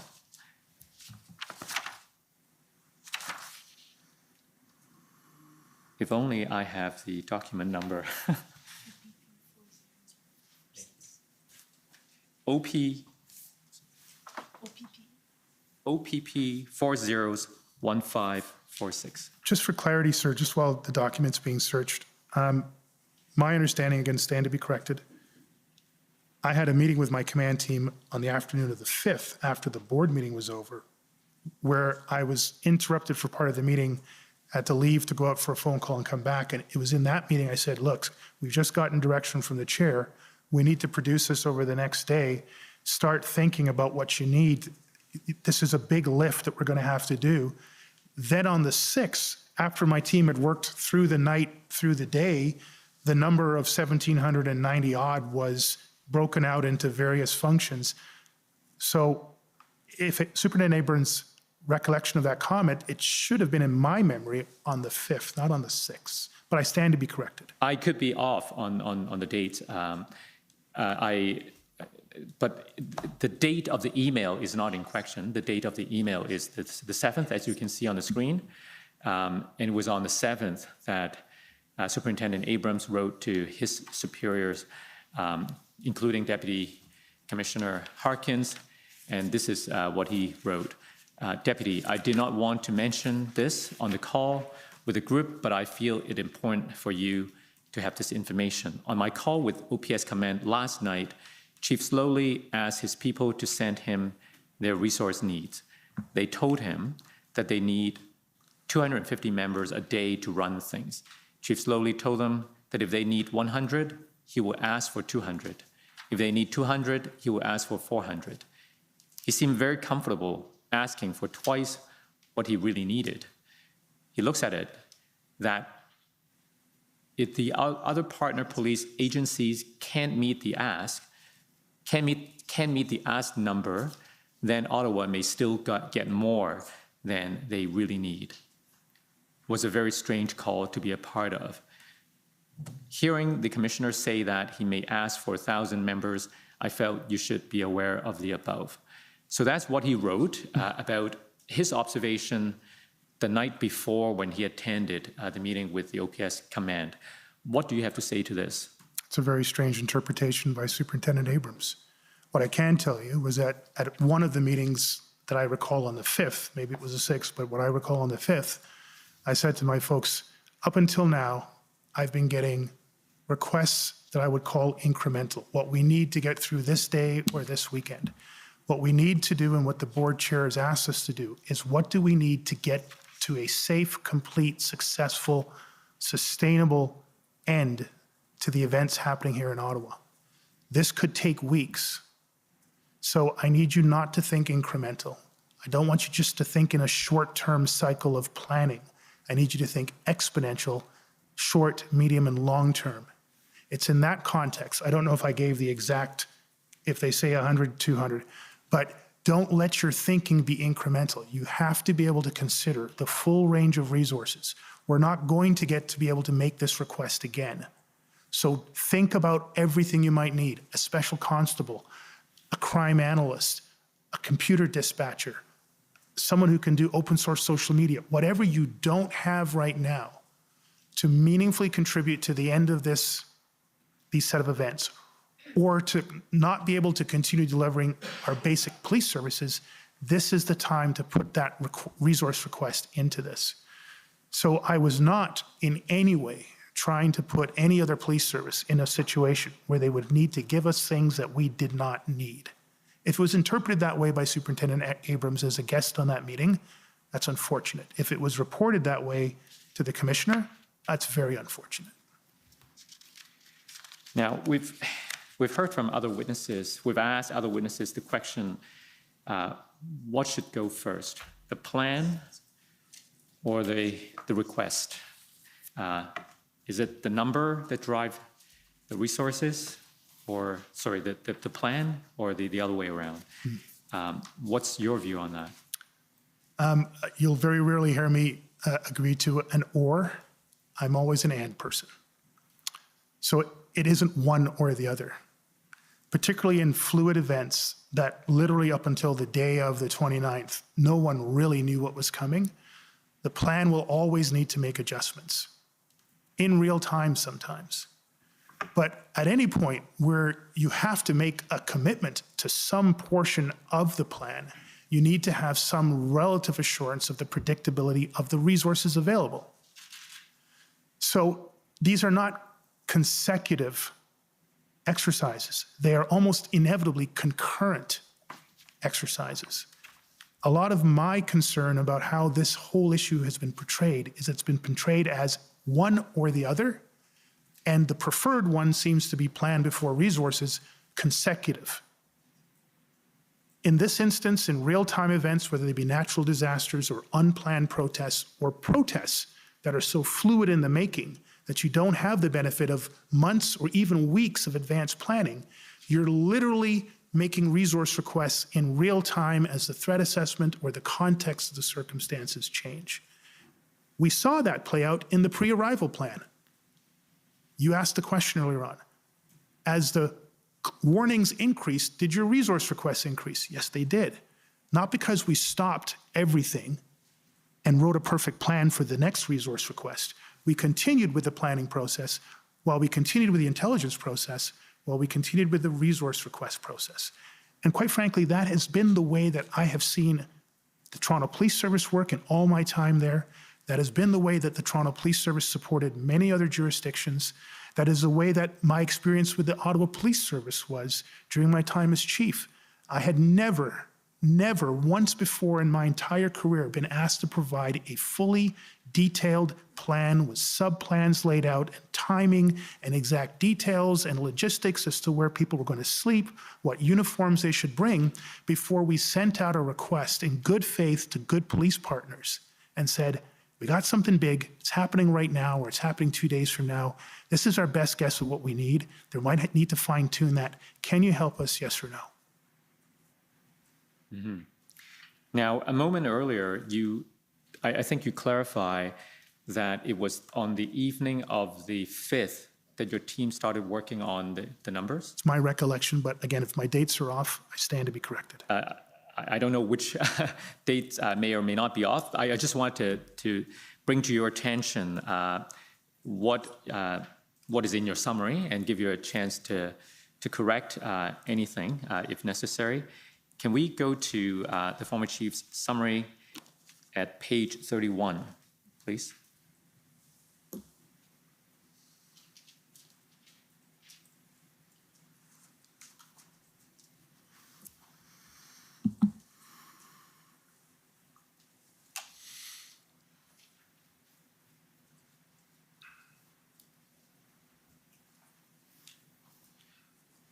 So, Can you we see- just, I'm seeing, sorry, I'll let you finish, sorry.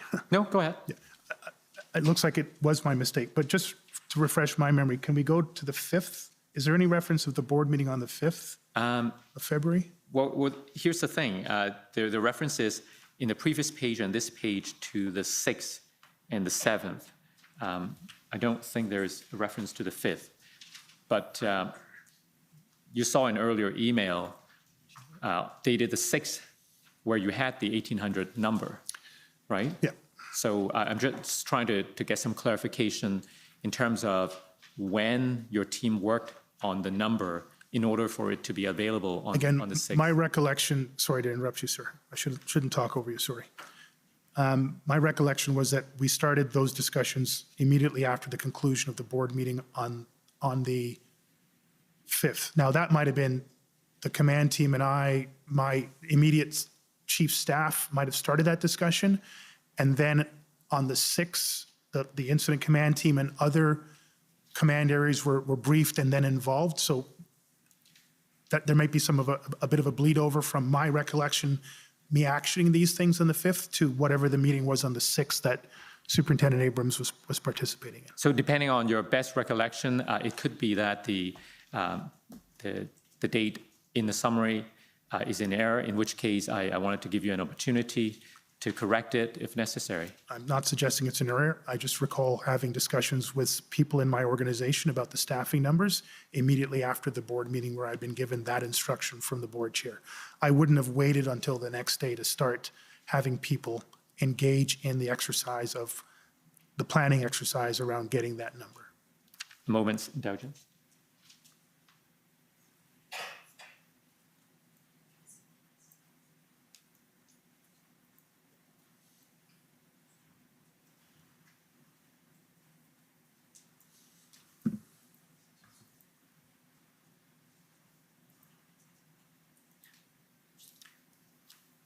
Okay.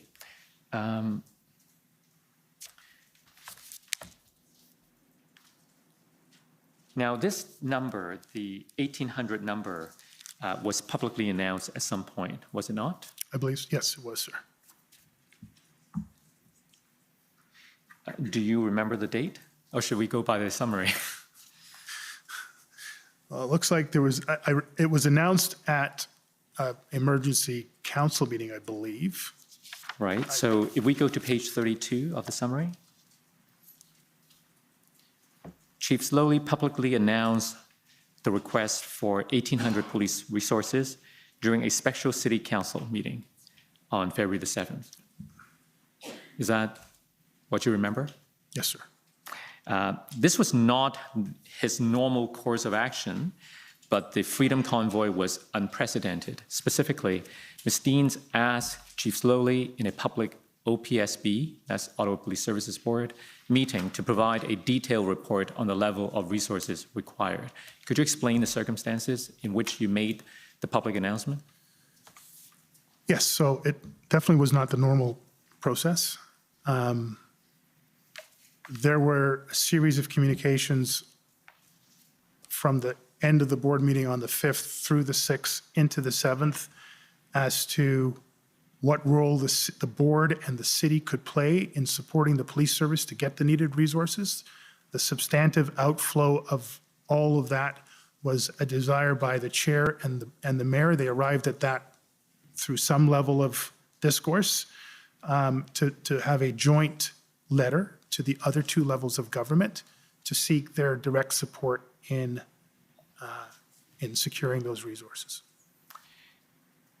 Now, in the ordinary course, would it be the practice for the request to go from chief to chief, from one police service to another, and not through these political channels? In the ordinary course, yes. And was that not sufficient in these circumstances? These were extraordinary circumstances. And so, and there was a increasing and significant desire would be I think, not quite the right word, for the board to be seen as actively supporting the service in one of its few ways that they can, which is securing resources for adequate and effective policing. Again, for context, the start of the February 5th board meeting, the chair in her opening comments, talked extensively about whether or not the circumstances in Ottawa would allow the Ottawa Police Service to be able to provide adequate, effective policing. The transition from her opening statements to me was a question directly to me, Chief, I'm not quoting exactly, but as close as I can, Chief, do you have the resources necessary, the ability to provide adequate and effective policing in the city? And then there was a substantive period of that board meeting spent on that topic. The sum total of that was the request, the direct request from the chair for the list of resources that we would need. This is not ordinary, but I do believe it falls somewhere within the realm of the Police Service Act for the board to make sure that we had the resources necessary to provide adequate and effective policing. And I believe this is one of the ways in which, again, Chair Deans former Chair Deans may choose to frame it differently, but I interpret it as a genuine effort to exercise some level of their mandate to support getting those resources. There was then the additional layer of whether the chair would sign this alone or the mayor would join in signing. I wasn't very much involved in that, so I can't really speak to it. Now, there are those who are concerned about the public announcement of this larger number of requests. For example, there may be legitimate concerns that this announcement exposed the OPS's vulnerability to the convoy participants. I presume someone could come to that conclusion on their own. I'm not sure why that would be so enlightening, because I think almost every public statement that I made after January 29th, I talked about how desperately we needed resources and how we were seeking resources and asking for resources. I think in the middle of the February 5th board meeting, the topic of resources came up. And in fact, in the middle of that board meeting, I received a communication from the RCMP saying that 250 officers were arriving, and I literally made that announcement on the board meeting. So nobody should have been surprised, I think reasonably surprised, on the 7th that we were significantly in need of resources and that we were going to be asking for a lot of resources. And to those who hold the view that this announcement was made outside the proper channels and invited inappropriate political influence into the intra-police resourcing discussions, what do you have to say in addition to what you've already said about the context of these? And thank you. Again, listen, I think there would be as many opinions in this room or all the rooms across Canada on any one of the aspects that took place here. So I'm not in any way going to try to suggest that no one should ever hold that opinion, including another police leader. But I suspect they would have the same problem about previous political announcements around staffing numbers that took place the week before. Now, another criticism that could be leveled against this public announcement is, especially in light of what we've heard from other police witnesses, about the lack of an adequate plan at the time this announcement was made. Was it really appropriate to make this kind of public announcement when OPS didn't seem to have the kind of plan sufficient to deploy this large number of resources, even if it were given then? Again, I can appreciate concerns raised certainly throughout this process and in discourses well beyond these walls. This again is not a practice that I've experienced in my policing career, where there would be a requirement for detailed, completed plans submitted and then analyzed prior to any substantive release of resources. It wasn't in my experience around planned events like the G8, G20, and it certainly wasn't my experience in unplanned or highly fluid and contentious events like the one that we experienced here. If this had become a new standard and a new expectation in policing, I was not aware of it. And I had, at that point, been a chief of police for over 2 years. Secondly, we did have a plan. It was an ongoing, evolving plan. I would by no stretch of imagination suggest to anyone, the commissioner or anyone else, that it was an excellent plan. It was a robust plan, given that we were still pivoting from what we had experienced just a week before. Canada was still trying to figure out what was going on across the country, just as we were trying to figure out exactly what was going on in the city. And we had been literally using every resource possible just to get through hour by hour, day by day operations and the planning for those operations. There was no additional capacity to be able to produce such a level of standard plan while we so desperately needed those resources. I think, unfortunately, it became a misinformed issue around an unrealistic expectation, and unfortunately, that caused a lot of concern across the board, inside our organization and clearly outside of our organization. Now, this commission has heard evidence from both Superintendent Bernier of the OPS and Superintendent Abrams from the OPP that officers from the OPP already in Ottawa were not receiving adequate instructions for them to be properly integrated or deployed in Ottawa. If there were officers in Ottawa who were not being effectively used, then one may ask, what's the point of sending more? Well, from what I've heard and what I've seen and what I knew at the time, yes, there were occasions where officers were not optimally deployed. Can I tell you, I have never been involved in any police operation where we have brought in resources from across our own city or brought in resources from outside of our city into police services, including my time in Kosovo, where there was suboptimal deployment and utilization of resources. What tends to happen is the incident commander, almost exclusively will be from the police's jurisdiction, will utilize the resources that they know best and use the most frequently, and then go and tap into the other resources. Inevitably, that means that the external resources will be underutilized. It is in no way surprising for me to have heard that at points during the entire 3 weeks that I was involved in this, that there might have been officers from some police department that didn't get their briefing at the right time and may have even spent the better part of the day not doing the things that they thought they were going to be doing. I'd experienced that many, many times myself. Now, the last criticism that could have been made that I can think of, and that we've heard from some witnesses, is that between the 3rd and the 10th of February, the OPS was using RCMP and OPP officers simply to relieve OPS officers who were exhausted and not as part of a plan to end the occupation. What do you have to say to that? That's probably very true, sir. Our officers were exhausted, frozen right through. They needed relief, and there was no other place to get relief from.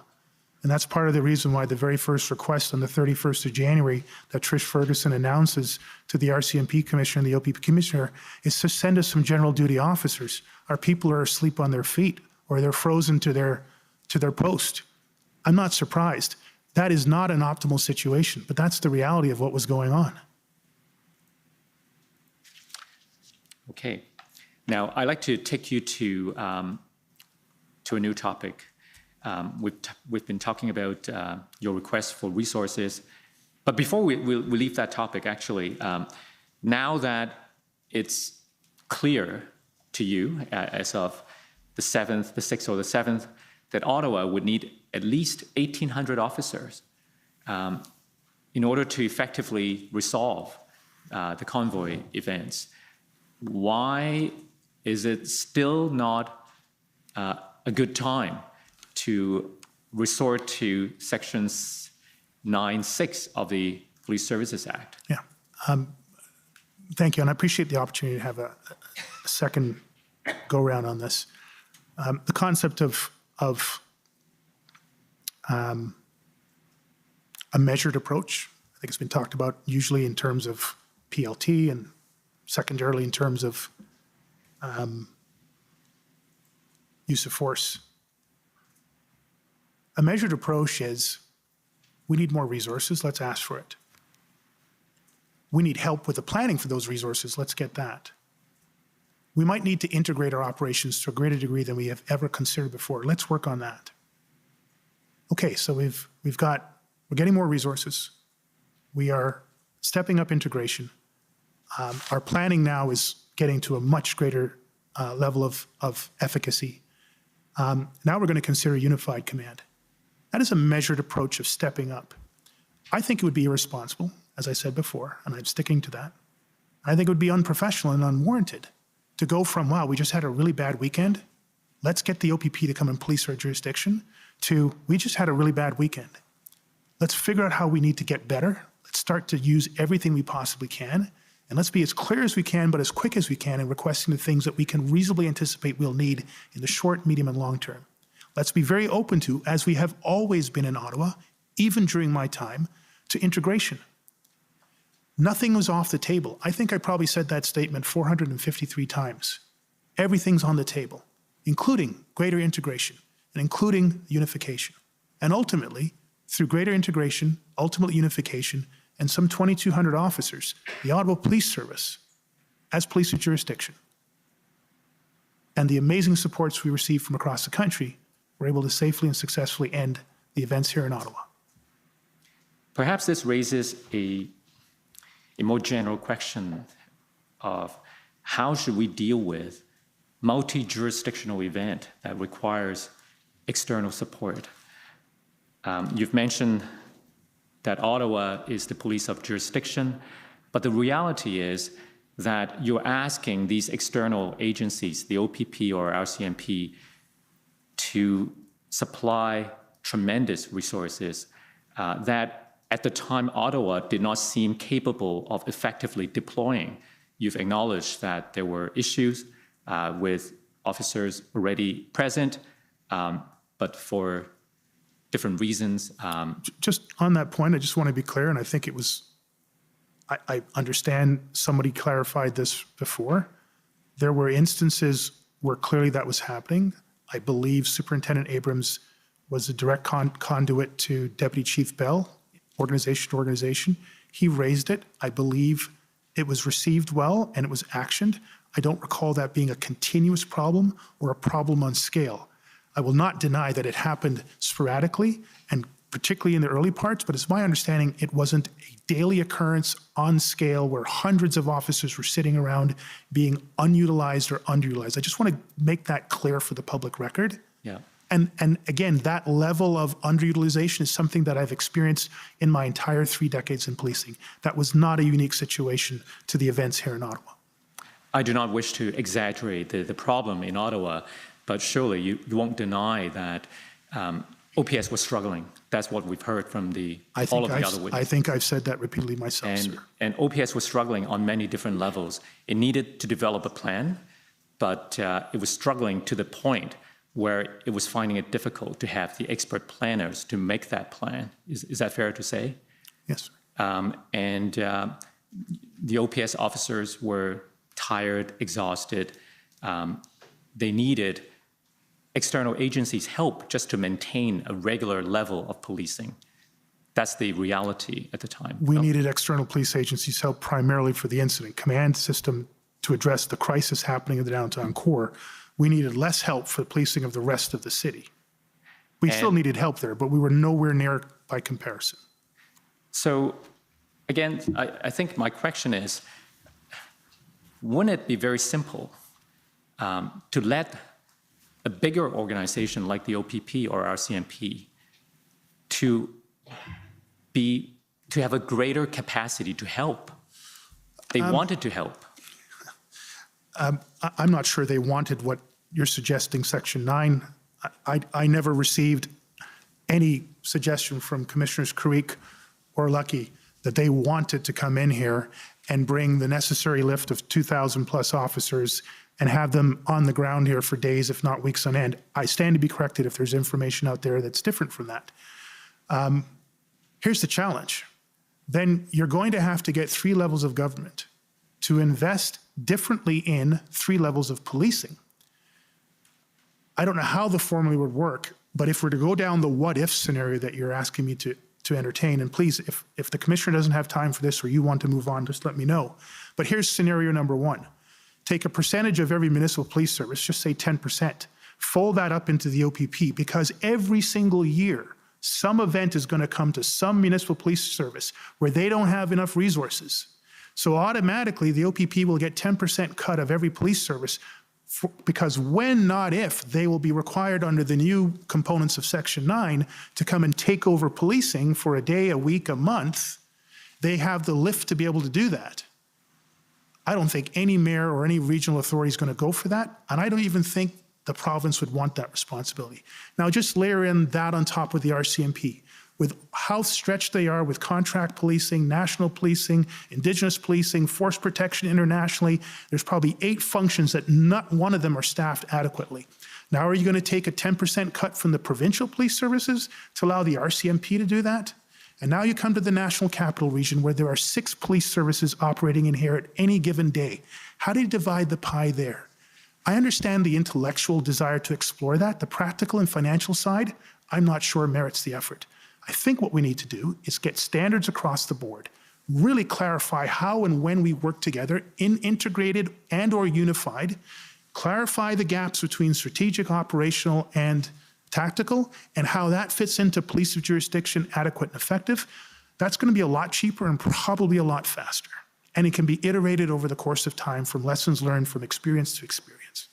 You're talking about a major structural change, legislative change, that would take years to hammer out and then years to get to a point of efficacy.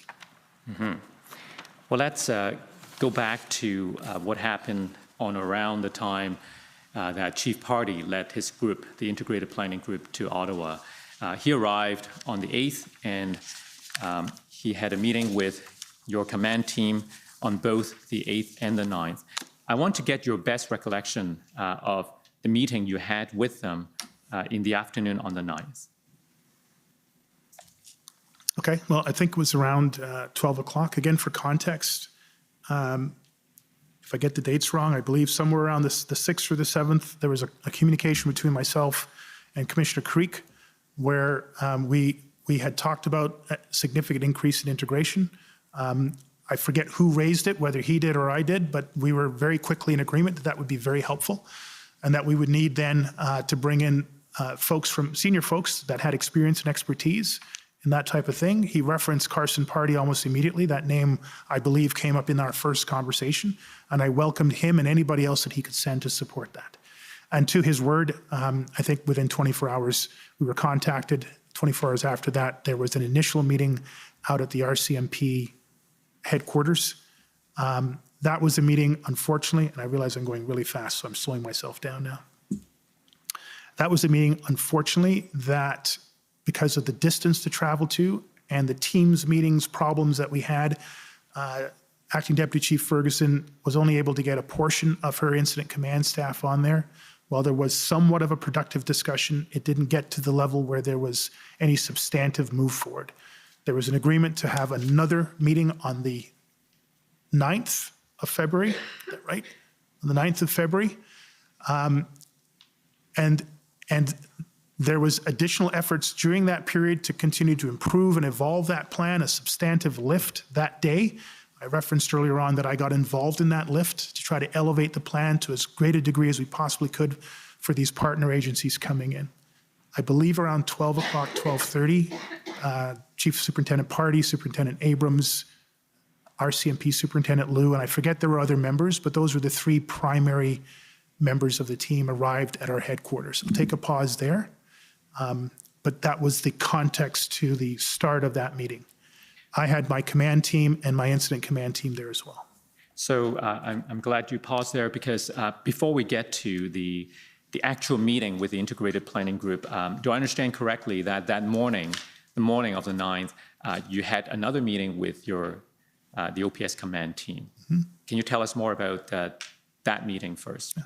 And we debriefed from what happened the previous night, looked to see where we could, again, continue to evolve the plan in advance of this next meeting and put every effort into that so that, again, we could have the best product available. It was clear to me that the arrival of this team was not only to support what were the ongoing efforts here, but they needed to assess where we were with our ongoing efforts here, specifically assess the plan.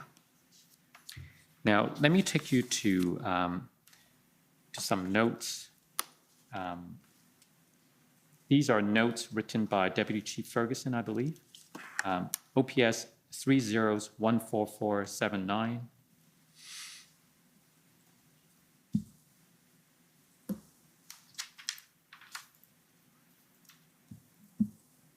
And I want to take you to page 66. So you see from the top there that this is Wednesday, February the 9th. If we go to, what time did you say the meeting was? You don't remember? I see a note here, 7:10. I don't know if that's accurate, but that would seem about right. It was relatively early in the morning. So this is the day after the group arrived, and your attendance was delayed the day before, and then the next morning we have this meeting. Do you remember Mission Hydra? Yes, sir. Tell us about the name. Ancient Greek civilization, an old myth about a multi-headed monster. When you cut off one head, it would grow back. And was there a reason why this is called Mission Hydra? A bit of creative license on my part, but the idea was we were struggling to take a section of the red zone or a Confederation park and then hold it while we continued on. And so that was a constant challenge as our officers made efforts to secure portions of the theater, particularly in and around the red zone, that the challenge was as much to take the portion and then to hold the portion. So the concept of the Hydra, if you can cut off the head and cauterize it, it can't grow back. If you can take a piece of ground and hold it, people can't come back. We can then focus on a smaller theater with more resources. Smaller theater, more resources, smaller theater, more resources. That's the concept behind the... Right. Now, I understand from the testimony of Deputy Chief Ferguson that the day before, on the 8th, when your command team met with the Integrated Planning Group, she presented a strategic concept of operations plan with 8 points, with a mission statement that included elements of engagement by the PLT and so on. And part of the discussion at this morning meeting on the 9th is a new version with a different mission statement. And there's a reference here that this was a very aggressive posture, language throughout the whole briefing and mission statement. I'm not sure the next word, as asked if anyone needed clarification. Chief laid out his plan, omitted negotiation, and when I brought it up, he reacted angrily, saying, "We are not negotiating." Then said, "It's implicit." I advise, is it all CIC mission statements? Our CIC mission statements always has explicitly stated in the mission statement. And then the next comment, I believe, is attributed to you. If it doesn't reduce the size of the footprint, that is not a good negotiation. Do you remember this exchange? These are Acting Deputy Chief Ferguson's recollection of that.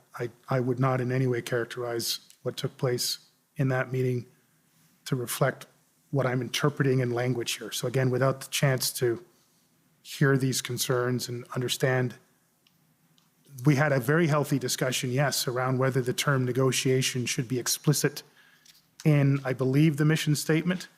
But other than that, I'm not really sure as to why she has interpreted things the way that she's chosen to do so. So let's hear it from your perspective. You've told us about this as well, I believe, during our interviews. If I could take you to your interview summary at page 36.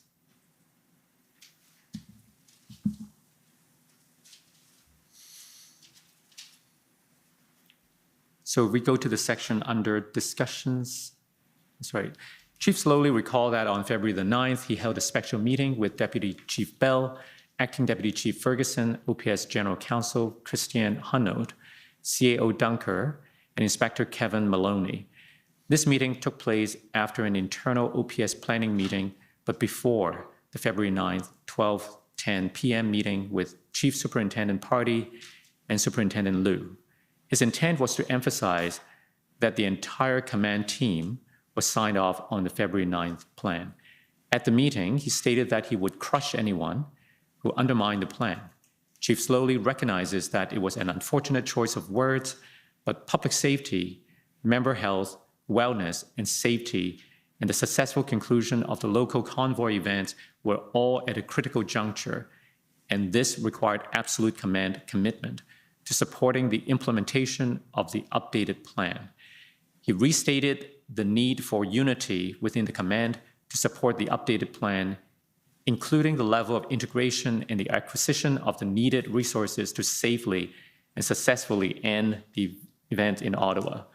There were to be no major changes to the plan, the concept of operations, the elevated integration, and the senior ICS assignments without discussion about the need for such a change. Does this reflect your recollection of what happened? Yes, sir. It's my statement. So there appears to be an emphasis of committing to this plan unless there were significant changes that would have justified a different course. Why this emphasis? We had the challenge of the previous week where senior people were swapped out without any communication, where we had delays around the development of a significant portion of the plan, that being the public order plan. This was a reminder to folks about the problems that we encountered last week. We are now bringing in a significant amount of resources, a significant level of integration, and we simply cannot have a individual make a change that could affect the strategic intent of what we were trying to accomplish at this point. We needed to have, on the positive side, we needed to have a full commitment across the command team that we had reached a position now that we could move forward with. There were still going to be evolutions of the plan and sub-plans and as resources became available, but that the base of the week and change of pivoting from where we were into this new position, particularly with the request of resources and integration, this required a very firm and full commitment from the command team going forward. Now, you acknowledge that the word choice, crush, was unfortunate, Absolutely, sir. but you meant to convey an emphasis that no one should deviate from the plan lightly. Lightly, at the strategic level, no major changes in the plan, no major changes in the concept of operations, the elevated integration with RCMP and OPP, and the senior ICS assignments, major incident commander, event commander, incident commander, without discussion first. Probably the only thing I forgot to add in there, unless there were exigent circumstances. And again, obviously, I shouldn't say obviously, exigent circumstances is always implicit in any one of these circumstances.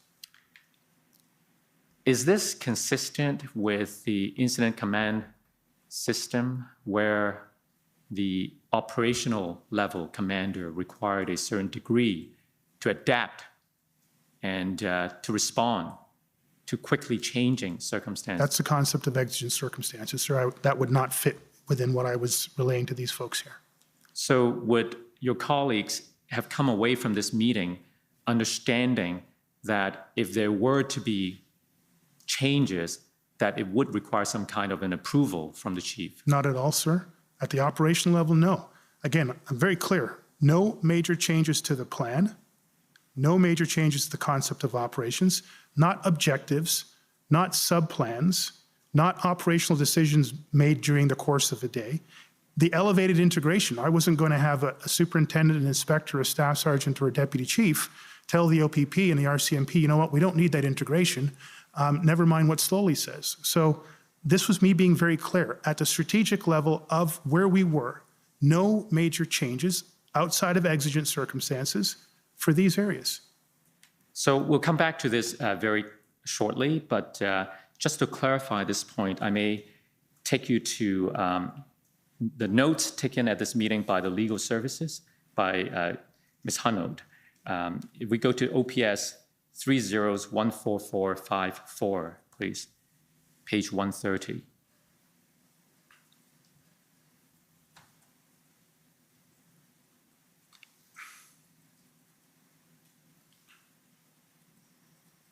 So this appears to be the same meeting. Do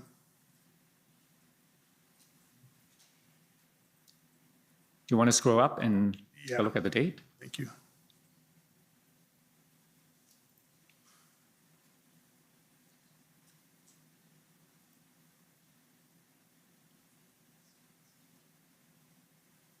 February 9th.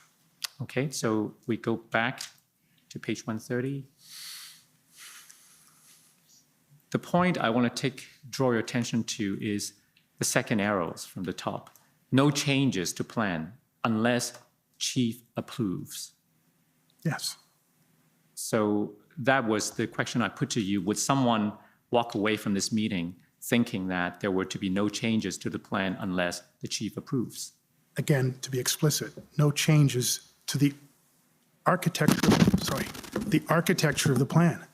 But that is not me saying you can't have a tactical change, you can't have an operational change unless I approve it. It would be, even if I wanted that, it would be impossible for me to validate, approve, or not approve every single aspect of any potential change to the plan. It would just be impossible. I would never have said that. And I can't see any experienced person in that room taking such a literal interpretation and walking out, particularly after being in this theater for almost a week and a half. And if they had that interpretation, with the maturity and the rank in that room, I would have expected them to raise clarification. Now, it was at this meeting as well that we've heard from other witnesses that you discussed politics. If I could take you to page, maybe later on in this page actually, or maybe the next page, I'm not sure. Go down a little more. Do you see the comment from Trish? I want us to limit politics. Yes, sir.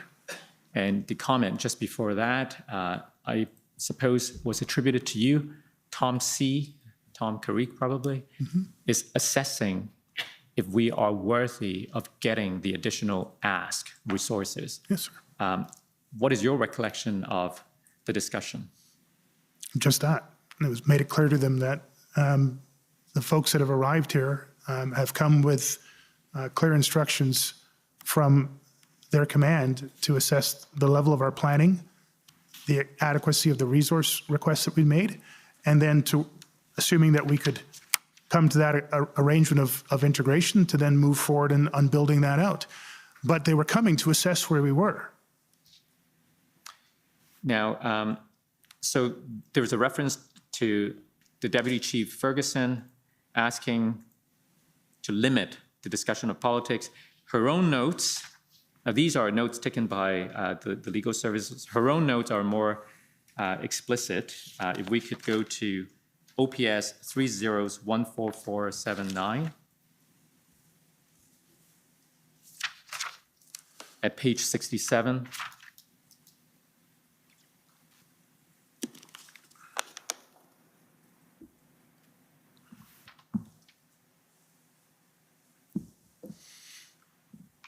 We go down. Okay, talked about the plan.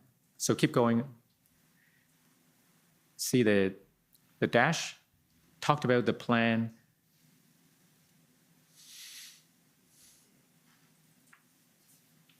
Not sure the.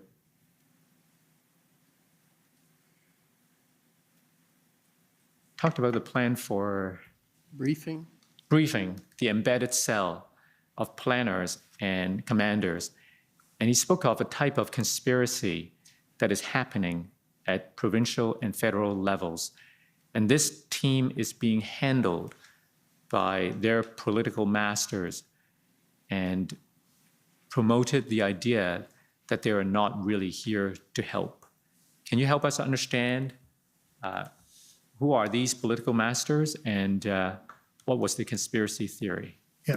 First of all, these are Tricia's, Acting Deputy Chief Ferguson's words. I won't challenge her emotions or interpretation around it, but they're not the conversation that I was leading at this point. I had a very clear discussion about two elements. We are going to be assessed on the quality of our planning and the relevance to the resource requests. And if we cannot provide enough substantive justification for what we're looking for, we're likely not going to get the level of help that we need. Secondarily, I did talk about the politics that are happening in and around this entire event. By this time, it is a national event with global coverage. By this time, I had had several interactions with all three levels of government and the board. That was clear to me that there was increasing, intense, and in some cases, I believe, undeserved and unhelpful political pressures happening to the Ottawa Police Service. Pressures that could affect our ability to secure the resources. So I was letting them be aware, giving them situational awareness, and allowing a conversation to happen in a very tight room with my command team so they could have as much understanding before they went in front of the group of external agencies to have that conversation. I didn't want there to be any surprises, and I wanted them to be as fully informed as possible. An example would be the day before this, there was a public motion put forward by a significant number of city councillors asking for the Ottawa Police Service to be removed of police's jurisdiction for the purposes of the incident command. So these were very live, real-time issues. There were others that they were less aware of. So I tried to give them indications as to what was going on without delving down into the unfortunate details of it. It's in that context that I think Acting Deputy Chief Ferguson may have thought it was a conspiracy theory.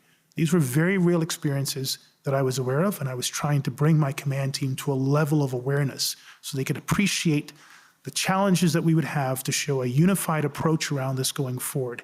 And if we didn't have a unified approach, these type of politics could very quickly divide and conquer us.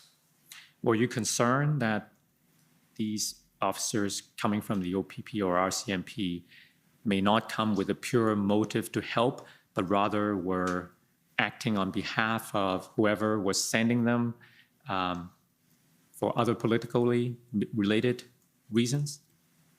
If you're asking whether Chief Superintendent Party and Superintendent Liu were there for political reasons, no. I think they were genuinely assigned, and they came with genuine hearts to offer the help that they could, to understand what was going on and offer the help they could.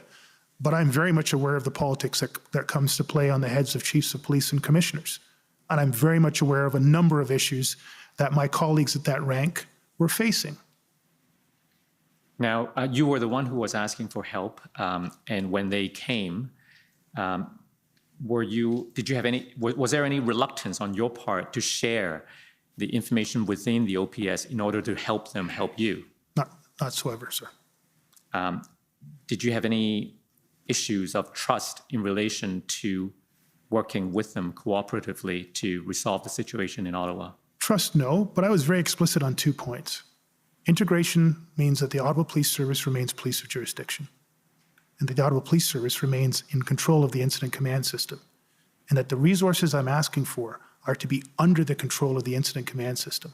Those are the only 3 caveats. If they couldn't agree to those 3 caveats, we'd probably have to go back to the drawing board in some other way to get the resources and achieve another type of integration. Those were the 3 caveats. It's not a matter of trust. It's simply a matter of the baseline aspects, the red line aspects of our ability to move forward under an integrated model. Your command team has told us that they perceive an issue on your part of not willing to let go of control, to a concern to hold on to, by way of this police of jurisdiction concept, to hold on to some kind of control. Do you agree with that? Not at all. Do you know what they are talking about? No, I don't, sir.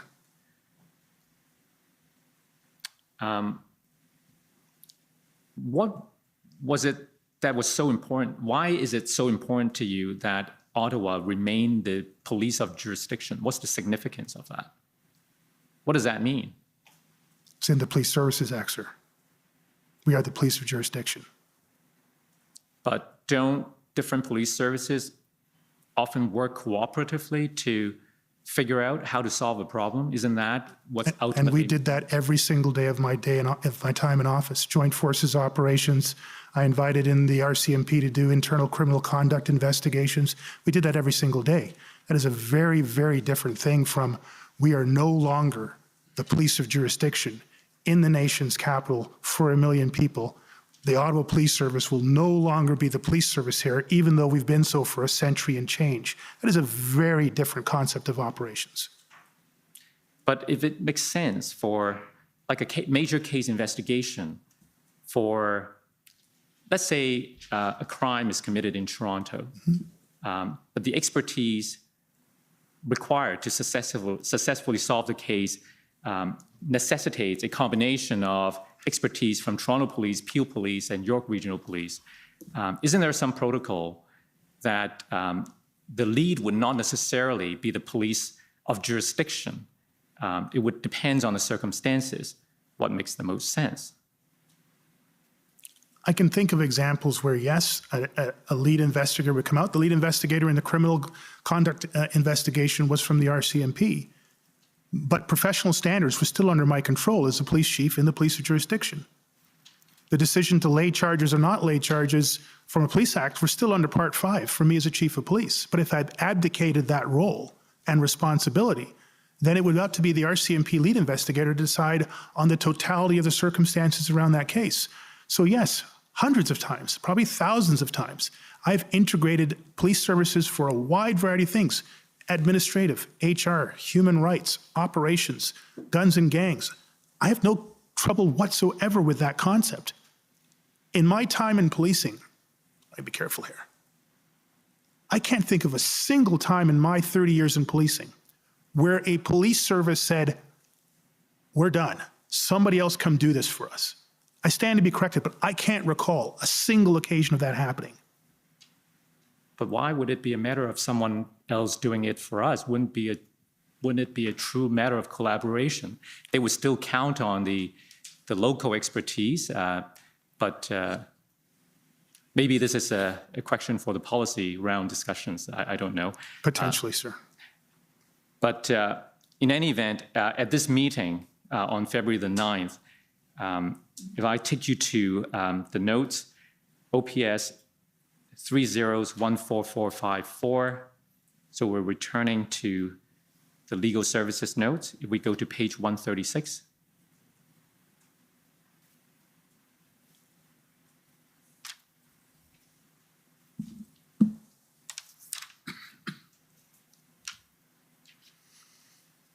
If we go down, so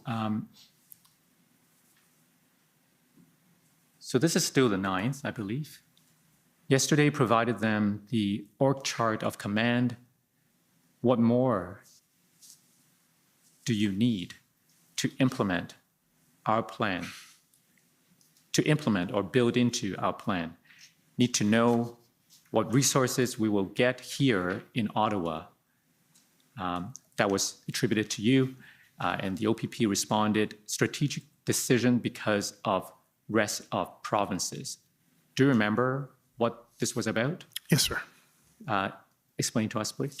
I think a very healthy discussion. Look, we have a local need here, but we now have a national set of events.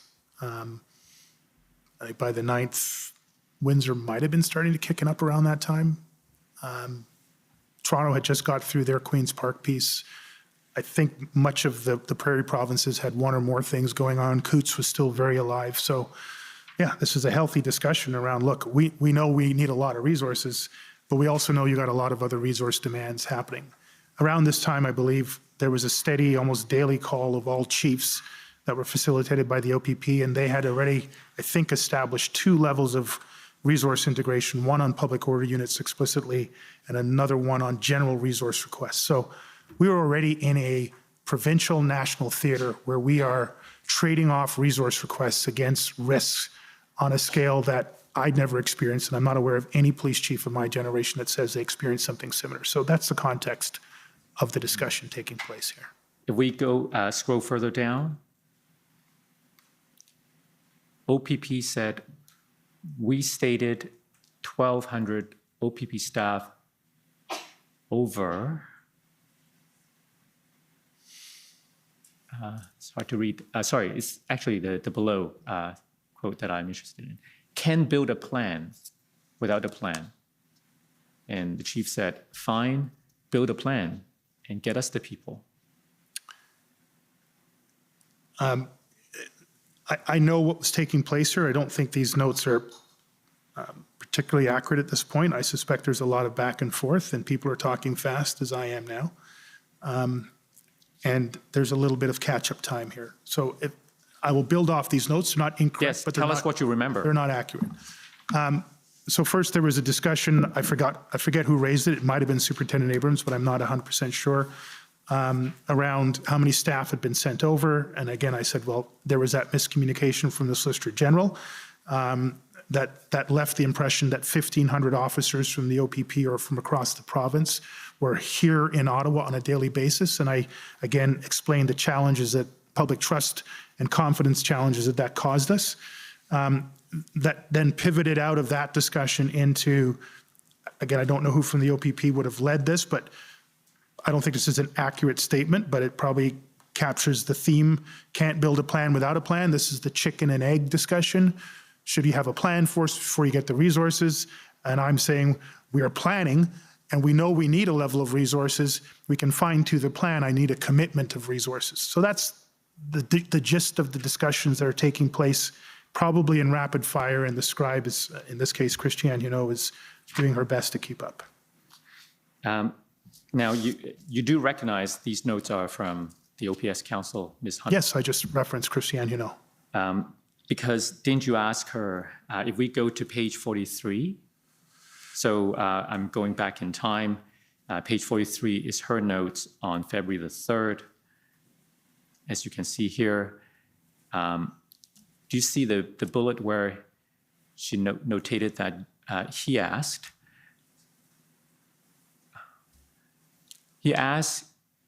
if I've been taking notes.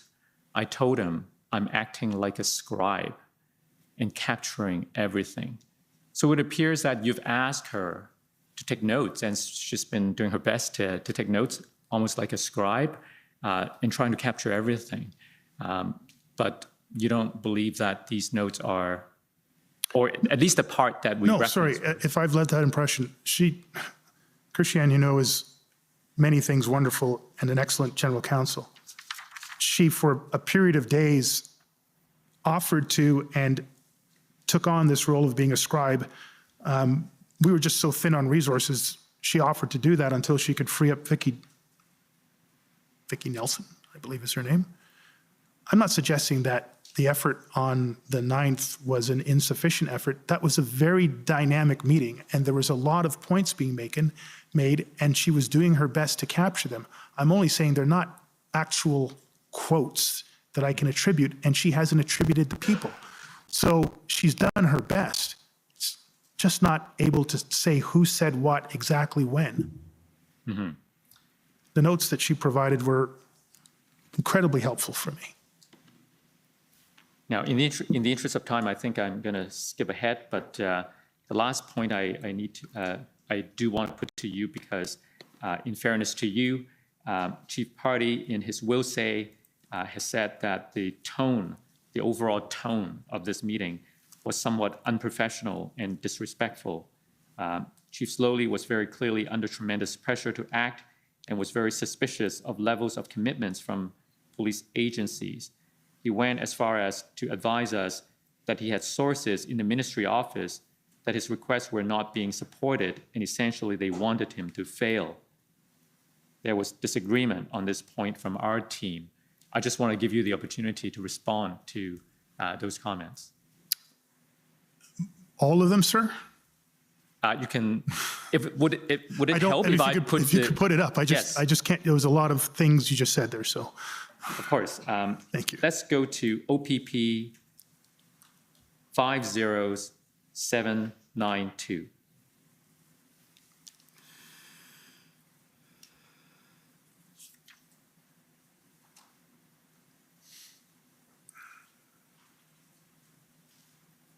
And if we can go to page 4, please.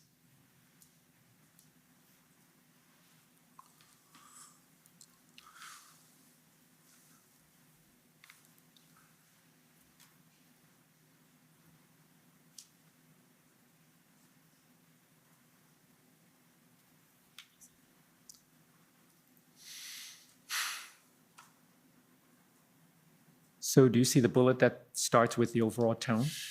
Yeah, it was a tense meeting at times. We certainly got into very contentious discussions, like the discussion, sorry, I'm going to slow myself down, We got into contentious discussions, like the discussion around the Solicitor General release of the 1,700 number.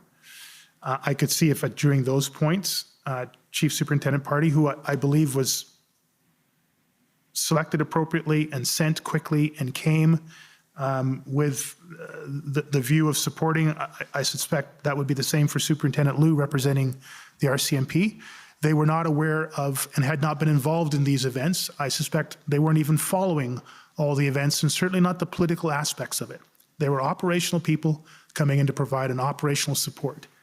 In that context, I could understand why Chief Superintendent Barty might describe some aspects of it as disrespectful. Get the right words here. Oh, do we move to page? Somewhat unprofessional and disrespectful.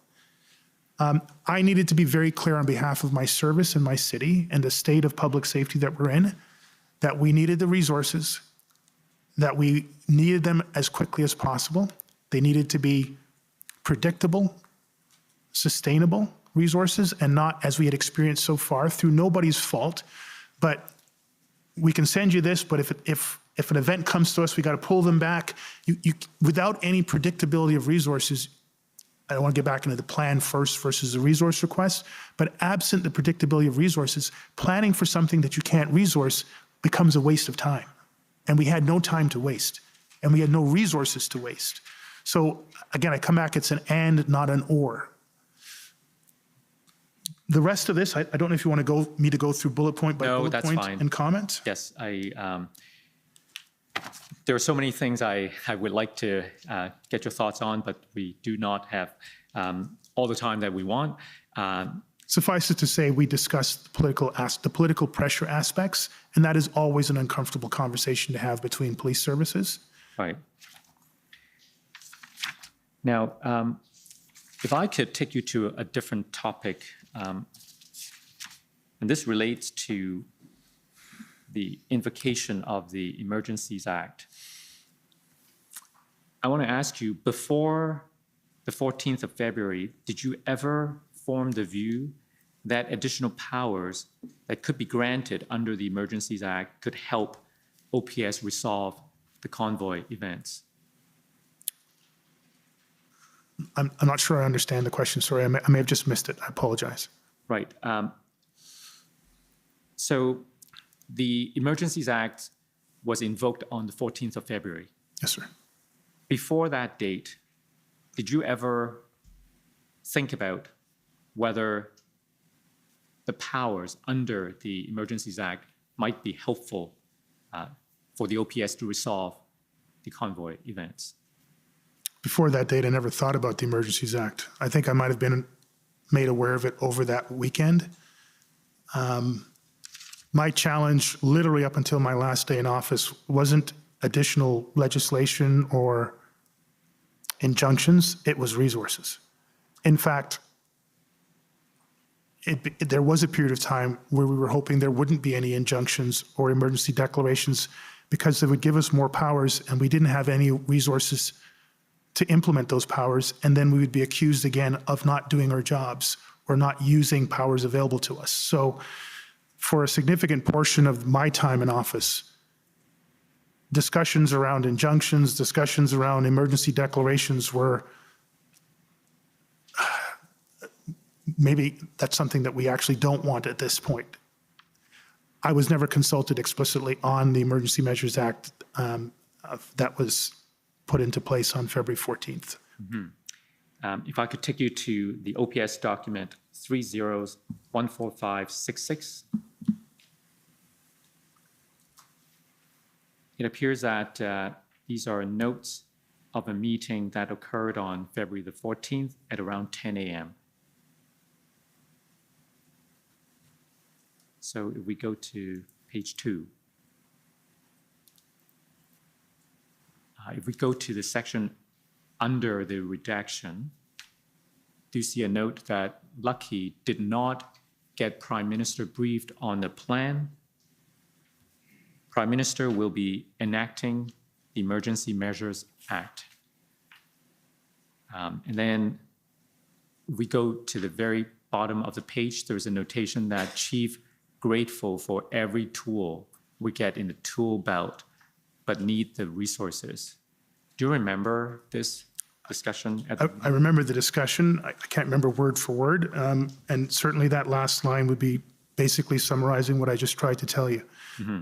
Tools are great. If we don't have the resources to use them, there could be problems with that.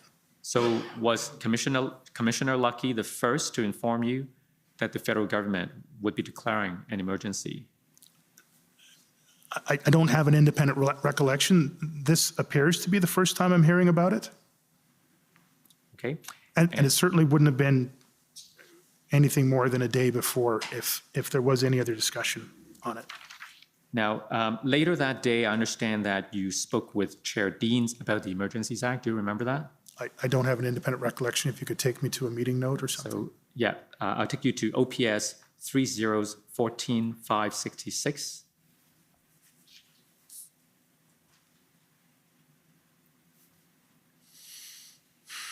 At page 6.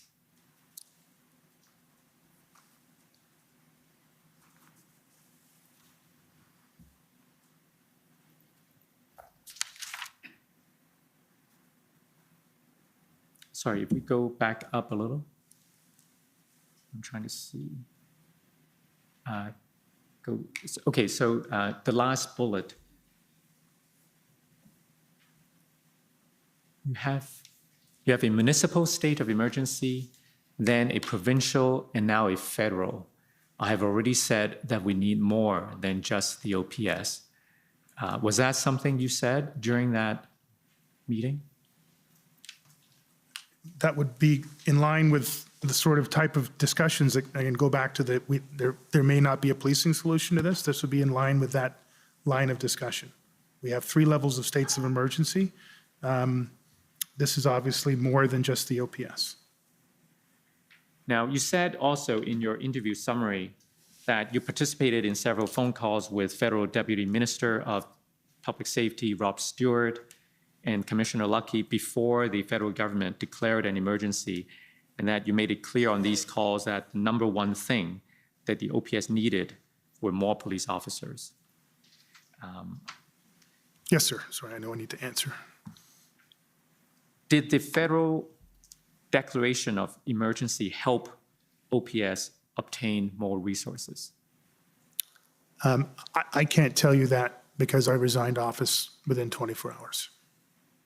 I'd like to show you an email exchange between Commissioner Lucky and Mr. Mike Jones, who was Chief of Staff to Minister Mendocino.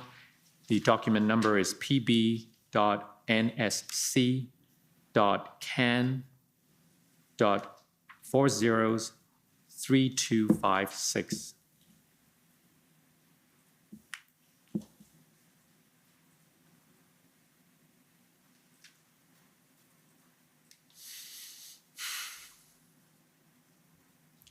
So the context in this email, Commissioner Lucky enumerates a few emergency measures that she believes would be useful, but then added that she's of the view that, well, I'll let you read it. We go down, she gave a few examples of additional tools, but then if we go further down, she said, that said, I'm of the view that we have not yet exhausted all available tools that are already available through the existing legislation. Do you agree with that assessment? I don't know what she's referring to, sir. The available tools, if you want to, well, she explains in this paragraph, there are instances where charges could be laid under existing authorities for various criminal code offenses occurring right now in the context of the protest. The Ontario Provincial Emergencies Act, just enacted, will also help in providing additional deterrent tools to our existing toolbox. Again, she may be relating to elements of Coots, Alberta, or other parts that they're involved in. I don't know if she's explicitly talking about the theater that I was involved in. It's hard to tell what she thinks could be done. These are certainly elements that we were doing in Ottawa. Where we couldn't arrest, we were getting information to lay charges after the fact. The Ontario Provincial Emergencies Act had just been announced on the Friday. We were still looking, I don't know if by this time on the Monday that we'd even had a substantial briefing from our legal team as to what those powers were and whether or not our incident command team had considered how to roll them into the ongoing evolution of the plans. I can't disagree with the position of the commissioner, but I can't say that it applies entirely to the circumstances that I was dealing with. At that time, did you have a view on whether we have exhausted all available tools that are already available through the existing legislation? We, meaning the Ottawa Police Service? That's right. Again, I come back to it, sir. We didn't have the resources to fully effectively utilize the private injunction and the elements of the Ontario, the Provincial Emergencies Act at this point. So I can't tell you that I would even have an opinion on that, other than we were just trying to get resources. Okay. Now, let's go back and talk a bit about, we began today's discussion. I do recall, just as an example, I forget which day it was. It could have been the Saturday or the Sunday. It feels like it was the Sunday. One of those tri-level calls that you referenced with Rob Stewart and Commissioner Lucky. It was the only time that Ministers Mendocino and Blair were on the call, and I joined it late for some reason. I had multiple competing demands. And there was a question asked, maybe it goes to what Commissioner Lucky was talking here about existing legislation, but a question was asked of me by Minister Blair, have you considered doing bylaw enforcement, which I thought was a strange question. And I said, yes, we've been doing bylaw enforcement from the very beginning. And then he asked the second question, well, have you considered towing trucks? And I said, yes, we've been towing trucks from the very beginning, but we don't have sufficient officers to do full enforcement, and we don't have sufficient trucks to do extensive towing. Maybe that has something to do with this, we haven't exhausted all the tools comment, but that's the only context that I can think of. Okay. Now, we began our discussions today with questions about the Ottawa Police Service at the time the convoy arrived. And now we're well into February. I want to come back to the question of your confidence in the OPS team. On the day before your resignation, on the 14th of February, we have this communication, your communication with Chair Deans. If I could find the reference.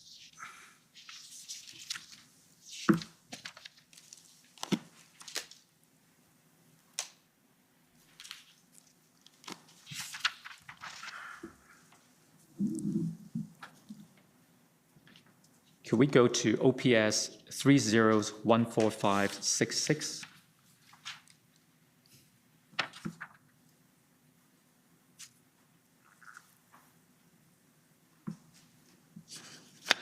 Page 6. So this is a call on February the 14th.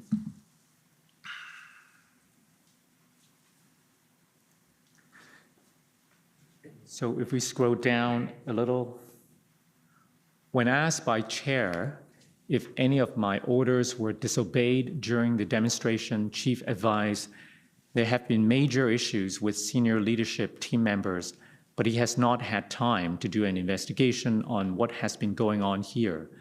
The best and the worst of us have been strained. That is why there has been tense meetings and why some have not demonstrated their best efforts. Like everyone, I have been at my best, and I have not been at my best. Can you explain what you meant there? There was a discussion in there with the chair around the quality of support that I was receiving inside the organization and my own sense of where we were at the leadership level. A reasonable question from the chair of the Police Services Board at the direct employee level that the board has with myself, and in this case only Deputy Chief Bell, because Acting Deputy Chief Ferguson was not an employee of the board. And I gave my best answer to her. There were some challenges. I mean, I actually think these notes capture it well. There would be elements of some of those leadership challenges that would need to be reviewed in an after-action report. Again, I didn't have a chance to ever conduct that. And I had made decisions on the fly in the midst of this very fluid situation to address conduct issues and park them, or address them and move on from them completely. But I also gave the caveat that there had been incredible levels of stress and fatigue, and that clearly no one, including myself, could claim that they were always operating at their best.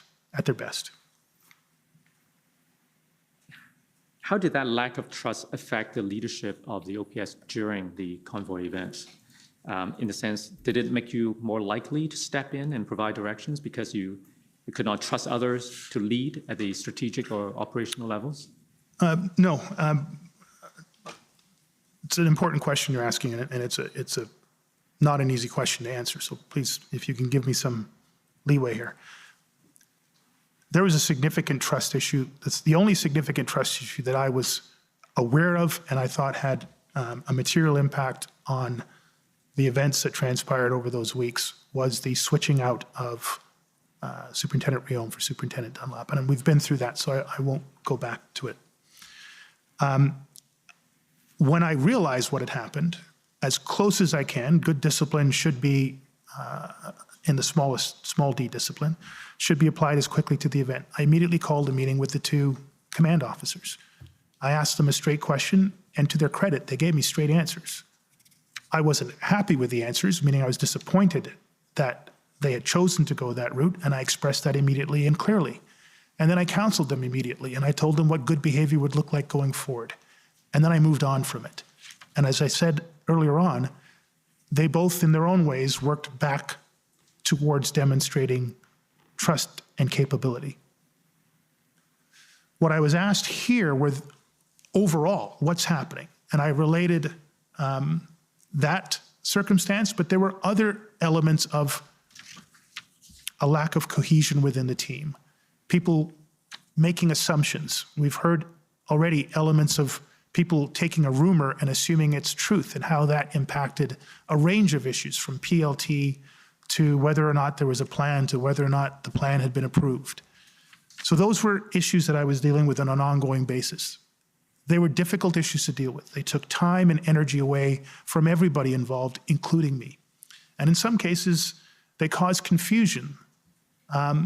So those are the types of things I was trying to relate to the chair, but I was also trying to relate the context in which we had found ourselves. Unprecedented, uncharted, unrelenting pressures inside the organization and outside the organization, to not leave her with the impression that we were having some sort of a mass internal revolt. That was my understanding at that time. And that's what I tried to relay as honestly and as fully to the chair at that time.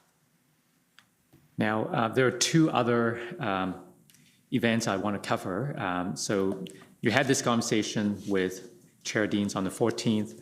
I want to ask you about the 13th as well as on the 15th. So let's start with the 13th.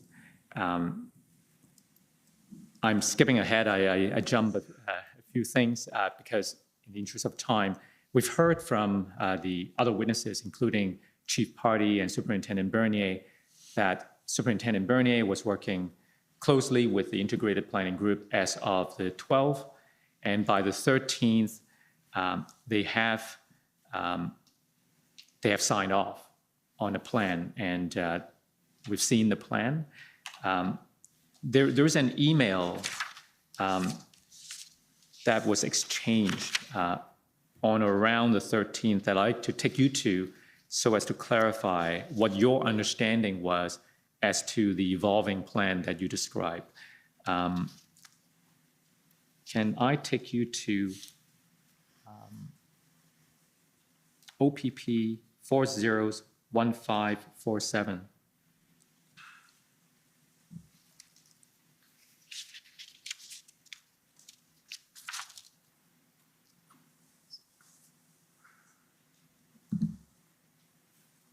So if we go to the very bottom of the chain, this email chain originated from you to Deputy Chief Ferguson.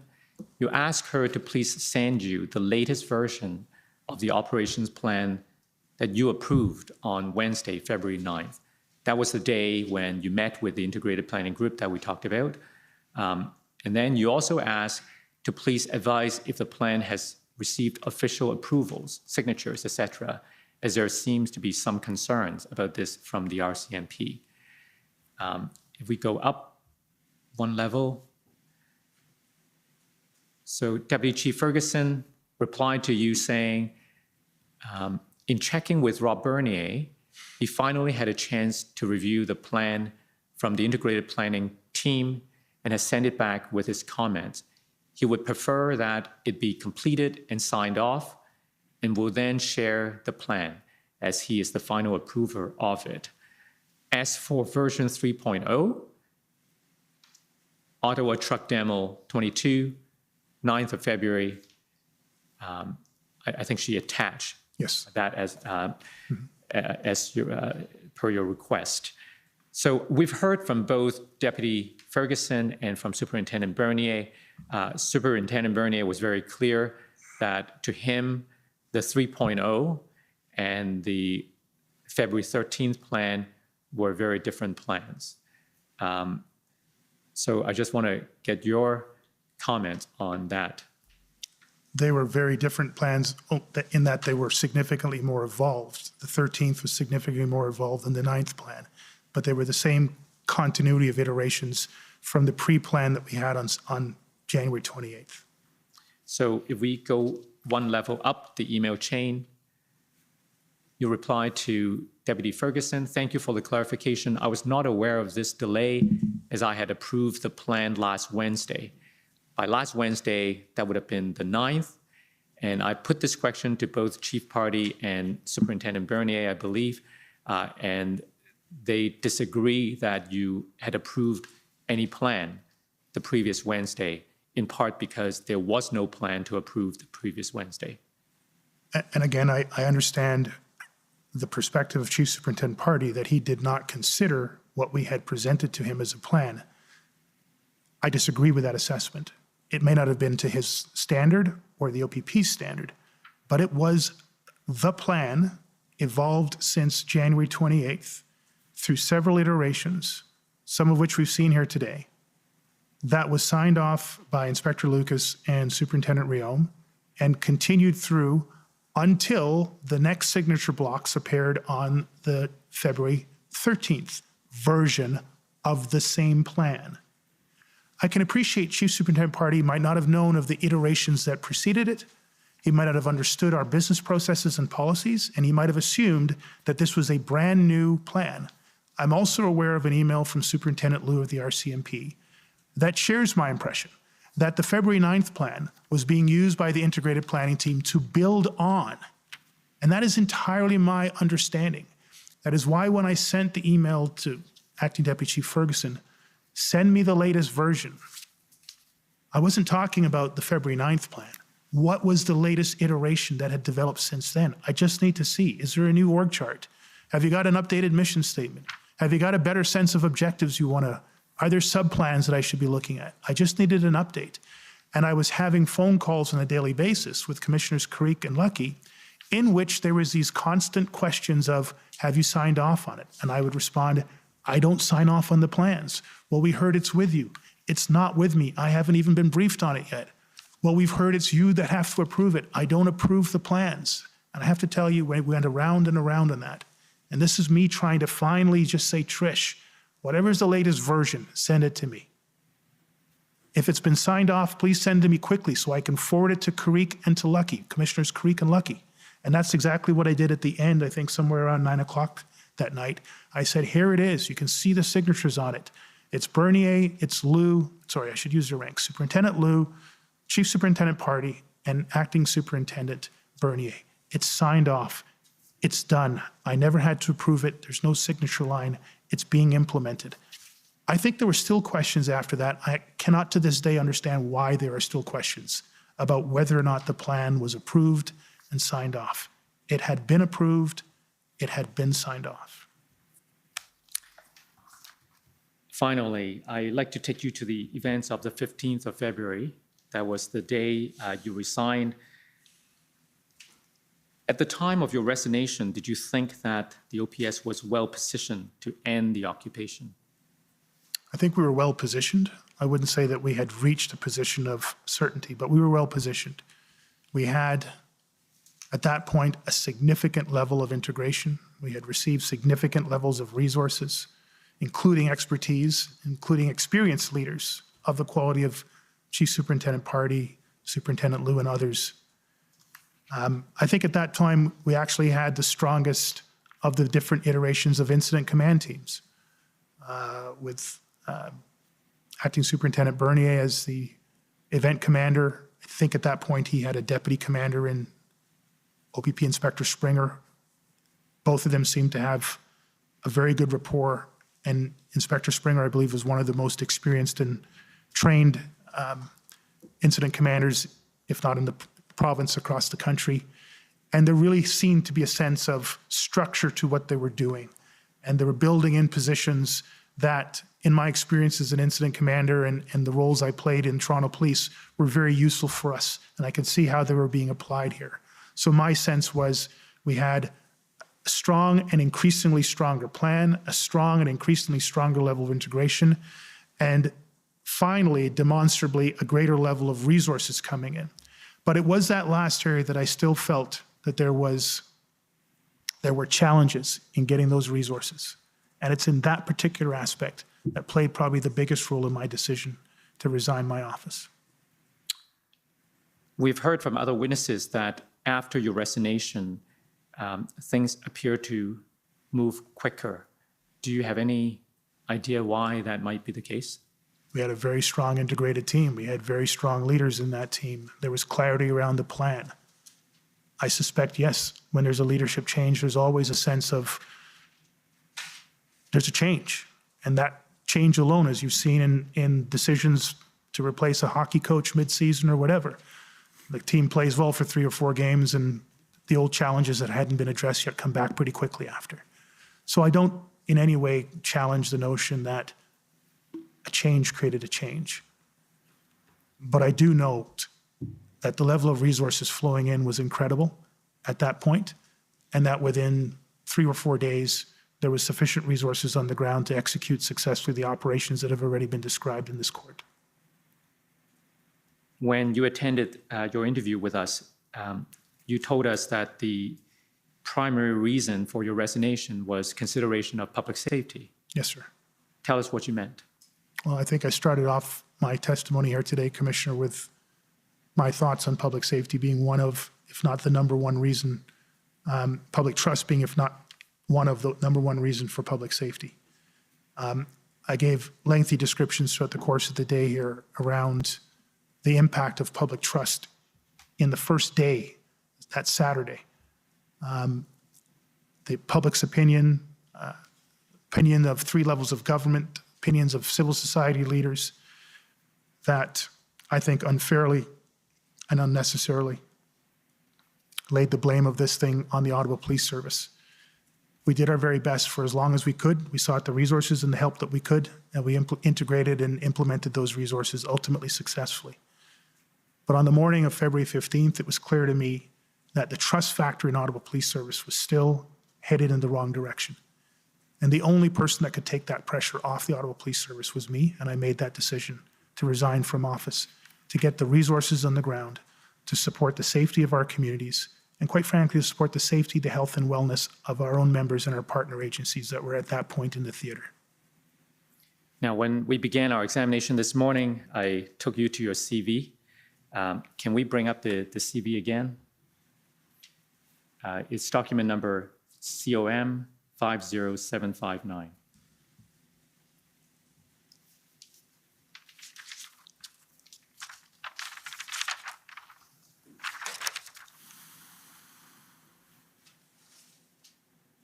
So at the top of your CV, there's a motto, others before self, compassion for all. Why is that on your CV?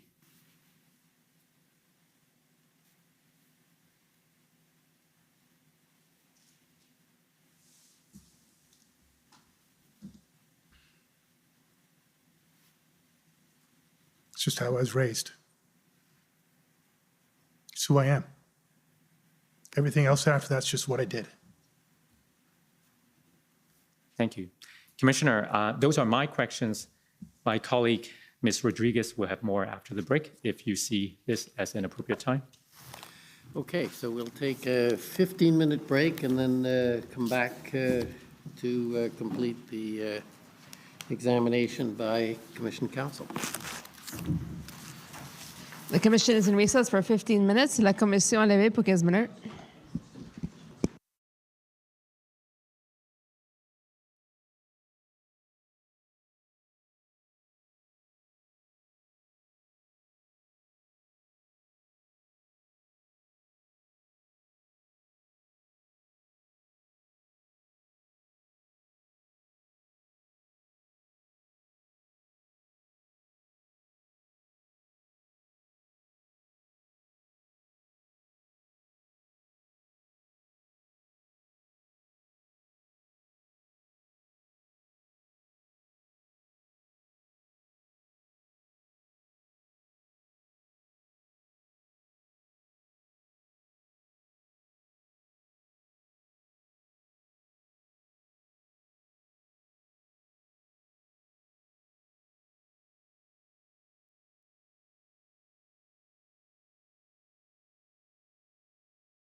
It is definitely a rifle, and I would say yes.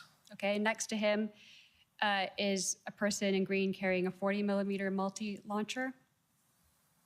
That appears to be it. The person in blue is carrying a wooden dowel-styled baton.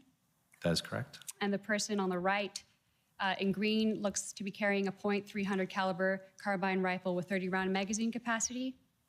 That appears right. And would you agree that at first glance that these persons in green appear military-like? I would not say that. Hello everyone, William Diaz here with Rebel News. Today we will revise the 10th day of the Emergencies Act inquiry taking place in Ottawa from October 13th to November 25th. The Public Order Emergency Commission is taking place to investigate the Trudeau government's decision to use a never-seen-before Emergencies Act on peaceful, law-abiding protesters that travel from coast to coast to coast with the goal of protesting COVID-19 measures in Ottawa. They demonstrated for nearly 4 weeks before Trudeau gave the police extreme powers of arrest, search, and seizure. On October 25th, day 10th of the inquiry, Superintendent Robert Bernier from the Ottawa Police Services finished his lengthy testimony continued from the day before. Robert Drummond, also from the OPS, testified as well. Take a look at Bernier's testimony. It was definitely an aggressive crowd, a volatile crowd, where we had to make some decisions to increase our usage of force in order to protect ourselves. You knew, obviously, by the time you took over as event commander, that PLT was demoralized and, to a certain extent, ready to leave. Is that fair? That is correct. Now, Bernier said one thing that most witnesses have said prior to him, and that is probably the most important part of the testimony. This is the main takeaway of the whole inquiry, in my opinion. Helpful, but not necessary. This is what Bernier affirmed in regards to the necessity of invoking the Emergencies Act. Helpful, but not necessary. Numerous other OPP and OPS witnesses have testified that the federal emergency powers may have been helpful to police in various ways, but they were not necessary. Would you agree with that? Yes. And finally, probably the most shocking line of questioning of the afternoon was when convoy lawyer Bathsheba Vandenberg showed video evidence of an officer beating up a protester with his rifle, not using the butt of the stock, but the barrel on the demonstrator. And Bernier's response? Well, it was shocking. Watch how he reacted to this shocking, disturbing video. Not enough for me to see what exactly is going on. But you can see that there is a police officer in the back beating a protester with a rifle. There is not enough for me to see what is actually happening behind We continue bodies. playing the video. Now, moving on to the second witness of the day, we will take a look at Robert Drummond's testimony. I had had dealings up at that street. I'd been up to Rideau and Sussex during the course of the events. Right, and did they just go and tell you, someone approached you, you're saying, and said, no, we're not moving? They made it clear on a number of occasions they weren't too happy. But you knew from your PLT work that Tom Marazzo had apparent control of 322 trucks, and that was on February 7th. That's in your own document. Correct. And so if you move the barriers and the deal went through, as discussed on February 8th, right, it could have been done. I think there were some issues about whether they were leaving or moving, and I had spoke to Superintendent Patterson earlier, and we didn't have approval to do that. Drummond said that there was indeed right-wing extremism during the protest, but then says that nothing all that extreme actually happened. The elements were that there were elements of right-wing extremism involved in this protest? Yes, I read that in the Hendon reports. Were you concerned of the similarities? Well, I mean, you know, there were people who made comments between us and what had happened in the U.S. State Capitol. You know, there were similarities to what occurred. I mean, we didn't have the same storming of the Hill type that the Americans had. We had, you know, vehicles camped out on roadways. So there were differences. We didn't have the same level of violence and mischief that had occurred down in Washington. Drummond was pressed on police being friendly with people in the convoy when taking selfies with protesters. We had some information. There were different OPP were keeping an eye on some of the ones that are outside the city of Ottawa, Arnprior, the one in the East End. Okay. They were sharing intelligence on that. And so the situation was fluid? Yes. It was volatile? It was at times, yes. And it was unpredictable? Yes. And you'd mentioned that there were some current serving police officers that were in and supportive of the protesters? Yes, unfortunately. To end the day, we invited Freedom Convoyer Tom Marazzo on our nightly live stream to discuss the testimonies we heard throughout the day. It airs weeknights at 6 p.m. Eastern Time. But here's what Marazzo had to say. Shortly after the convoy ended, there was screenshots of phone or text messaging going back and forth between the RCMP members, and they were using language basically saying, you know, don't do it all yet. Like, save some for us. We want to bring the jackboots. Right. Yeah, we saw the text messages. The text messaging of the RCMP that were there from out of town wanted to get in on the action. So I think what happened maybe on the first day, there was this this sense of, look at the free for all that we had. I mean, these people had an opportunity to go out there and attack protesters. And so it's kind of logical that the next group up wanted to get in on it. And we saw text of that. But what's also interesting is one of the RCMP officers, I believe, are the ones that leaked that text messaging. So you're seeing inside, and I don't know if you remember, Alexa, but there was a lot of reports where when we were standing on the line there, with the protesters against the police, there was a lot of reports. I didn't see it, but I had heard it, that if a police officer actually engaged whatsoever with one of the protesters, their supervisor would pull them right off the line and plug the hole with somebody who was more disciplined or more less unsympathetic to what they were doing, right? Marazzo will be testifying in front of the commission next week here in Ottawa. Stay tuned for more. Thank you for your time. This was William Diaz here with Rebel News. If you want to see more about what is going on here in Ottawa for the next few weeks, and if you want to help us fund our independent journalism straight from the nation's capital, please head on to truckercommission.com.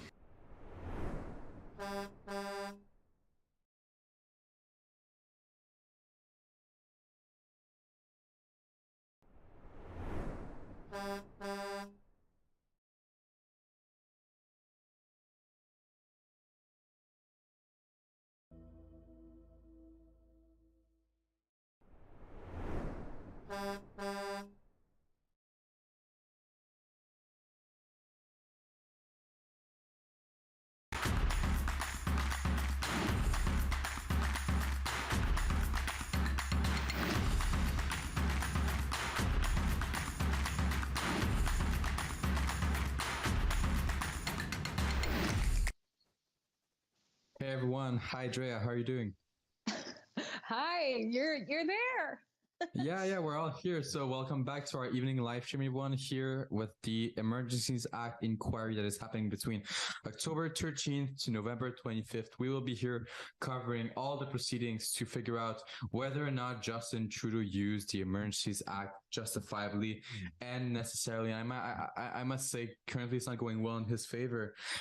Drea, first day you're watching the proceedings. I'm here with Tom Marazzo, one of the Freedom Convoy organizers that will be testifying next week in front of the committee. Drea, first time coming on the show, first time live tweeting everything that's going on. What was your general impression of the day? Yeah, a lot of firsts for me. I'm just going to throw back to the fact that aside from covering the truckers that left British Columbia and, waving off and not really grasping how big it was going to be at the time, I haven't done a whole lot of these reports. So I'm really excited to be jumping in, and boy, did I get a crash course with the commission coming back from Germany and trying to catch up on everything you guys have been covering and everything that's been happening in the hearing. So it was fun and I'm glad to be a part of it. Yeah, no, so Drea, you were kind of the specialist there. You were the lead journalist, live tweeting everything that was going on. So can you give us your professional analysis of what you saw today during the inquiry? Well, today in the hot seat was OPP Commissioner, how do you pronounce his name? Rulo. Oh, gosh. No, yeah. The commissioner of the inquiry is Rouleau, but the OPP commissioner that testified today is Thomas Carrick. Carrick, yeah, something like that. Yeah. So he was questioned, I think, by 5 lawyers and counting, and he was very quick with his answers. I think there was only one sigh that he gave the whole time, but some interesting things came up out of there. I'm not sure where to start. What do we have on that? We're looking at some tweets there. He did admit that in large the convoy was all the intel that they received was that it was in fact a peaceful convoy. And when I started off my tweets in the beginning of the day, that's exactly what I said. This is an inquiry looking into how the Emergency Act was used on the peaceful convoy. And you always have people saying, well, peaceful. And it's like, no, that's what it was. And considering its size, I think he used the term that there was just sort of a fringe, small fringe made it in there, but that they had a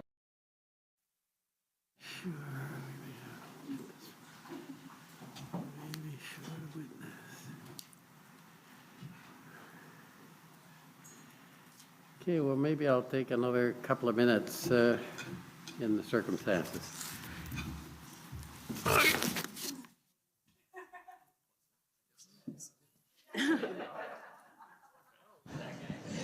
La commission est levée pour quelques minutes. The commission in recess for a few minutes.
It is definitely.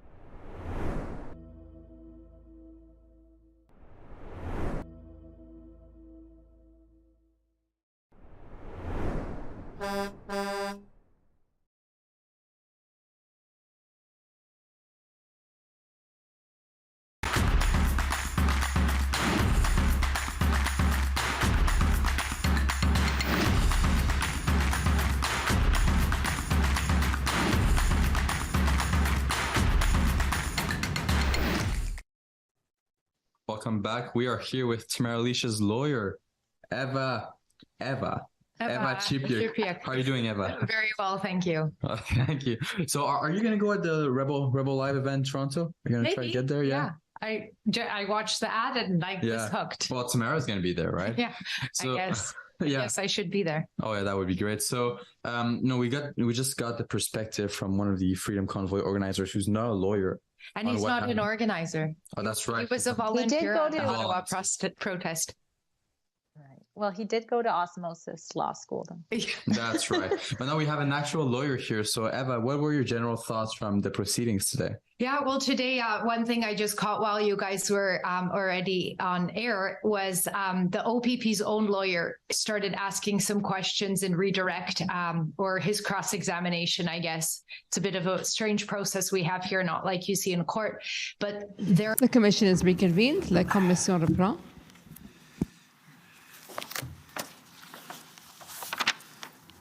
Okay, you okay to continue? Okay, go ahead. Thank you. Good afternoon, Mr. Slilly. Nice to see you again. Good to see you too. For the record, it's Natalia Rodriguez for the commission. Thank you, ma'am. I'm going to pick up where my colleague, Mr. Au, left off with your resignation. Can I ask, was it your decision to resign? It was ultimately my decision. There was a lot of factors that went into it, yes. Did the board ask you to resign?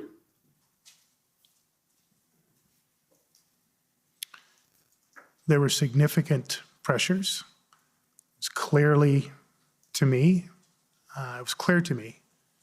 that the board, specifically Chair Deans, had lost confidence in my position, and that was a factor in my decision. Now, I believe Chair Deans told us when she was here last week that she did not lose confidence in you, but you're saying you felt that she had lost confidence in you. From statements made and, yes, the totality of the circumstances, yes. Okay. And did the board, anyone at the board or the chair express that they had lost confidence in you? On the evening of February 14th, I received a phone call from the board chair essentially asking what I consider resignation. Okay. So I assume you're familiar, and maybe I shouldn't assume, are you familiar with the evidence that she gave on that exchange last week? I'm aware of some of it, but I'd be happy to receive more context or information around it. Well, maybe you can tell us how it transpired from your perspective. 21 days into an event of the size and nature that we were dealing with, and 9:30 at night at the end of I don't know how many hours of days of in that day I worked, to get a phone call from your chair discussing rumors and then pivoting into, have you thought about resigning conversation, for me is a pretty clear indication that I no longer had the confidence of the chair, and by the chair, the board of the Ottawa Police Services. And as she tells it, at that time, you told her that you would not resign, but then the next morning you called her to say that you had reconsidered. Is that accurate from your perspective? I told her that I had put my heart and soul into this organization, the mandate that she had given me, and that I'd be seeing this thing through. And that at 9:30 at night, it was a very inappropriate conversation to be having with me. I wasn't going to be giving it any more consideration. And so what made you change your mind? The almost 11 hours worth of continuing to manage the situation in this city on behalf of the Ottawa Police Services. And did anyone within the City of Ottawa or the Government of Ontario or the Government of Canada express to you that you should resign? I'm a little bit, I realize I'm not supposed to be referencing other people's testimony or evidence presented already, but I am aware of a very alarming text, apparently from Brenda Lucki, Commissioner Lucki to Commissioner Carrique. I wasn't aware of it before my decision, but I am now aware of it now. So I don't know how to relate that into this situation. So Well, it's more about, did anybody tell you, did anybody put pressure on you or suggest to you that you should resign, that at the time, obviously you would have been aware of that if somebody had said that to you? thank you. That's more helpful for me. I had direct experiences with officials at 3 levels of government.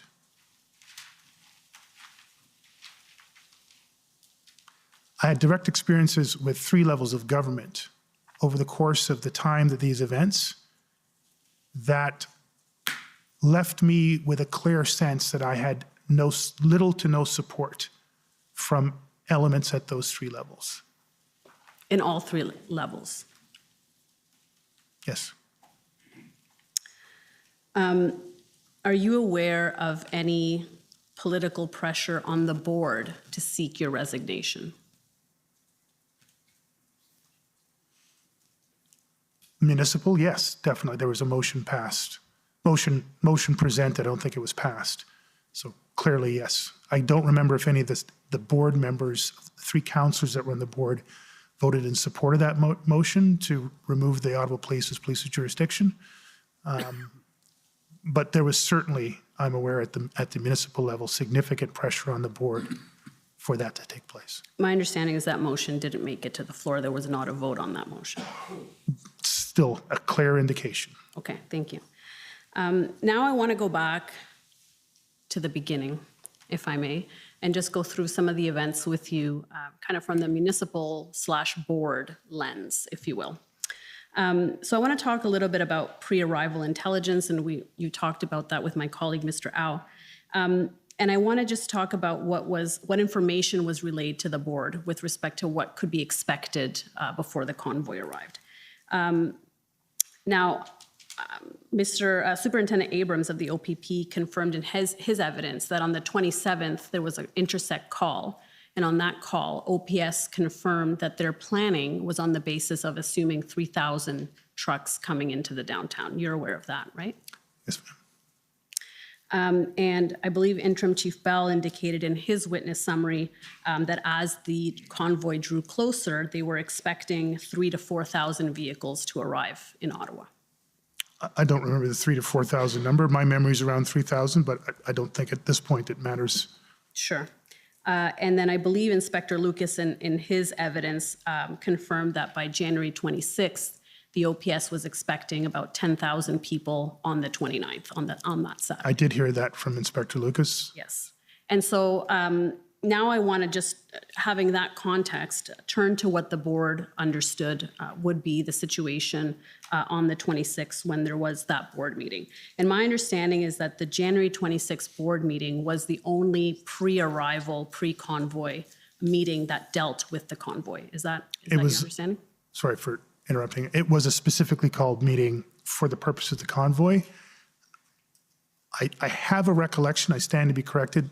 Our regular January meeting was, I think, the week before, and there was some discussion at that level, but by no means was it a briefing, and I wouldn't expect the board to have sufficient information to even form substantive questions. But I just recall there might have been some mention of it at that previous regularly scheduled meeting. Okay. My understanding is it wasn't discussed in any level of detail, but you can agree with me then that this would have been the briefing meeting in which substantively the details would have been discussed. Yes.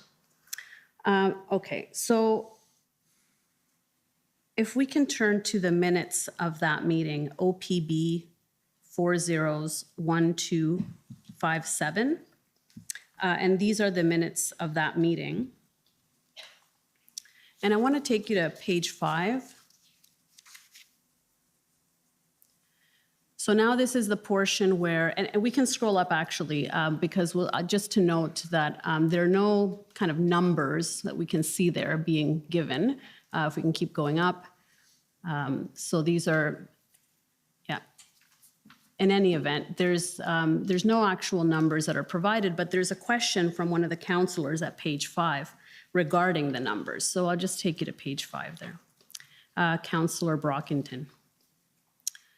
And then the question was raised regarding whether the service had an idea of how many people and vehicles were expected. The service noted that although the information is in flux, the truck movement began on the West Coast and had swelled and shrunk as it has traveled. The service was also monitoring other groups expected to participate in demonstrations over the weekend. The service was anticipating in the 1,000 to 2,000 person range. However, they indicated that it could change even with an hour. So by this time, there was a plan in place assuming 3,000 trucks entering the downtown core. Why wasn't that information given to the board? These minutes are not verbatim minutes. I would prefer to look at a more detailed record. These are all taped. They're available on YouTube channels.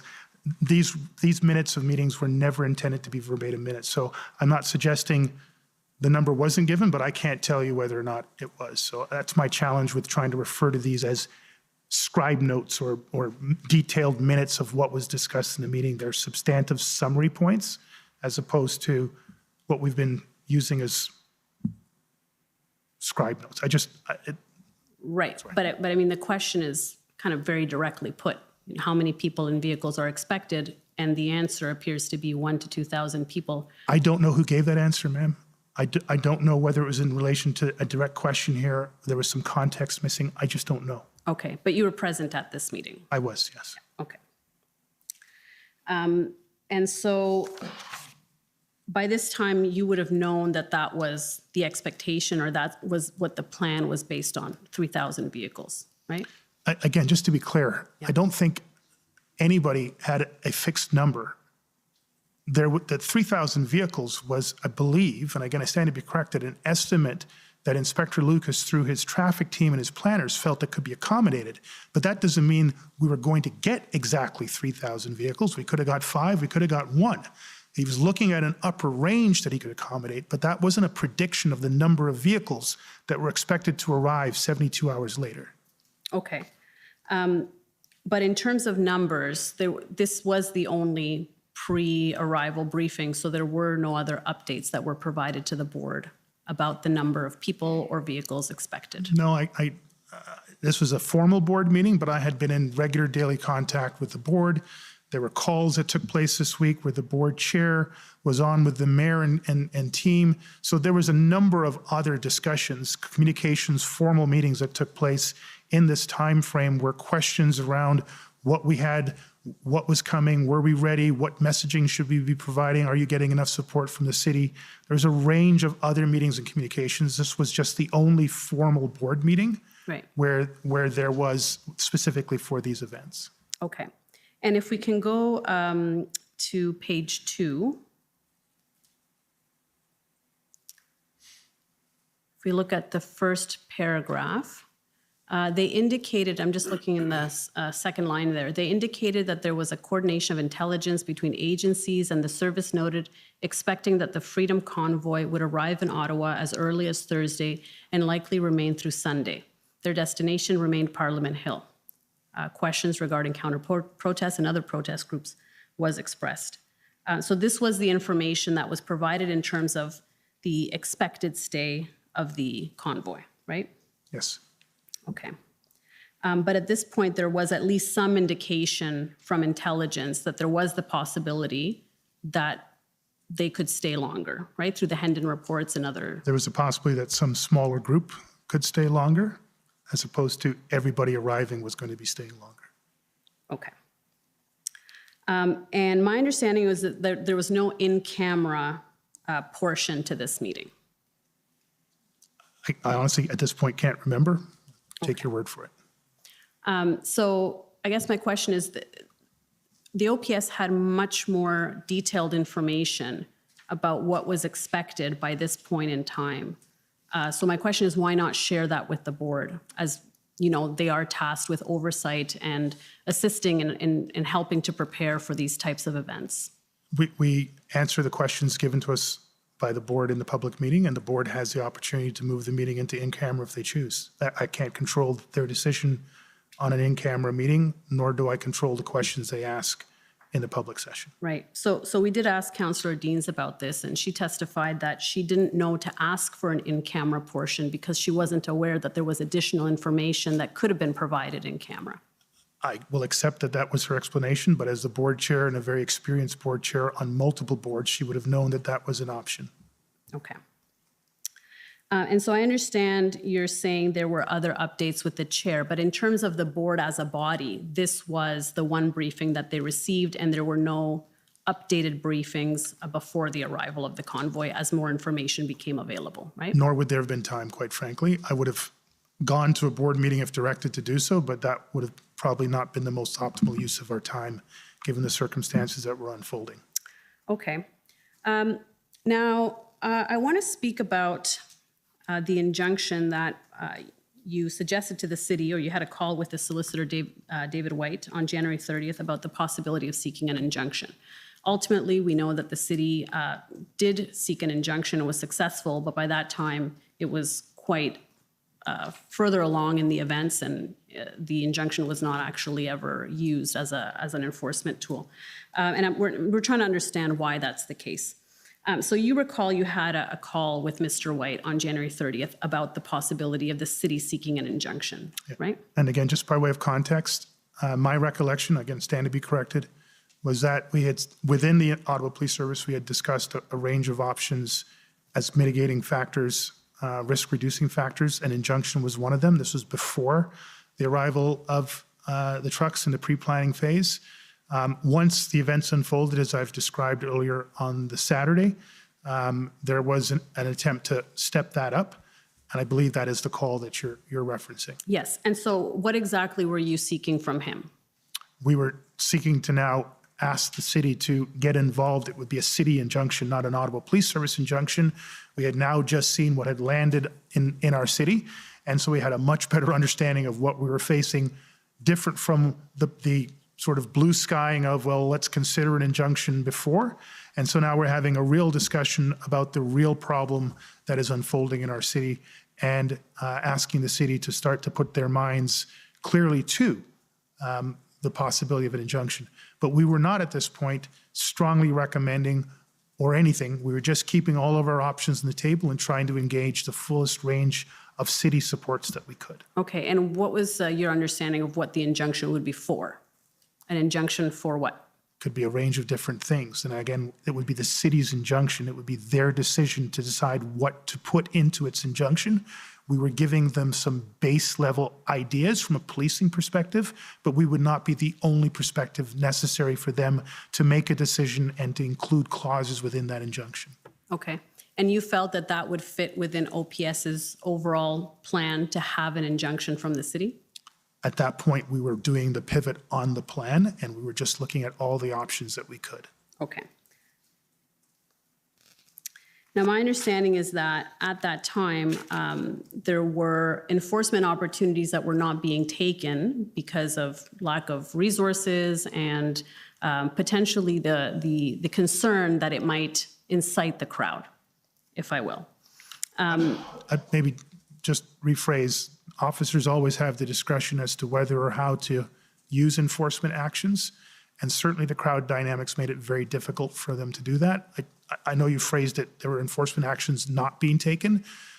Officers were applying their discretion around enforcement, inciting other public safety issues, and officer safety issues would have been part of that discretion. Right, but I think we can agree that enforcement was not being consistently done on every occasion for various reasons, including lack of resources, potential safety concerns, et cetera, right? Thank you, yes, thank you. So at that time, there were multiple bylaw, Highway Traffic Act violations. So I'm trying to understand what more, considering that there were violations happening that were not being enforced, what would the injunction then add to that? Well, it could have added a range of different things. Again, it's not an area of expertise that I have. There could have been heightened fines, there could have been new bylaws passed, there could have been, through an injunction, maybe there would be some way to engage other elements like insurance bureaus, hotels. Again, it's not an area of expertise. I'm not a lawyer.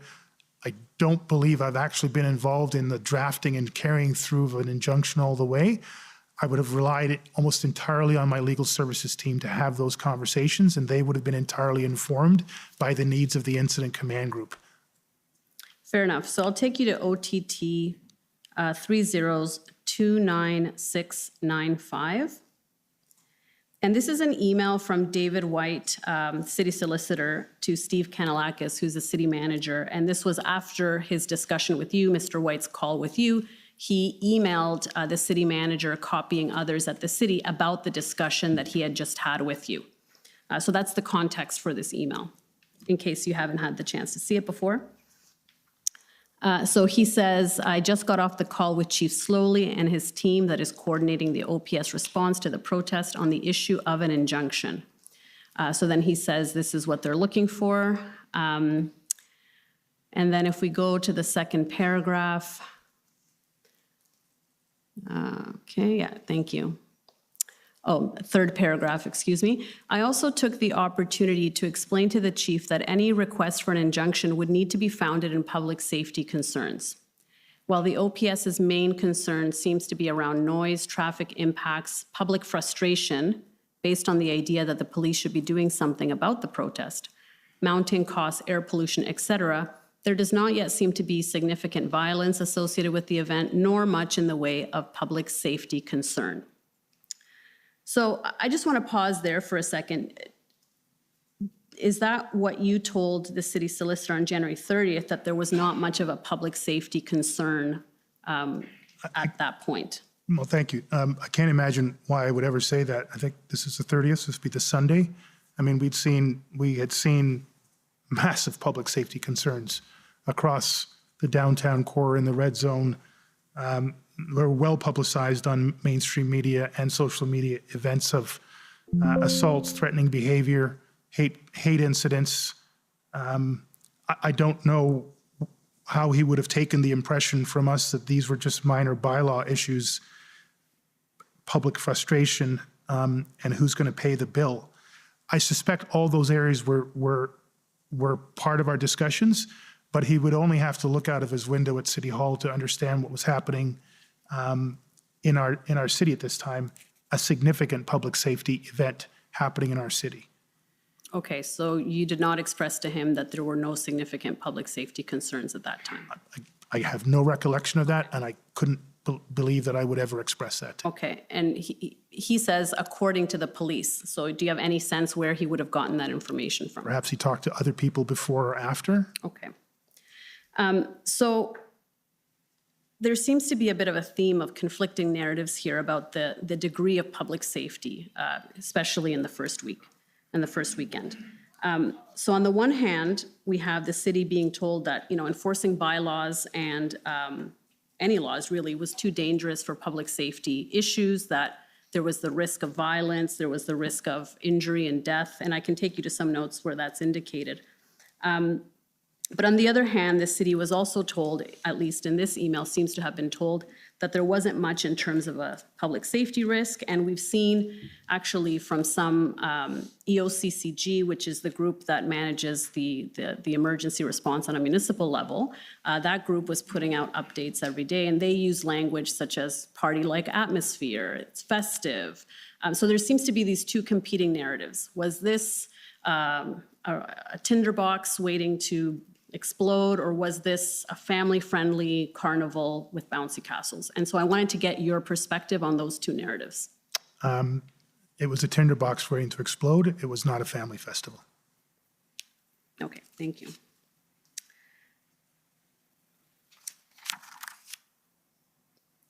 Now, my understanding is that in terms of the discussions of the injunction, the city got to the point where they were looking at potentially seeking an injunction for various things, but they required OPS to provide them information that they can then use to support an application for an injunction.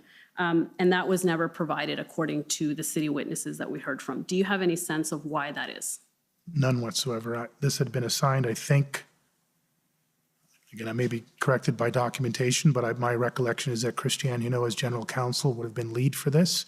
She would have relied on the supports of the incident command team, as well as other planning capabilities outside of the incident command team within our general organization to be able to address any questions or information requests. I will say, on the spectrum of a million things we needed to get done in real time, this would probably be in the middle to bottom half of it. So it is possible that the city was waiting for updates, but everyone in the organization, my organization, was busy on higher priority items at that point. So that's the best explanation I could give you. But there was certainly no indication that I had that we were disinterested in supporting it. We'd simply passed it over them and washed our hands of it. Okay, thank you. Now, I understand that you were looking to have the city exercise its kind of political influence at different levels of government in order to assist in getting resources, and there were various things you had asked them to look into and to do on that February 6th email where you told them, we need 1,800 officers. I believe in one of the, and actually maybe we should go to it, OTT 3018172. Just while that's coming up, Commissioner, may I have your indulgence for a second, sir? I don't know what the procedure around this is. I was asked a question earlier on, and I was giving an answer, and I changed midway through my answer, and it may have sounded like a complete phrase. It was a change of phrase. Can I just correct the record with your indulgence? Absolutely. We're just trying to get to the bottom of things, so no, there's no. And if I get this wrong, problem, and in fact, if by later in the day there's something comes to you, please interrupt and put it forward. Thank you, Commissioner. If I get the question wrong or the context, please correct me. I believe you asked me a question, to what extent did I believe that the three levels of government had lost confidence or trust in me? And I believe part of my response was I felt that all three levels had expressed very low. What I was about to say was very, and then I changed to low. It came across, I believe, as very low. I just want that corrected for the record if that's. So the answer was very? No, it was low. Low. Okay. But I had experienced incidents where there was clearly some level of lack of confidence in the organization from all three levels of government. So this is the email of February 6th. If we go to the first email of the thread. Right, okay, go up a little bit so we can see who it's from. Yeah, keep going. Yeah, right there. So it's John Steinbach's from the OPS, and it's to Chair Deans and the mayor and others in Ottawa, and you as well. And if we go down, Chair Deans and Mayor Watson, please find below the list of Ottawa Police Service asks to the federal, provincial, and municipal levels of government that was requested yesterday by the board. So as my colleague pointed out, on the 5th of February, you were asked to provide a number of resources that you required, as well as other requirements that you needed in order to bring this to an end. And if we go down, We see that you have some asks there from the city. And I wanted to just briefly ask you about a few of these if we go down. Okay, so here, and actually this is an interesting question because I think we touched on it earlier, but maybe didn't get a clear answer. So it says there, the service requires 1,800 additional staffing and enforcement resources. So this is, I think, the first reference that we see to the 1,800 ask. And this is on February 6th, I believe it's at 4:07 p.m.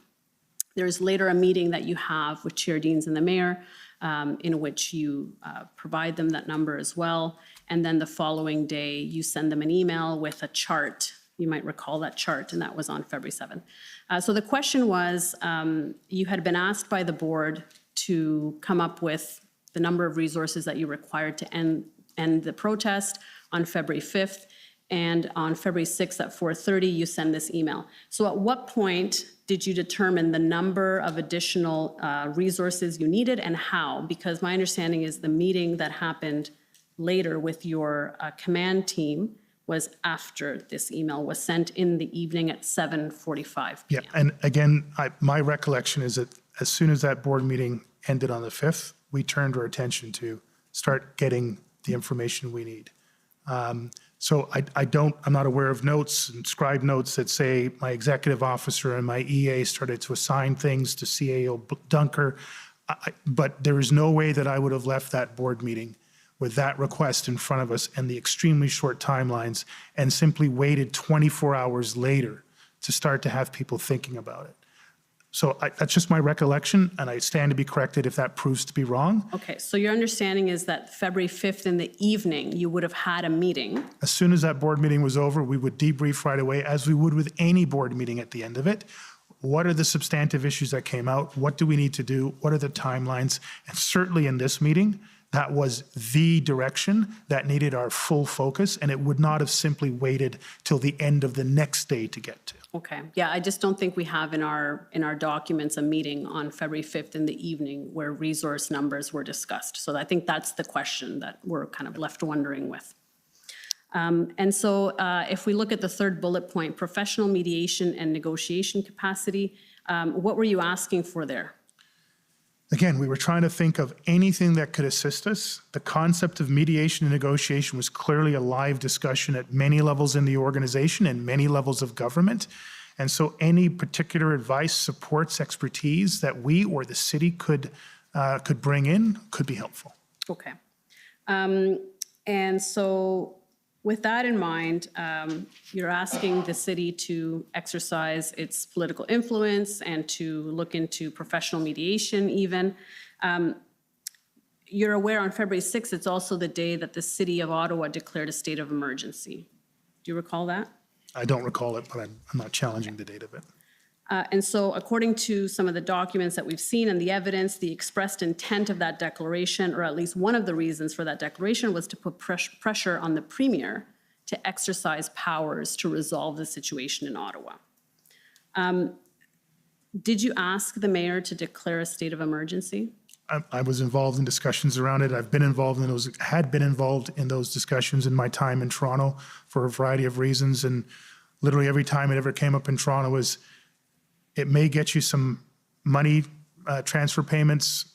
It might get you access to certain resources, but it's not going to give you, the declaration of state of emergency in our context here in the province isn't the same as it is in other jurisdictions in other countries. So it has put my police officer hat on, limited efficacy to support policing operations, and I have limited understanding of how it supports other city functions, but even there, my understanding is it is by no means even close to being a silver bullet. Sure, but it can exercise some political leverage, can it not? I can't speak to political leverage. I can only tell you what practically it would provide for a jurisdiction, and in my case, a police of jurisdiction. Okay, fair enough.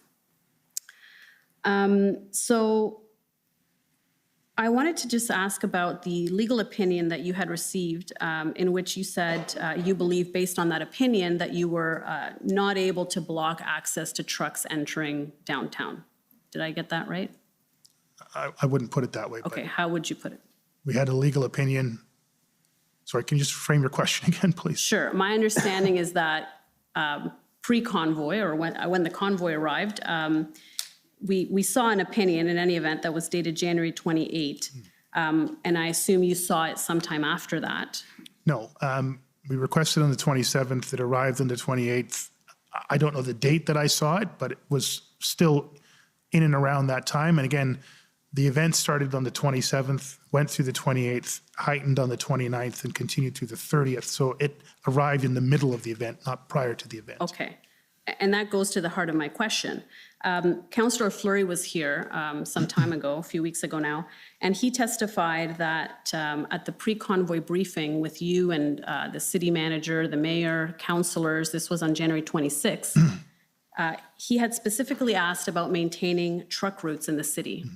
And you said to him, in answer to that question on the 26th, that you had a legal opinion that said that the charter prevented you from doing that.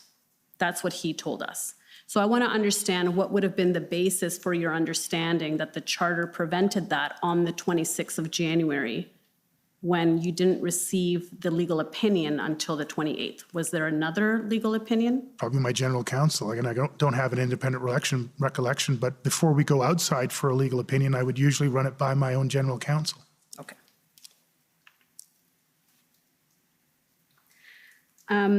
And you testified that by the 29th, on the Saturday, I thought I heard you say this morning that the demonstration was an unlawful demonstration. Is that right? By virtue of the first law broken in and around it. Okay, and so what did you mean by that? What were the laws broken? Too many to list. Can you give me a sense? Like, are we talking criminal code violations? Are we talking Bylaw, about? Provincial Offences Act, Criminal Code, federal statutes, too many to list. Okay, so bylaw, Highway Traffic Act offenses, okay. So my question is, with respect to the first weekend, I think it could be assumed that 3,000 vehicles in the downtown core would lead necessarily to Highway Traffic Act and bylaw violations, right? I'm sorry, just, I may have missed your question. That just having 3,000 vehicles would mean that there would be offenses? Within a limited space would necessarily mean some violations such as blocking traffic, parking illegally. In the context of a protest, yes. We Yes. probably have more than 3,000 vehicles in the downtown core here in Ottawa on any given day. Right, but I'm talking about, 3,000 tractor trailers and big heavy vehicles coming into the downtown in a space that had been designated for them to be there, right? But they Well- weren't designated to be there to be legally parked. Clearly, they were all going to be taking up lanes and preventing traffic, and et cetera. I think I understand your question, and so I'm trying to be deliberate in my answer. I can't imagine that the PLT would have negotiated, hey, when you come in, you can break our laws. I suspect, and I haven't seen PLT log notes, but when you come in order to not break our laws, in order to maintain the free flow of emergency vehicles, in order to not create as many problems as could happen, we're going to try to get you to do these several things. Park your vehicles here, carpool, rideshare downtown. We will designate areas where you can park your trucks. And in designating those areas, it would be the police facilitating that as opposed to an independent decision by a truck driver or pickup truck driver to violate the law on their own, through their own decision making. That's different from us trying to facilitate a peaceful, lawful protest. Okay, so then I'm just trying to understand what changed from the moment they arrived to the 29th. What additional violations would have occurred? It seems to me that by the time they arrived, those violations would have already been crystallized. Again, I'm not sure I understand the question, but I'll try to answer it. If I get it wrong, please redirect me.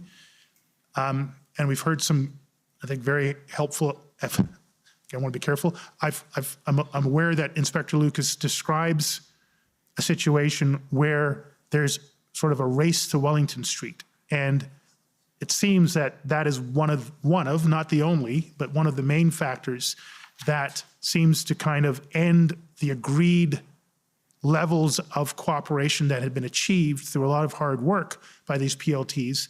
It then becomes a series of snake-like efforts to move heavy vehicles and lots of vehicles through the downtown core, and the traffic plan that had been set up had to be in real time rearranged.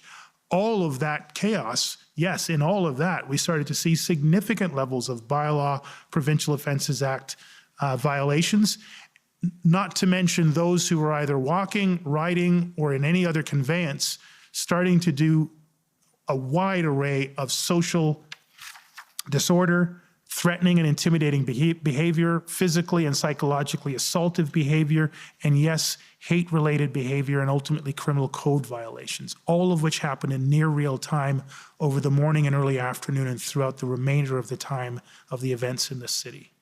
So, so if by the 29th it had become an unlawful demonstration, why was access not prevented into the downtown core by the second weekend, the 5th of February, when additional convoys came and joined? By then, surely you would have the authority. You've touched on one of my frustrations. Was not my intention. That is why there's clear documentation of me saying, are we ready to go? Have we thought about all the things we need to do? Have we considered whether we're going to be closing more roads, more highway off-ramps, more bridges, based on what we learned from last weekend and what we've seen in other jurisdictions?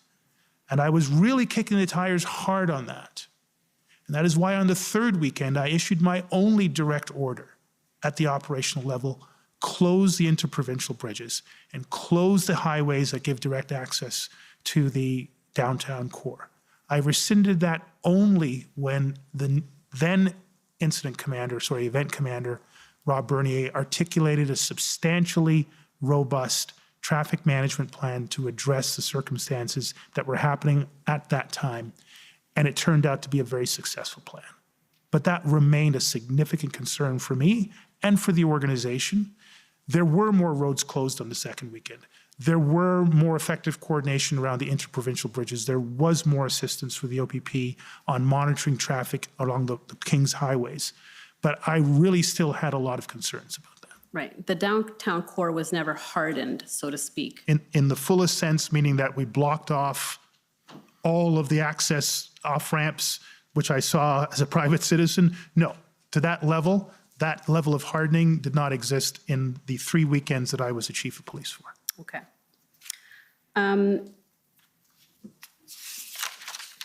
I want to turn to OPS 405665. And these are notes from a command briefing on February 1st. And I'll take you to page 3. And I think you testified today that by the 30th, you had recognized some elements of an occupation as opposed to a demonstration. Is that right? Yes, ma'am.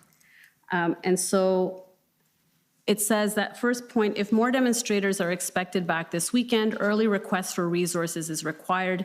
Decision on whether this is an occupation needs to be made by tomorrow. Use experienced resources, i.e. Rob Bernier and others, pull from sections. Why did there need to be a decision about how to kind of classify this kind of a demonstration, whether it was an occupation or not? What turned on that? This is the first time I'm seeing the email. I don't know the context of the meeting. Seems to be Inspector Bryden would be within the Intelligence Directorate, so I don't know the nature of this. Okay, fair enough. And if we can go to the bottom of page 2. And trying to find my reference. Yeah, just at the bottom. The third line from the bottom. PLTs have done an excellent job in preventing rioting and de-escalation, but overall position and change needs to happen, looking more like an occupation than a negotiated end. If we can just keep going. Too many photos of police with protesters' trucks. Chief would like this addressed.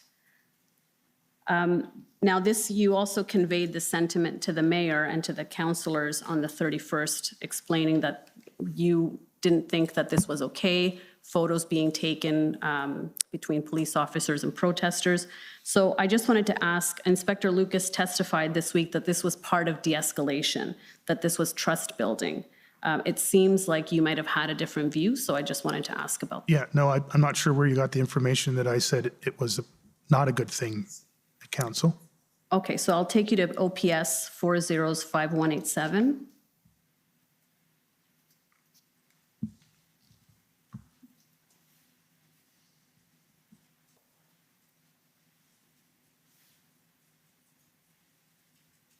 And this is notes of a meeting that you had with the mayor. So update from chief. And if we go to the bottom. And whose notes are these? Michael Anderson sent these to John Steinbach's. It's points of the meeting that happened on the 31st, update from mayor to chief. And then you give an update first, and then it looks like the mayor has some things to say after. Okay. So if we go to 7, if we go to the page 7.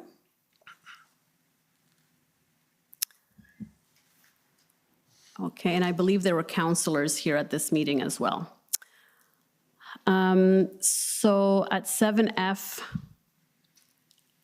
Councillor Menard says, curious on why certain behaviors are being allowed to continue, not peaceful, need to move on from that language, want services to be maintained and acts of hatred to be addressed. Residents should not feel intimidated, bylaw services should continue. And so F seems to be your answer. I had asked one of the witnesses who was answering these questions, and I believe it was Mr. Kanellakis said that for the most part you would answer these questions. And so the last line there, officers posing in images is unacceptable and are following up. Again, sorry. I can give you more context if you like. There's another notation, your last full day in office of February 14, when you also kind of address the same issue. And if it's helpful, I can take you to that. OPS 14566. And these are, I believe, your notes.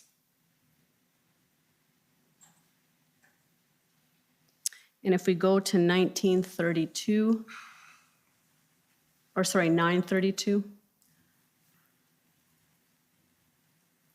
Okay, so Chief's morning brief. If you look at the first point, media report 2 times JTF2. Do you know what that reference is, what that is? Joint Task Force officers. Okay. We're supporting the demo here in Ottawa, supporting the command and control of it, now being investigated internally. Pat Morris, last night, I assume this means indicated that he was not indicted, correct? Not that I'm aware of. Okay. Pat Morris last night indicated we might have a significant issue with police members being involved in demos. So I just wanted to ask about that concept in general. Yeah. How did the public was seeing this? The public was pushing back a little bit. And so what is your view on that? Thank you. The language used around the officers posing in photos are problematic to me. If I was not clear in my language, I'll accept that. I accept and adopt the view as relayed by Inspector Lucas. Officers will often have to do a fist bump or lean in for a selfie just to try to keep the temperature down in the circumstances they're in. That is just the reality of almost any circumstance, any day, not even requiring something of this level, just in order to try to build rapport in a minute, so to keep things at the right level or de-escalate things that could be escalating. And I'll always defer to an officer on that. In the broader sense, I could understand, and maybe that's where my comments were attributed, in the broader sense, these photos that are going viral on social media without proper context could be extremely problematic and were extremely problematic. They were used extensively in the social media disinformation and misinformation campaigns, and unfortunately crept into some of the mainstream media reporting as well. I think it's more in that context that I would be talking about it, as opposed to every single officer I saw in a photograph doing a fist bump or a thumbs up was unacceptable. That's never been my experience, and I would have done the same things and had done the same things throughout my policing career. I wouldn't expect to be sanctioned by a superior officer if they took the time to find out as to why I was doing it. And do you think this might have contributed to the erosion of the residents' trust in the OPS? There's no doubt that the photographs of officers, sometimes there weren't even officers in the Ottawa theater that were being passed around on social media saying, look what's happening in Ottawa. So there was just a lot of that going on. And I can understand why the public, without the context that we're sharing here now, would just look at that and say, oh, that's sympathy from the officers to the movement or various movements represented there. I want to talk now about the role of the board. How would you describe the board's oversight function? What is the scope of their oversight? Primarily to set the strategic direction of the police of jurisdiction, ensure that the police of jurisdiction has adequate resources to develop, to deliver adequate and effective services, and to hire and manage the chief of police and the two deputy chief positions. Well, in our case, two deputy chief positions. And what's your understanding of the board's role in a major event? In the same respect, do they have an oversight body, or does it align to strategic purposes? Are there any policies that come into play? Are there adequate resources? What is the performance of chief in command, and through them, the performance of the organization? And do they have a role ongoing throughout the duration of a major event? They have the same role ongoing every single day, regardless of whether there's a major event or not. Okay. Can I take you to OPS 30-14484? And I'll take you to page 36.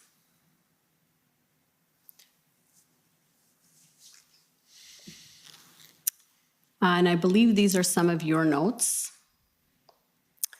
We've seen these before, notes about meetings that you often make to yourself, and this one's dated February 5th. Subject line is call from Chair Deans.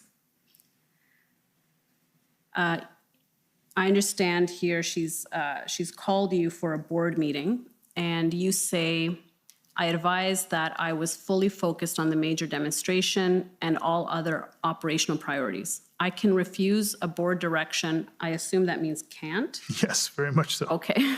I can't refuse a board direction for a meeting, but I stated that I would put my ability to lead the service in this critical operation in jeopardy and should be delayed until Monday. So was it fair to say that these meetings were distracting you from your operational responsibilities? Not distracting. I understand the need that the board was trying to fulfill. But every minute, every hour, where one or all of the command and supporting personnel were not focused on managing the events, was less resources that we could put to those events, less leadership that we could provide to support those who were leading those events. So there's only a finite amount of time in any day. And on some days, I spent 3-4 hours on board meetings and had my two deputy chiefs there as well. I think in every occasion, we had the full command team there. So I understand it's not a distraction, but it is a demand on time. And it's in that context of demand on time. And from her testimony last week, we understand that the board started asking for more information and more details of an operational plan to bring an end to the demonstration as of about February 5th. There was some more pressure to provide that information. Is that a fair assessment? Yes. And if I can take you to the meeting minutes of that board meeting on February 5th, OPB 401264.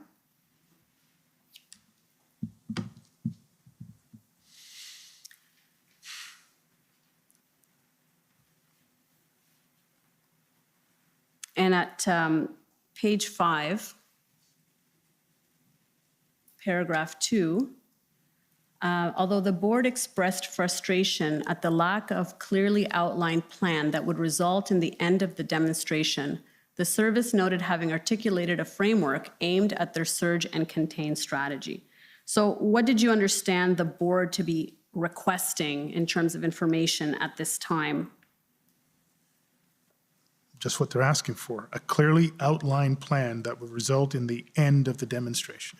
Okay, and you were not able to provide that to the board? Not on February 5th, ma'am, no. Okay, and why was that? Because there was no way to end the demonstration with the resources we had at that time. And we were in the process of pivoting the plan to put that in place.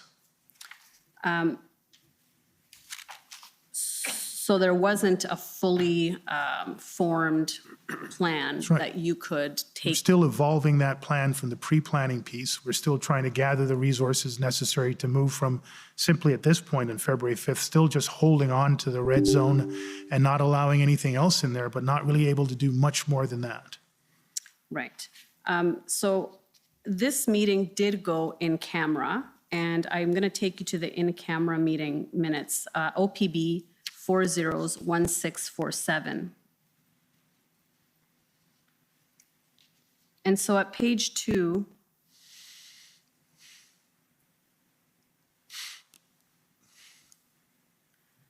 the fourth paragraph,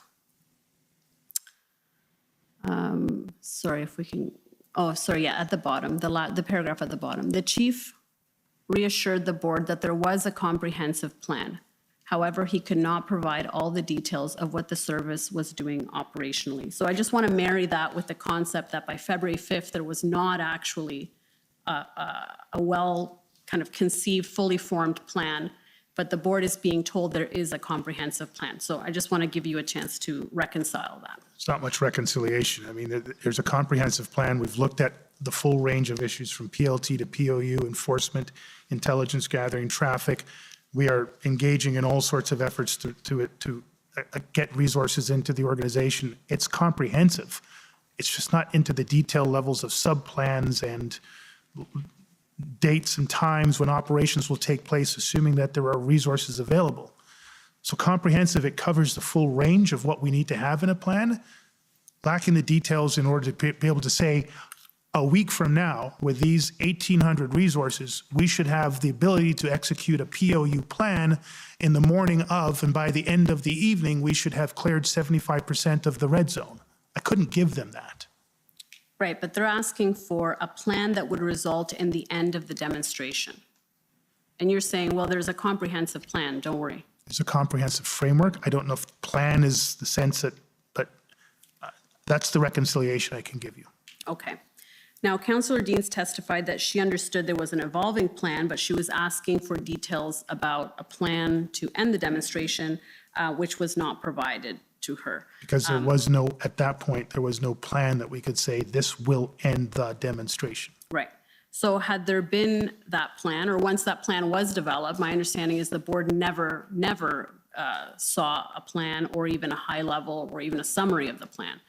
So even by the time it was developed, that was not provided to the board. So I just wanted to ask why that would be. Well, I can't speak to the final plan that was used in the week of after the 15th of February. So I don't know what was provided or not provided by then Interim Chief Bell. Well, I'm asking about your time, not about Interim Chief Bell. We never provided the operational plan in its totality in a bound document to the board. Let me be clear about one thing.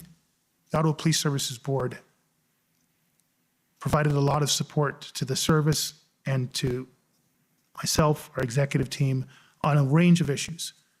But there was a challenge around confidentiality on that board.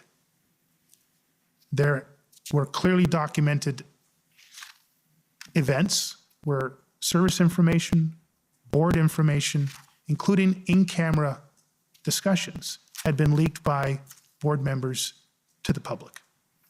And so there was a concern prior to the arrival and the events of the convoy around the confidential, the ability of the board to keep confidential information confidential. And how was that being addressed? I had formal documentation and correspondence with then Chair Deans around those concerns and specifically pointing to those events.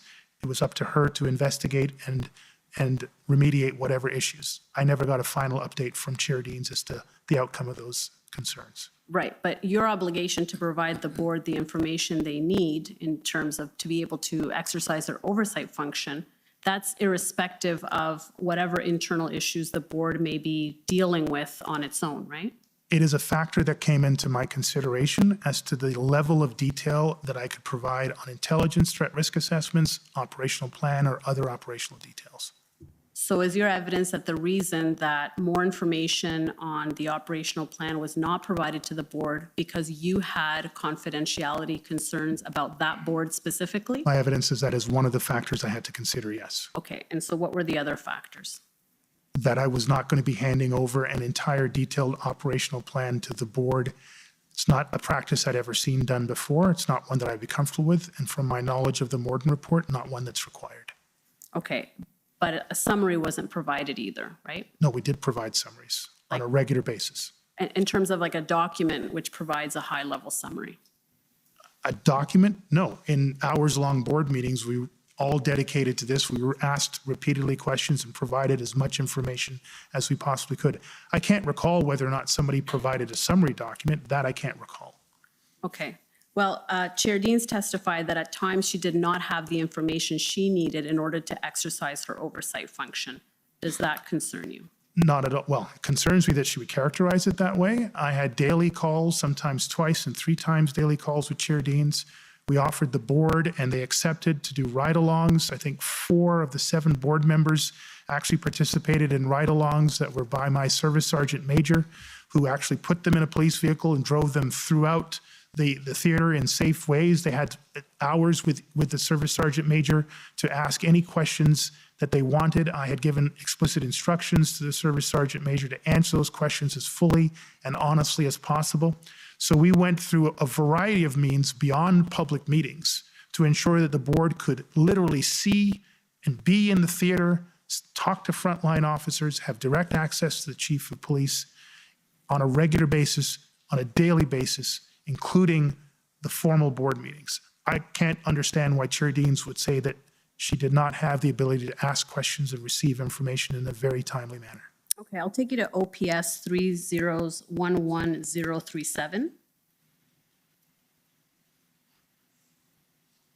And these are, again, your notes. These are from February 11.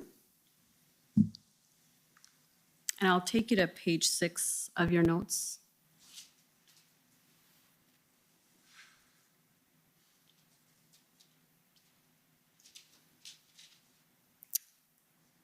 And if we go to 1301, there, where it says call back from Diane Deans 1301. And then it says expectations for board meeting. Gonna do like we did on Monday, minimum level. Cannot and won't be drawn into what I cannot lawfully provide, i.e. staffing numbers, what the plans are. Need you to be clear and understanding about that. And if we keep going, the response will be as much as we gave you on Monday, cannot go into the confidential. Accusatory language and requests for information that is unlawful for me to provide you will not be provided. She is accusing us of not responding to crimes. We don't respond to Twitter. She needs to report any threats. Was reported to Stephanie Lemieux. Encourage the board to not ask questions which cannot be answered operationally. So I want to ask you a few questions about that. It sounds like that was part of your exchange with Chair Deans on February 11th. What did you mean by gonna do like we did on Monday, minimum level? Is this, are you referring to the amount of information that you're going to give her? Going to be consistent with what we've been doing all along. We're not going to be changing and deviating from this. So minimum level. I don't know what that means. I know these are my scribed notes. We're going to be consistent with what we did on Monday is a substantive theme that I'm trying to relay there. And when you, just to go up a little bit to the first part of that exchange, so when you say cannot and won't be drawn into what I cannot lawfully provide, i.e. staffing numbers, what the plans are. Can you put the volume You're higher on the indicating laptop there that the board is not entitled to those, right? Staffing numbers Because the thing and what is that the I'm plans hearing the are? commission right now super loud. Detailed plans, detailed staffing numbers, how many we're going to have on this shift, that shift, in public meetings, in documents. Those are problematic questions. Why is that? For all the reasons that have been explained before. This was a unique event, that's for sure. But the types of questions we were getting repeatedly over and over and over again. What is the plan to end this? I'm looking out my window now, I can't see a police officer out there. Unfortunately, these were the types of questions that just couldn't be answered. And we're taking up hours of our time, literally, at these meetings. And then you say cannot go into the confidential. In camera would have allowed you to go into the confidential. I don't think I'm referring to in camera there. I cannot go into the confidential elements of what we're doing, I think is what I was trying to say there. I would have said in camera. Right, but my question is, can't you get into confidential matters in camera? Yes, and I think at the previous meeting, what's the date of this? February 11th. Right. At the previous meeting, I think I'd urged them at least 3 or 4 separate times on the February 5th meeting, let's go in camera. Okay, so you are saying you can give confidential information as long as it's in camera? I can give more information in camera. I wasn't at that point committing to give everything that I was being asked, but I certainly could give more information in camera. Okay. And what did you mean, what did you understand to be unlawful for you to provide in terms of information, and what made it unlawful? That's probably more loose language. I don't know if it would have meant unlawful, but I certainly wouldn't be giving, there are unlawful information around human resources, things, conduct information that wouldn't necessarily be lawful for me to provide, but I'm not sure what the actual reference there is. In your view, as you sit here today, is there any information that you lawfully cannot provide an oversight board? I'm sure that there would be something that would allow for that to happen. I'm not sure I could give a member's blood type or something like that, but there might be some limits on that. But I think in general, we can share the information of the organization. Generally, the board is entitled to any information Yes. they need in order to exercise. There may be some restrictions that I'm not an expert on privacy or human rights to be able to say that, there's health information that we would have in the records of the Ottawa Police Service that relates to a member's psychological assessment that I could hand over in complete free form to the board. Right, but I mean, the board, as you know, takes an oath of confidentiality, right? I know that, and they had broken that at least on one occasion during my tenure. So that oath of confidentiality doesn't mean that there aren't problems with the board's ability to maintain its oath of confidentiality.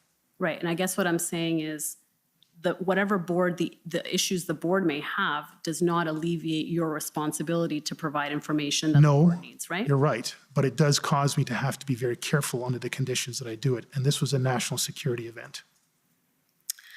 So you would agree with me then that under the Police Services Act, there's no restriction on the information that can be provided, Subject to other acts and legislation, I would agree with you. Sure. And so right now, there's nothing specifically that you can point me to say it's unlawful for me to provide this type of information, right? Yes. Okay.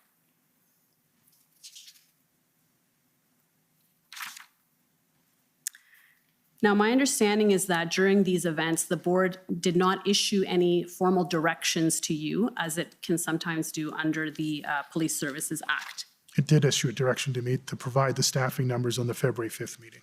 Okay, and that was a formal direction from the board? Okay. So aside from that, did the board ever specifically direct you to provide more information as a direction? I don't recall now. Okay.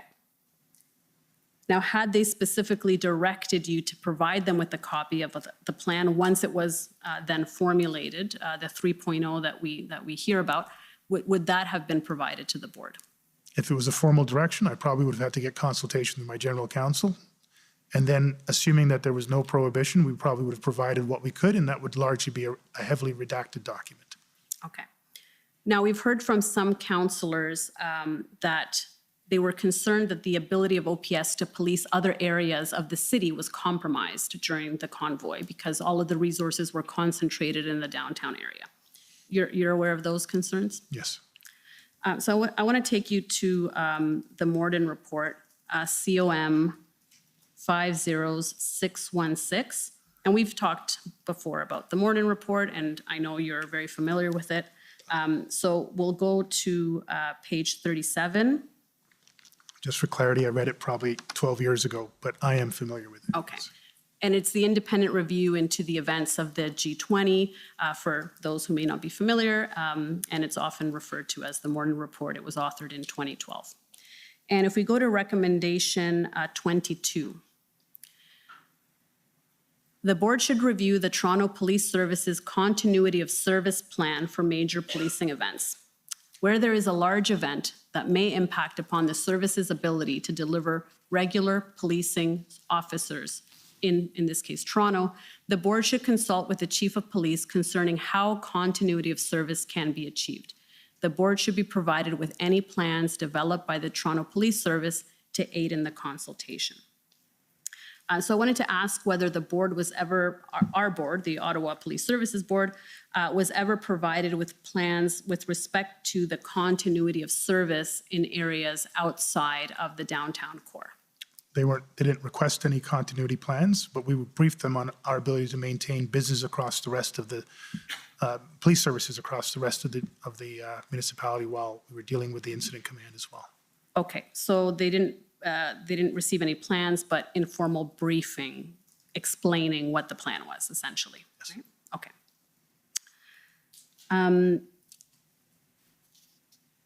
All right. I want to turn now to negotiations with the city.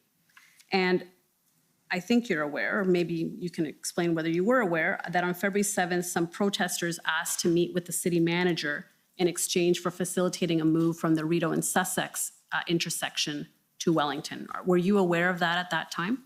I was not aware of it. I became aware of some level of PLT-related negotiations happening around that location. That came up through Superintendent Patterson and Acting Deputy Chief Ferguson at a briefing. So my understanding is that meeting between the city manager and the protester in question was Mr. Marazzo took place on February 8, but then the move from Rideau and Sussex to Wellington never happened. And according to Superintendent Drummond, who was here on Wednesday, he said that the move had not been approved. And I said by whom, and he indicated that it had not been approved by Superintendent Patterson or by yourself as well. So I just want to understand why that move would not have been approved. That was Superintendent Patterson's decision. I gave no decision on that. Okay. And earlier than the 8th, my understanding is there was also a potential move from the Rideau and Sussex again to Wellington that had been negotiated by PLT after the first weekend. So it would have been around the Monday after that first weekend, the 31st. There was a PLT negotiated potential move from Rideau and Sussex to Wellington at that earlier time. And according to Inspector Lucas, he said that that had been negotiated, but that the direction came from you to prevent that move from happening. So I wanted to ask about your... Yeah, I gave no directions in regards to PLT actions. Okay.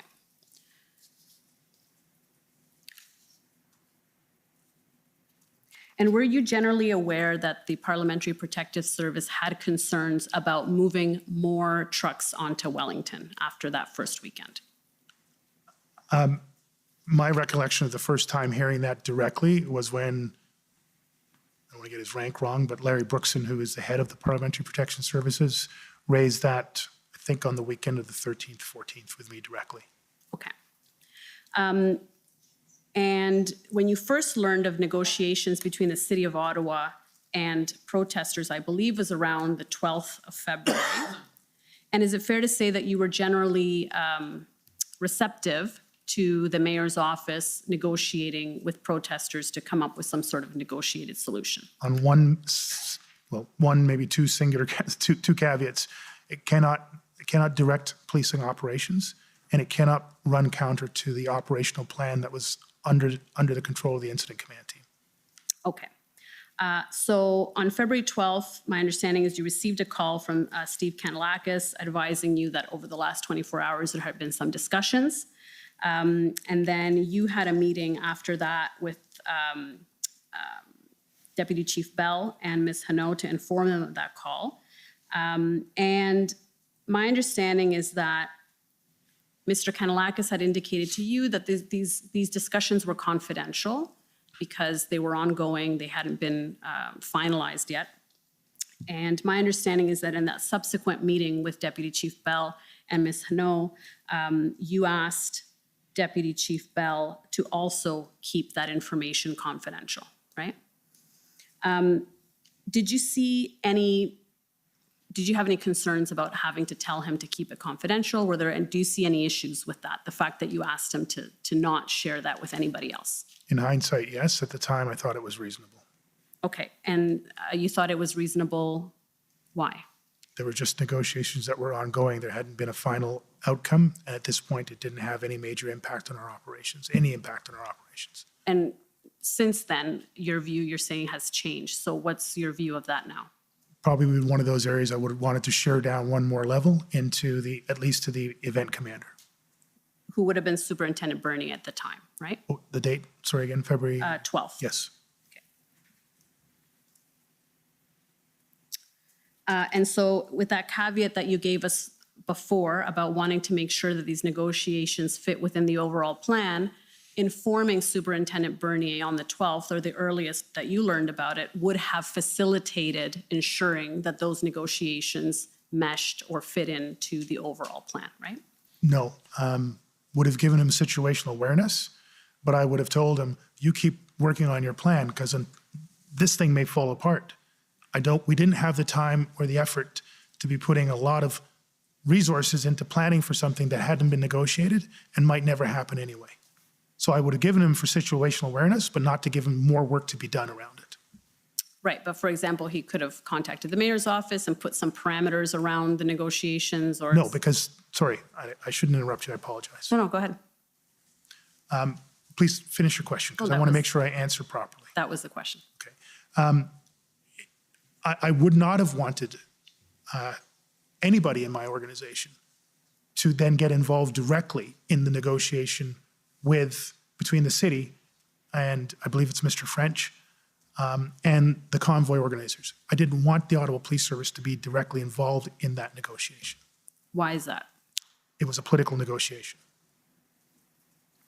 But again, if it's being done separately from the OPS's plans, there is the potential of conflict, isn't there? And if there was, I would have defaulted to the OPS plans. Right, but if something is negotiated without OPS input, can OPS then prevent it from moving forward? That was the condition I gave to Steve Kandelakis when he had called me. Okay. So you wanted to ensure then that the city's negotiations was completely independent from the OPS's plan? Yes. Okay. Despite the fact that this was a police-led operation and the police was the lead agency in the response? Yes.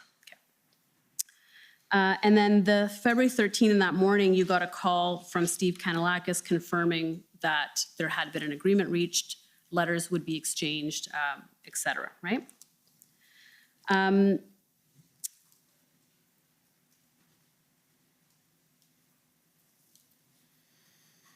I believe then at noon, there was a meeting with city officials called by Steve Kandelakis. And the people who were on that call were Steve Kandelakis, yourself, Deputy Chief Bell, and Acting Deputy Chief Ferguson.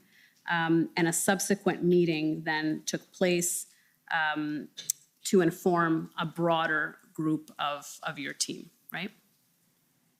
Now, I understand that day, shortly after 1 p.m., you called OPP Commissioner Karique to update him on the negotiations with the city, right? Yes. So he knew as of February 13 at around 1 p.m. I believe that's the timing, yes. Okay. On that call, did he express any concerns to you? I actually don't have an independent recollection. Okay. But I don't recall anything being substantively discussed. Okay. And Drummond testified, Superintendent Drummond rather, testified that at that subsequent meeting with the broader team was the first time that he learned about those negotiations. And he said everybody on the call was cautiously optimistic. Was that accord with your? With my general recollection, yes. Okay. And then after that meeting, you called RCMP Commissioner Brenda Lucki And she said she was aware of the negotiations. Did she express any concerns to you at that time? I don't recall any. Again, sorry, I don't have my notes and I don't have a clear independent recollection. Okay. And my understanding is significant resources were required to carry out OPS's assistance to implementing that deal. I don't know. I just wouldn't know the level of lift, but I suspect it would be, we didn't have a lot of resources to spare, so any amount of resources could be considered significant. Okay. And so if I take you now to just the next day, which is February 14, I want to take you to OPS 30-14566. And these are your notes again, and I'll take you to page 8.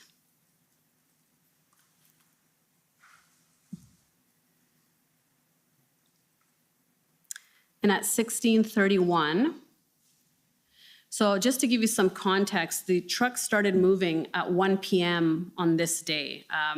It was decided that evening on the 13th, the night before, Superintendent Drummond went and coordinated kind of the details, and the following morning it was to start. It didn't start until 1 p.m., and this is now at 4:30 p.m. that same day. So trucks have been moving for the last 3 hours, give or take.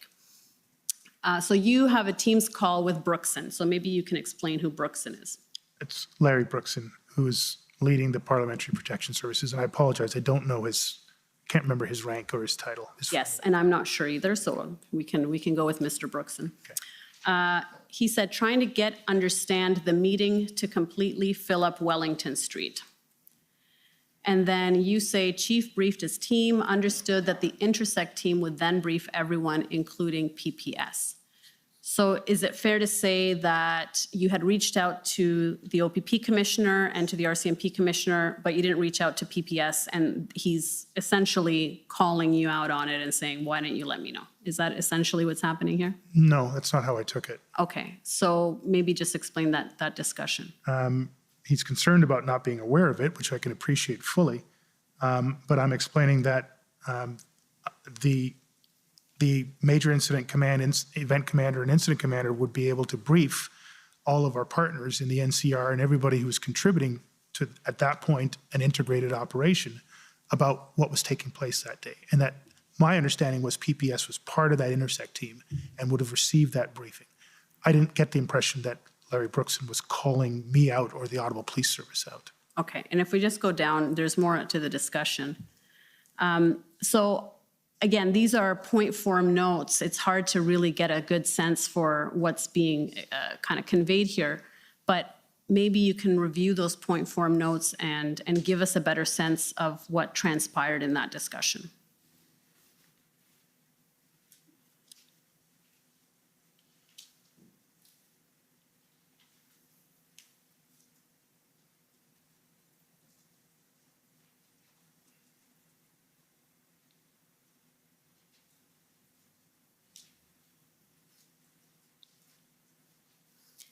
And specifically, I want to understand the references to, does city usually direct police on how this goes?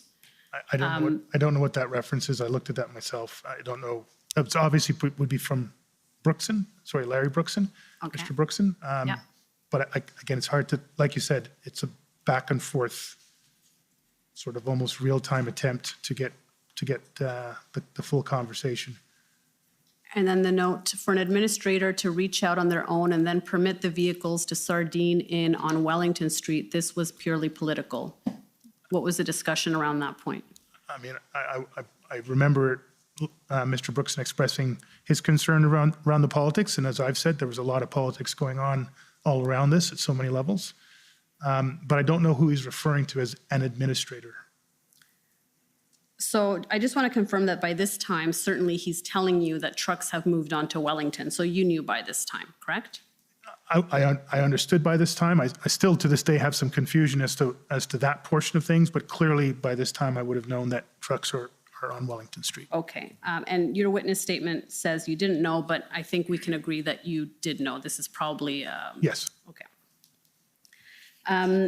And then my understanding is at 17:01, so you have this discussion with him. You're not able to give me too much more than what's there, it sounds like, based on your recollection.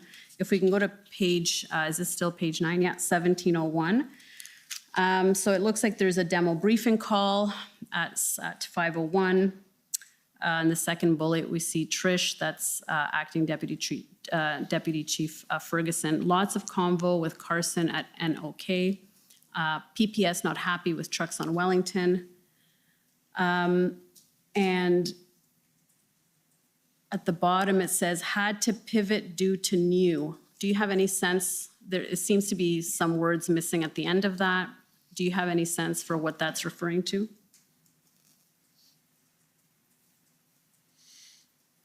No, I don't, sorry. Okay. And if we go to page 10, the bullet before the redaction, we need, or right, the first redacted portion, the bullet before, we need some significant legal advice regarding the mayor's position that they can be on Wellington. Can you just explain what that refers to? I don't know. I apologize. Okay. Are you able to give us any insight into what was the issue that was concerning?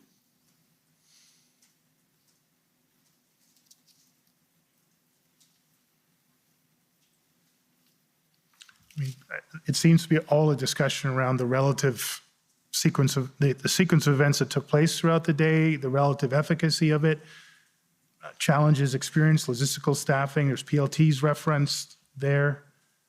So it's a general discussion that seems to be going on. I'm not sure who's leading and who's making what points. So this is the day before you resigned at 5 p.m. So I don't know if that helps to situate you in the timeline of events and if you have a recollection of this meeting. It would have been one of your final meetings. No, it was just another busy briefing on a very difficult period of time. And we know that after this meeting, certainly by nightfall on that day, no more trucks were relocated onto Wellington, and that kind of ended the facilitation of trucks onto Wellington. Do you have any sense for why, what was the reason behind OPS no longer supporting the movement of trucks onto Wellington? I don't. I mean, subsequent through disclosure, I've seen things, so I don't know if that makes my opinion valid at this point, but my understanding is, without getting into any more detail than that, is that the event commander made a decision to discontinue the operations. And the only thing I can say to that is that would be entirely within his purview. That was the caveat I gave to City Manager Cadillac. I said if at any point the operations around the negotiation cross purposes with the operational plan, that we would default to our operational plan. Okay, so you can't tell us why? I don't know. Okay. So just quickly, last time we spoke in our interview, I asked you about kind of lessons learned. We talked a little bit about that today. You spoke with Mr. Au about that. And I asked you if in your kind of reflections since these events, you had thought about anything you could have done differently as chief of police. And at that time, you mentioned, clarifying your comment about there may not be a policing solution, which I understand you've done that now. But nothing really else came to mind. And so I wanted to ask now, having had the benefit of hearing your former colleagues, going through documents in preparation for your evidence today, whether there is anything else that you would add to that. Around recommendations going forward, or lessons learned in reflections on what you may have done differently or what you would do differently next time if you were in the same position. What could you have done differently as chief of police? I think I did provide some list of recommendations for the commission to consider in my statement. I'll trust that will be followed up as the commissioner determines. I was about to say we have a board liaison person because we talked about the board quite a bit, but John Steinbachs was the designated board liaison person and had that position before I even arrived as chief. So I'm just thinking through sort of top down from board relationship. Intersect was there. There's a recommendation around funding and investing in Intersect to create more, deconflict some of the problems we've learned. I honestly, the list of recommendations that I've provided are the substantive reviews of what needed to be in a better level to address the structural deficits that I've talked about. And I've tried to provide both national, provincial in terms of Police Act legislation and local in terms of the unique aspects of the NCR region within my recommendations. I can't think of anything else at this point. So I understand kind of at a systemic level, but I'm asking more on a personal level, something you could have done differently as chief of police.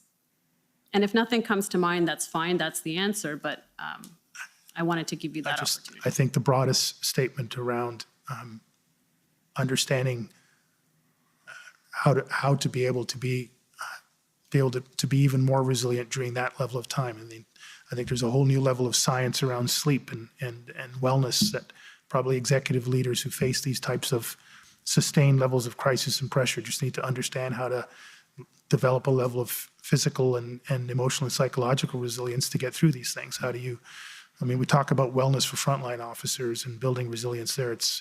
I think that would be probably just a personal lesson learned. There just never is enough sleep. I suspect people on this commission are sleep deprived as well and are not optimal in terms of what they're doing. So, it's just a human condition. I don't know what you're talking about. Well, I know from my legal team, and I'm looking at sleepy eyes all around me here. I said it, I think it came up in a comment earlier on when I was talking to Chair Deans. Like, we're just human beings. And none of us are supermen or superwomen. And this was a super difficult situation. And mistakes were made, moments were lost, relationships were strained, meetings didn't go the way that they were intended to. Language was not precise enough. Assumptions were made, rumors were passed around. It's just a human condition. Systems are built by human beings. Policies are designed by human beings. Institutions are just human institutions. And I said it before in standing committee.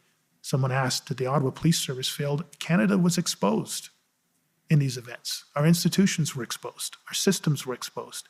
And our leaders were exposed. And our frontline members were exposed. Probably worst overall, our communities were exposed. We just got to get it better the next time. I'm fully committed to doing that. That's why I'm here. Thank you. And you mentioned your recommendations to the commission. I understand you have spoken to some of those, but I wanted to give you the opportunity to highlight some of the other ones that perhaps we haven't had a chance to get to, if that's something you would like to do. I think I'll leave it with the commission to see those areas, and I'll make myself available, Commissioner, to you and your team at any point to expand on that. I think each one of my recommendations could probably fill another 20 pages or so. But I just think for the time here, I'll leave it there and make myself available to you. Thank you very much. Those are my questions for you. Thank you. Okay, well, we're finishing a little early. I'm not sure if we want to start cross-examination, but I promised we wouldn't. So I'm going to adjourn. I just want to raise if there are any concerns. Of course, as was mentioned, this has been a very tight schedule, a lot of documents, a lot of movement. Everybody, in my view, has cooperated very well. But if there's anything that is of concern to the commission, please don't hesitate to raise it either with commission counsel or directly with me, because ultimately I think we know it's been stressful, but I think we're doing a not bad job. Certainly I'm very impressed with everyone's work so far. So thank you, and have a great weekend. The commission is adjourned. La commission est adjournée.